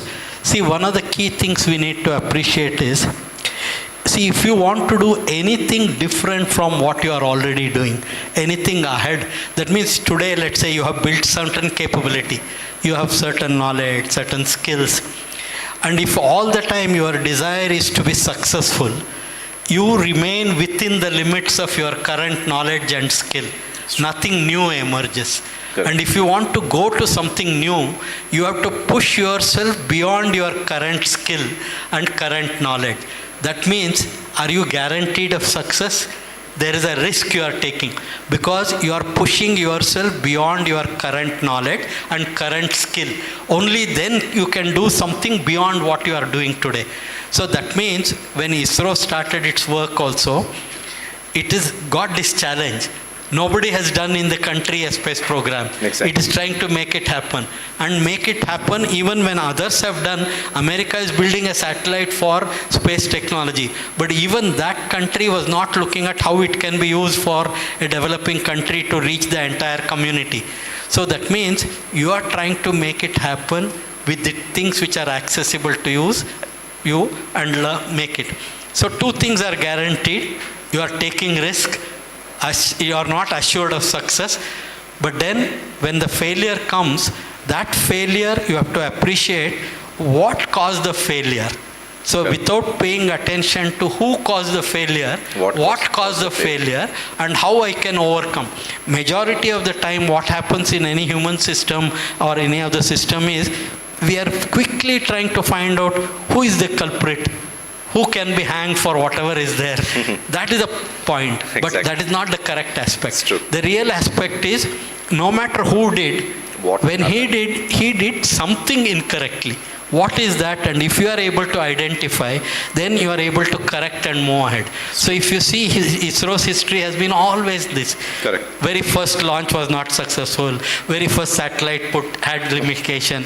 But then, without worrying, because like I said, when you are trying to push yourself beyond your current knowledge and skill, you are assured of failure. So if you are assured of failure, you have to find success beyond that. Exactly. Very nice, sir. I'll come to that first question later on. Maybe we can go to the audience back. Yes, please. Audience, can we, please introduce yourself. Keep your questions short. Good afternoon, sir. I am Nihar DS, presently pursuing Masters in Physics from Mangaluru University. My question is very simple. First of all, I'd like to thank you, sir. It was a wonderful talk from you. I'm very happy to say that I'm the part of ASTROSAT mission for the project work of the part of my curriculum, sir. My question is simple.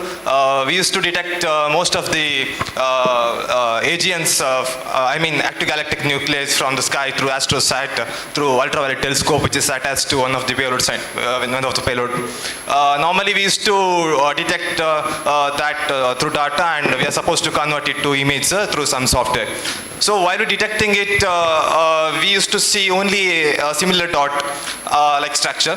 So my question is whether the quasars or the blazars or the Seyfert galaxies, which you used to see in internet or any other magazines, which used to remain the similar structure, or it is the thing like we used to see in the image, is it a similar thing or it's the same thing? Normally we used to see only a dot like structure, sir. So that one thing. Another thing is, what is the impact of such a high energy object to the universe, or mainly to the earth? Then the other thing is, what is the future research thing, sir? The research which is happening in the ISRO, sir. Yeah. See, like I said, the primary task what ISRO is doing is how to make use of the space technology for generating information which can be used by administrators, researchers, and all other users. That means the basic objective is to generate the information. Now, like you are asking whether the image shows a quasar or a blazar or not, etc., that is an aspect. If the instrument is not designed for picking up that information, obviously you cannot make that observation with that. But then many times what happens is, though you have designed an instrument for observing something, it may also give you something else if you make an analysis of the observation. That is where we need people like you who can look beyond what it is telling. Can you try and think what is the fundamentals of its design, what it is trying to tell, whether it is collecting whatever information, because the instrument is designed in a particular way and picks up some information and passes it on to you. So we require more and more people who can pore over such information and try to fit it into models and come up with conclusions and this. So my suggestion would be, again, like what I told the earlier person, you should do some more homework, and if you find difficulty, reach out to us. We will find the right people with whom you can have greater detailed discussion. Yeah, thank you. Thanks, ma'am, please. Thank you. Yeah, I think the mic has been off. Yeah. Good afternoon, sir. From your research, from space research, can you identify at what time, at any time that our enemies attack? No, from your space you can identify at what time our enemies attack us, and okay. See, like I'm saying, what ISRO or any observation from space can do is, we can go to different orbits. Some orbits are close, let's say 500 to 1000 kilometers. Any typical satellite which goes at that height takes about 100 minutes to go around. That means 1.5 hours. Now the satellite itself is moving at 7.5 kilometers per second. So it is not looking at one constant point. Each satellite can be observed from a given ground point for roughly about 5 to 6 minutes. So if you want to cover a particular region 24/7, we need some 40,000 satellites. So that's why Elon Musk, when he's planning internet connectivity, he's trying to build a constellation of 40,000 satellites. So today what is there is few hundred satellites, few thousand satellites. So 24/7 from low Earth you cannot do. But if you go to geostationary, then you can cover 1/3 of the globe and you can do continuous observation. At least you can. You can, but then the problem is you are at 36,000 kilometer distance. Then what happens? See, when you are very close, you can see at high resolution. When you go far and far, your resolution becomes inadequate. So today technology is not adequate to look at a very small feature which would be what is needed. So what is done is a combination. there are systems called high altitude balloons, which can hover at 20 kilometers or 40 kilometers. But then the problem is, if your enemy knows that it is there, he will shoot it down. That is a problem. So otherwise today 24/7 all places cannot be covered. At all time. Okay, thank you so much. Thank you, madam. Madam had a question here. Madam has one more question. Can you please pass the mic here? Yeah. Yes. Doctor, thank you very much for your very lucid and interesting style of explaining everything. I am Leela Upadhyaya. What I want to know is not about the talk that you had given to us today, but about Sunita Williams, who returned after many days in the space. And it is said that she lost lots of bone density. Is it because of the lack of nutrition?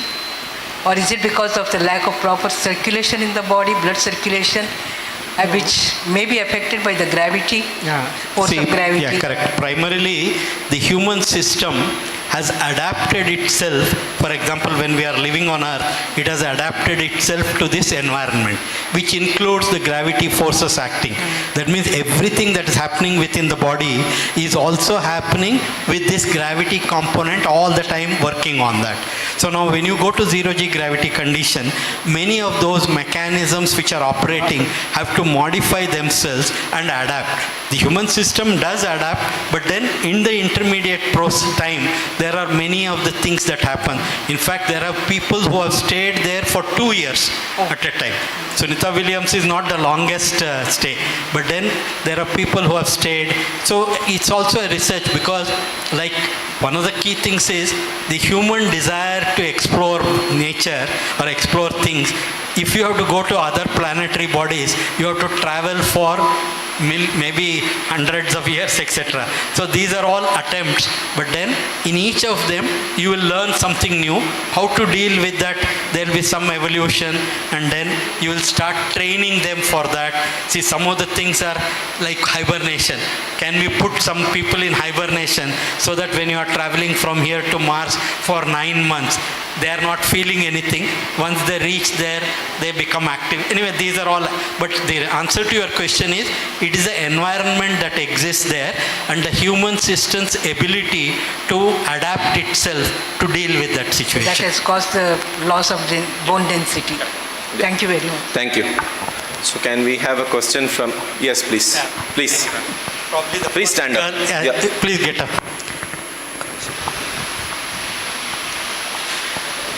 Congratulations, you are the boldest among all the girls. Thank you.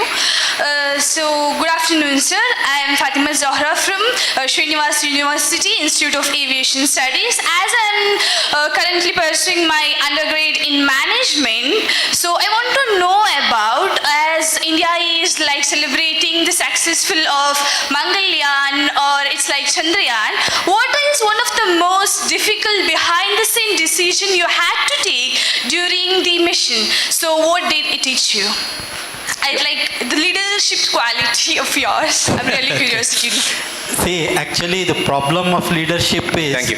See, as you can visualize, it's an activity which is culmination of huge number of systems working together effectively. That means no one person can have all the information required for the system to operate. Now, if you are looking at a satellite which is traveling from Earth to Mars, that satellite has so many different components. They are all working. They were designed by different designers. They had some idea of what they were building. So one of the key things would be, how can you bring in all of them to put their head together to address the specific issue that you are facing at that point of time. That means when the satellite is traveling, it is facing a problem. Now, first thing is, how can you identify the problem and overcome that problem? For doing that, just your own thinking is not adequate. You have to make all those people who are responsible for making that function work reach a phase of their thinking where they are in a position to contribute. So it is in a way empowering them to do their job. So that is the most difficult part of thing. Otherwise, simply if you ask, given 3 choices, make this choice, you can make. But then, how to make that choice which is going to successfully give solution is a real task, and the ability to enable others to do their job is the most difficult leadership task. Yeah, thank you. Sir, I have one more question on behalf of our Swachh Mangaluru volunteers. As you are aware that Ramakrishna Mission did Swachh Mangaluru and continuing its little seva to the Mangaluru, cleaning the city. So now when it comes to the space, when we launch the rockets and everything, so satellites, so what happens to the space debris, space waste? So is there any mechanism to collect it back, or is there any mechanism how it will be handled? So it's curious for our Swachhata volunteers. Yeah, correct. See, you can see, again, I'll go to a little bit basics of the whole process. Yes. See what happens in a human being. First thing is he wants to achieve something. Okay. Once he achieves that, then whether it is being done with efficiency, sustainability, all that starts coming into picture. Exactly. And whatever he has done, what are its side effects, what are its other effects, they started coming. Then more and more people start putting their head. But initially, it was a desire to make it happen. Correct. So like, for example, climbing the Mount Everest. Why you want to climb? Because it is there. Yes. Similarly, going to space. So now, once you have gone to space, you realize that after you have achieved a space station, then you start worrying about whether I'm doing it with cost effectiveness, or what I'm leaving there, is it causing problems to others? So today we have reached a phase where many people, when they are building these space systems and putting, so now people are getting together. There are international associations and UN bodies which are trying to look at what can we do to minimize the consequences of these leftover things. Correct. Like waste management. And again, anything which becomes a commercially viable thing, there are entrepreneurs ready to do. Exactly. So there are companies today who are looking at doing scavenging operation. Okay. That means picking up all these unused things, and from that create waste from wealth. That means take out parts, correct, refueling. For example, how to refuel. Already systems are there, wonderful, which are ready to refuel, but then you have to build your new system such that it can be refueled. So you have to build mechanism like refueling an aircraft. So here also now satellites are being built with the tanks capable of taking in inputs from space, another attachment. So like that. Yeah. So step by step these things are going. But then here key thing is, initial desire is I want to dominate. Correct. I want to build my capability. Once that is done, later then challenges, then others come in. So this is a constant process. Okay. So here also today waste to wealth is constantly getting discussed, and then creating various things too, because tomorrow you are going to have space tourism. Correct. Already it is there. Yes, those who have the deep pockets, correct, can spend few days for few minutes of zero-G experience. Correct. They are paying. Very soon they will take few days in space. So it's going to go on. So basically the point is, the waste starts becoming an issue post-achievement. Okay, got it, sir. Thank you so much. Yeah. Yes, we can go for the last question. Yes, please. The last question. Okay. Oh yeah, please. Here, can you pass the mic to madam? Right in front. Yeah, please. To the camera. Okay, we will take your question and we will close. Last two questions, okay? Yeah. So volunteer in the front, you just be ready. The next girl, camera, just there is one girl. next to the camera. Yeah, just pass the Myself, camera. Pavitra Rao. Yes. Yeah, please go ahead, madam. Yeah, as you said about refueling, so I wanted to know how much it is good, how to carry that. In detail, I want little bit, because the concept once you have said in your session about refueling. So how we can carry, and whether it is good for us to carry as because it is a flammable, because we found the highest diesel or a petrol or any emission may cause the danger also. So how you are taking that care? And with a care, sir. Thank you. So let me answer your question in steps. First thing is the kind of fuel what we carry for operation, yes, both in satellite propulsion system, etc., yes, are not diesel or petrol. Yeah, so they are very different fuels. So there also the emphasis is getting onto to green fuel, that means non-toxic fuels. So there also work is going on. Coming back to your basic question, now the object which has been already put into orbit, till it is capable of pointing to Earth and doing a specific task you have designed, it will be useful. While all those systems are functioning, your ability to point that satellite towards Earth requires a set of systems. There, if fuel gets exhausted, you cannot control the orientation. So that is when you have to fill the fuel. That means a large amount of asset whose value is much more than just your point of reaching there and filling.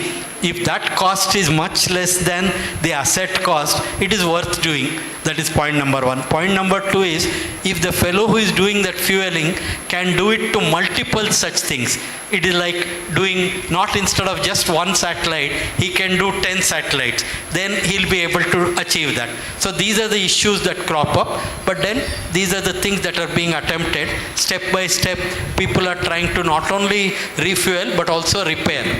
That means rectify. Probably you have heard Hubble was repaired and the mirrors were replaced because the cost of building a new Hubble and taking was much more than the repair cost. So the cost, economics always drives. Correct. Thank you, sir. Thank you, sir. Sir, one, before going to the students, her last question, we got one question from a senior citizen, Divakarji. So he has a question on behalf of his grandson. The new craze subject among the student is AI and machine learning. So what is the influence of AI in a space research in few words, please? Yeah. See, like I pointed out, space research today is all about building robotic systems which can go beyond Earth and which need not be 100% of the time under the control of controllers on ground. Correct. That means we have to build controllers which can be autonomous. See, the ability to build autonomous control system is what is AI all about.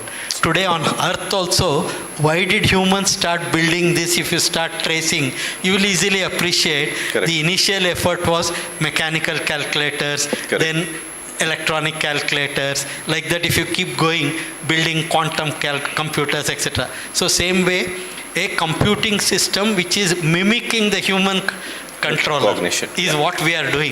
But since we do not appreciate that much, not many people understand that what is being attempted in AI is mimicking what you have in your AI, asli intelligence. Yes, exactly. Thank you, sir. Thank you so much. Last question, please. Yes. Go ahead. Good afternoon, sir. I am Chaturthi from Canara Engineering College. So my question is, what are the unsolved problems in astronomy? And do the concept of multiverse and wormholes are true? Okay. Unsolved problems, not only in astronomy, in any aspect of life if you take, there are many. We only need those who are capable of observing in nature and identifying the problem on which they want to work.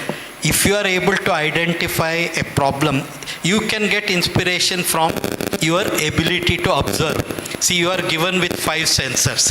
If using that, you can search for problems around you, you can find a problem which nobody else has solved. And this problem is never going to end. Human beings keep evolving, keep going further and further. But then desire to go beyond that is always there. So it's a never-ending question. That is the beauty of the human system. So you always have something more challenging than what has happened today. But then for doing all that, you have this limitation. You have this platform, a platform with 5 sensors, 5 actuators, and an asli intelligent system, which you have to comprehend using your own self. Yeah. You can ask if you are loud enough. No problem. Yeah, you can ask. We can hear.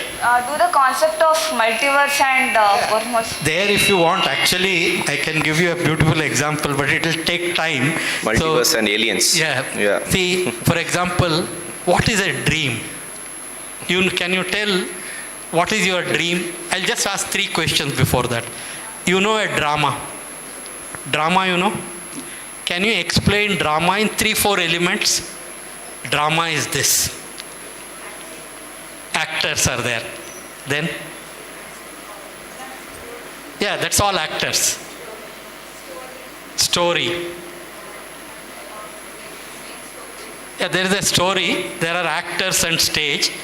Now somebody is trying to tell using the story something to the audience, isn't it?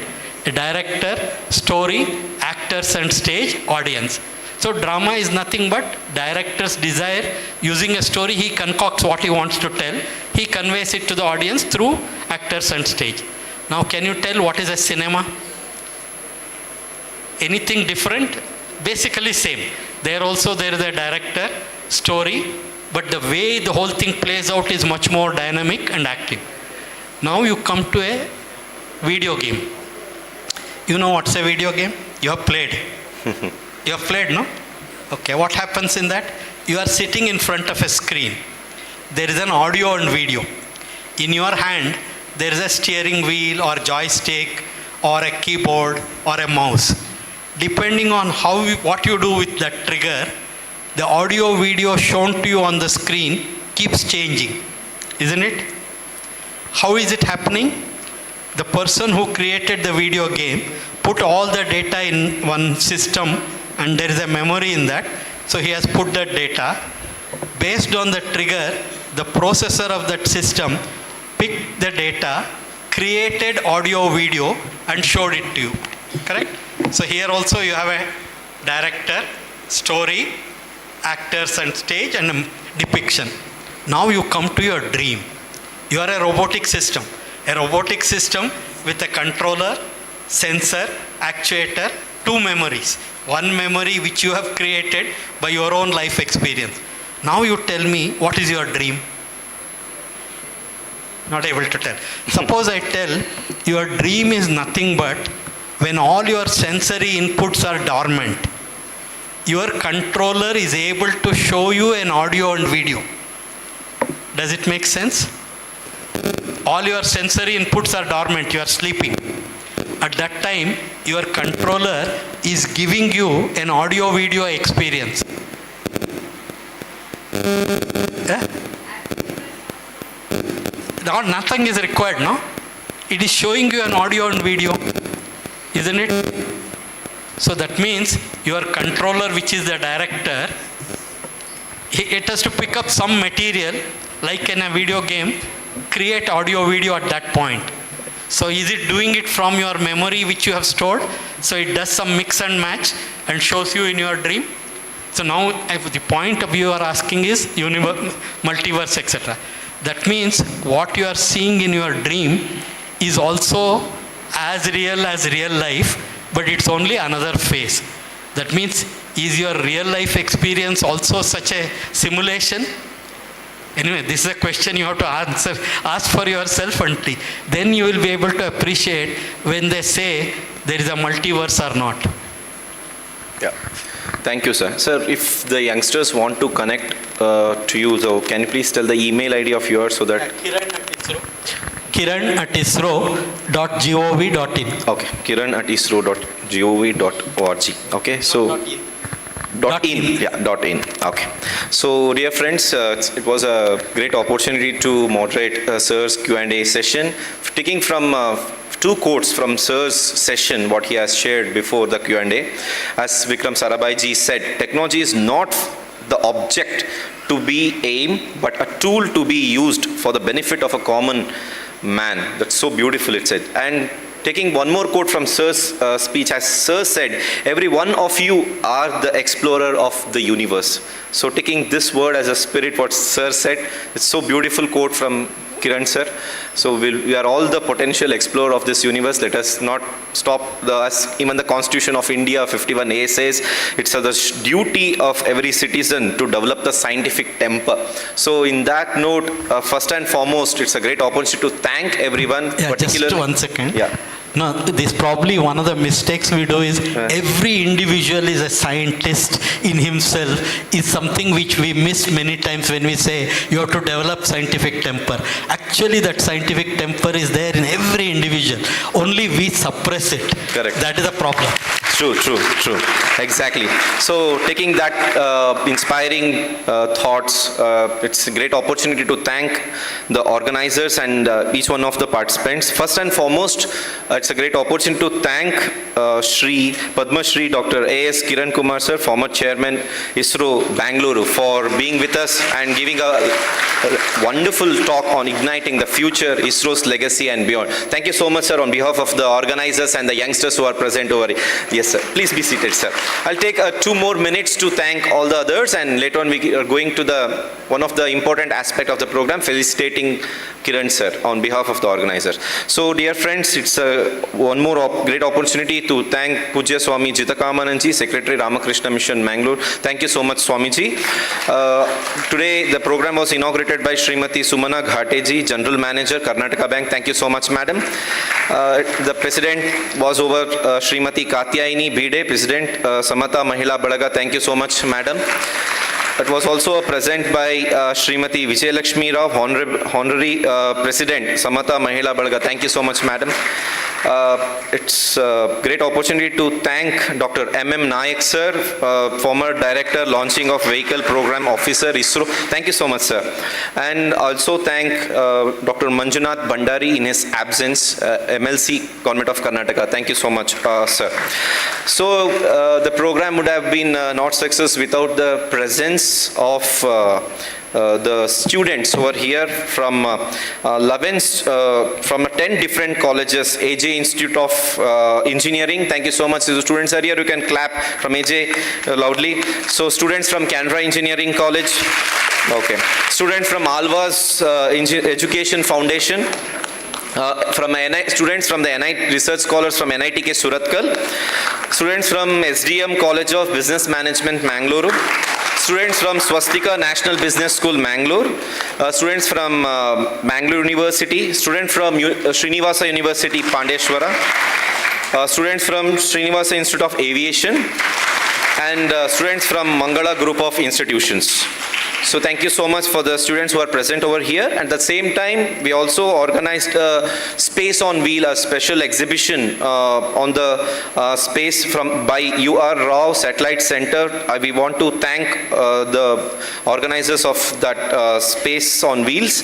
And for that, the students from different schools, they were presented. Amrita Vidyalaya, Shakti Group of Institutions, Chinmaya Vidyalaya, Ankur English Medium School, Government High School, Attavar, Government High School, Pandeshwar, Kasiya High School, Government High School, Balmata, Bagini Samacha, Rashtrottana, Mata Amritanandamayi School, Balakashrama students of our ashram. So nearly about 500 plus students visited till now. So you're also having an opportunity after post lunch. The Space on Wheels mobile exhibition is available near our prayer hall.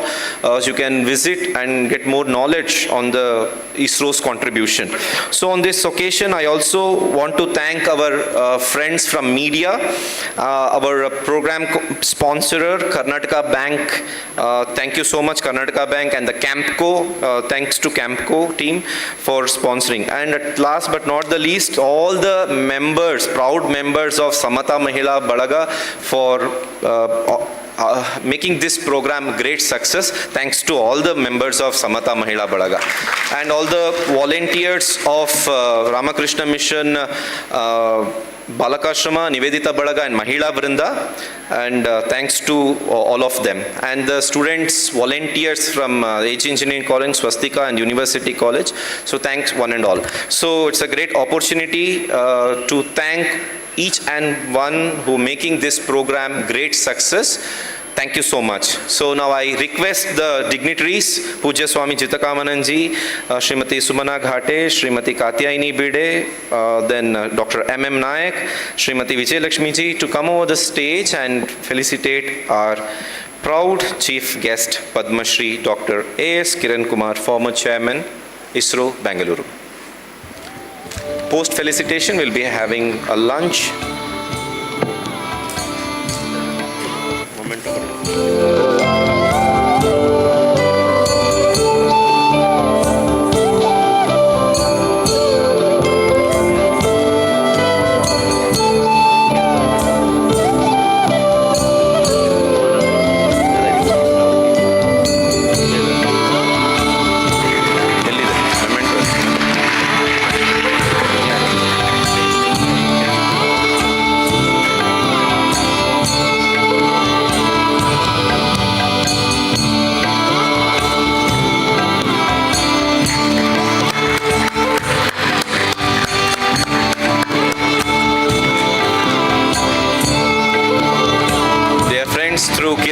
Kumar sir, we are honoring the ISRO, one of the pride institution for every Indians who are proud. It fires the imagination of a nation with its innovative mission to moon and the Mars. Both these missions got international acclaim even from the space pioneer like US, Russia, from a cost-cutting ideas. So, dear sir, we are really proud to have you on this occasion. So, dear friends, young friends, please clap our chief guest, Padma Shri Dr. A.S. Kiran Kumar sir. Thank you, sir. Thank you so much. Dhanyavad. So now I request. Now I request Dr. Kiran Kumar sir to give a memento to Srimati Vijay Lakshmi Rao Madam, Honorary President, SAMATHA MAHILA BALAGA, on behalf of ISRO. Vijay Lakshmi ma'am, please collect the memento. It's a beautiful memento created by ISRO on Shiva Shakti. So I was behind the stage, I was exploring that memento. I was wearing those 3D glass on which you can see the 3D picture of that memento. It's a very beautiful, creative memento by ISRO. Thank you so much. It's a Shiva Shakti point which it's ISRO discovered recently. It's a proud moment.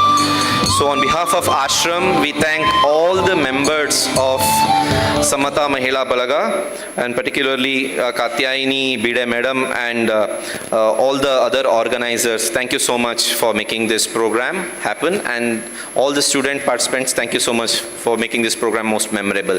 Thank you one and all. Namaste. Dear friends, the lunch prasadam will be served below this auditorium. So please, and I request Pujya Swamiji to give memento to our master of the ceremony, Santosh Alvaji.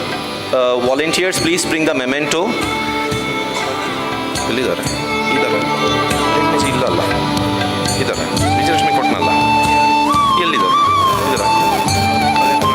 Premji, we have Premji from Camco. Premji, any representative from Camco? Premji, idara? So I request Pujya Swamiji to give memento to Premji from on behalf of Camco. Sir, please collect the memento. So thanks to Camco team for supporting us. It's a beautiful memento. Thank you so much. So volunteers, please don't rush. Please go and calm. Don't waste the food. It's a lunch prasadam. Please have it. So, and Santosh. So thank you so much one and all for being with us. Namaste.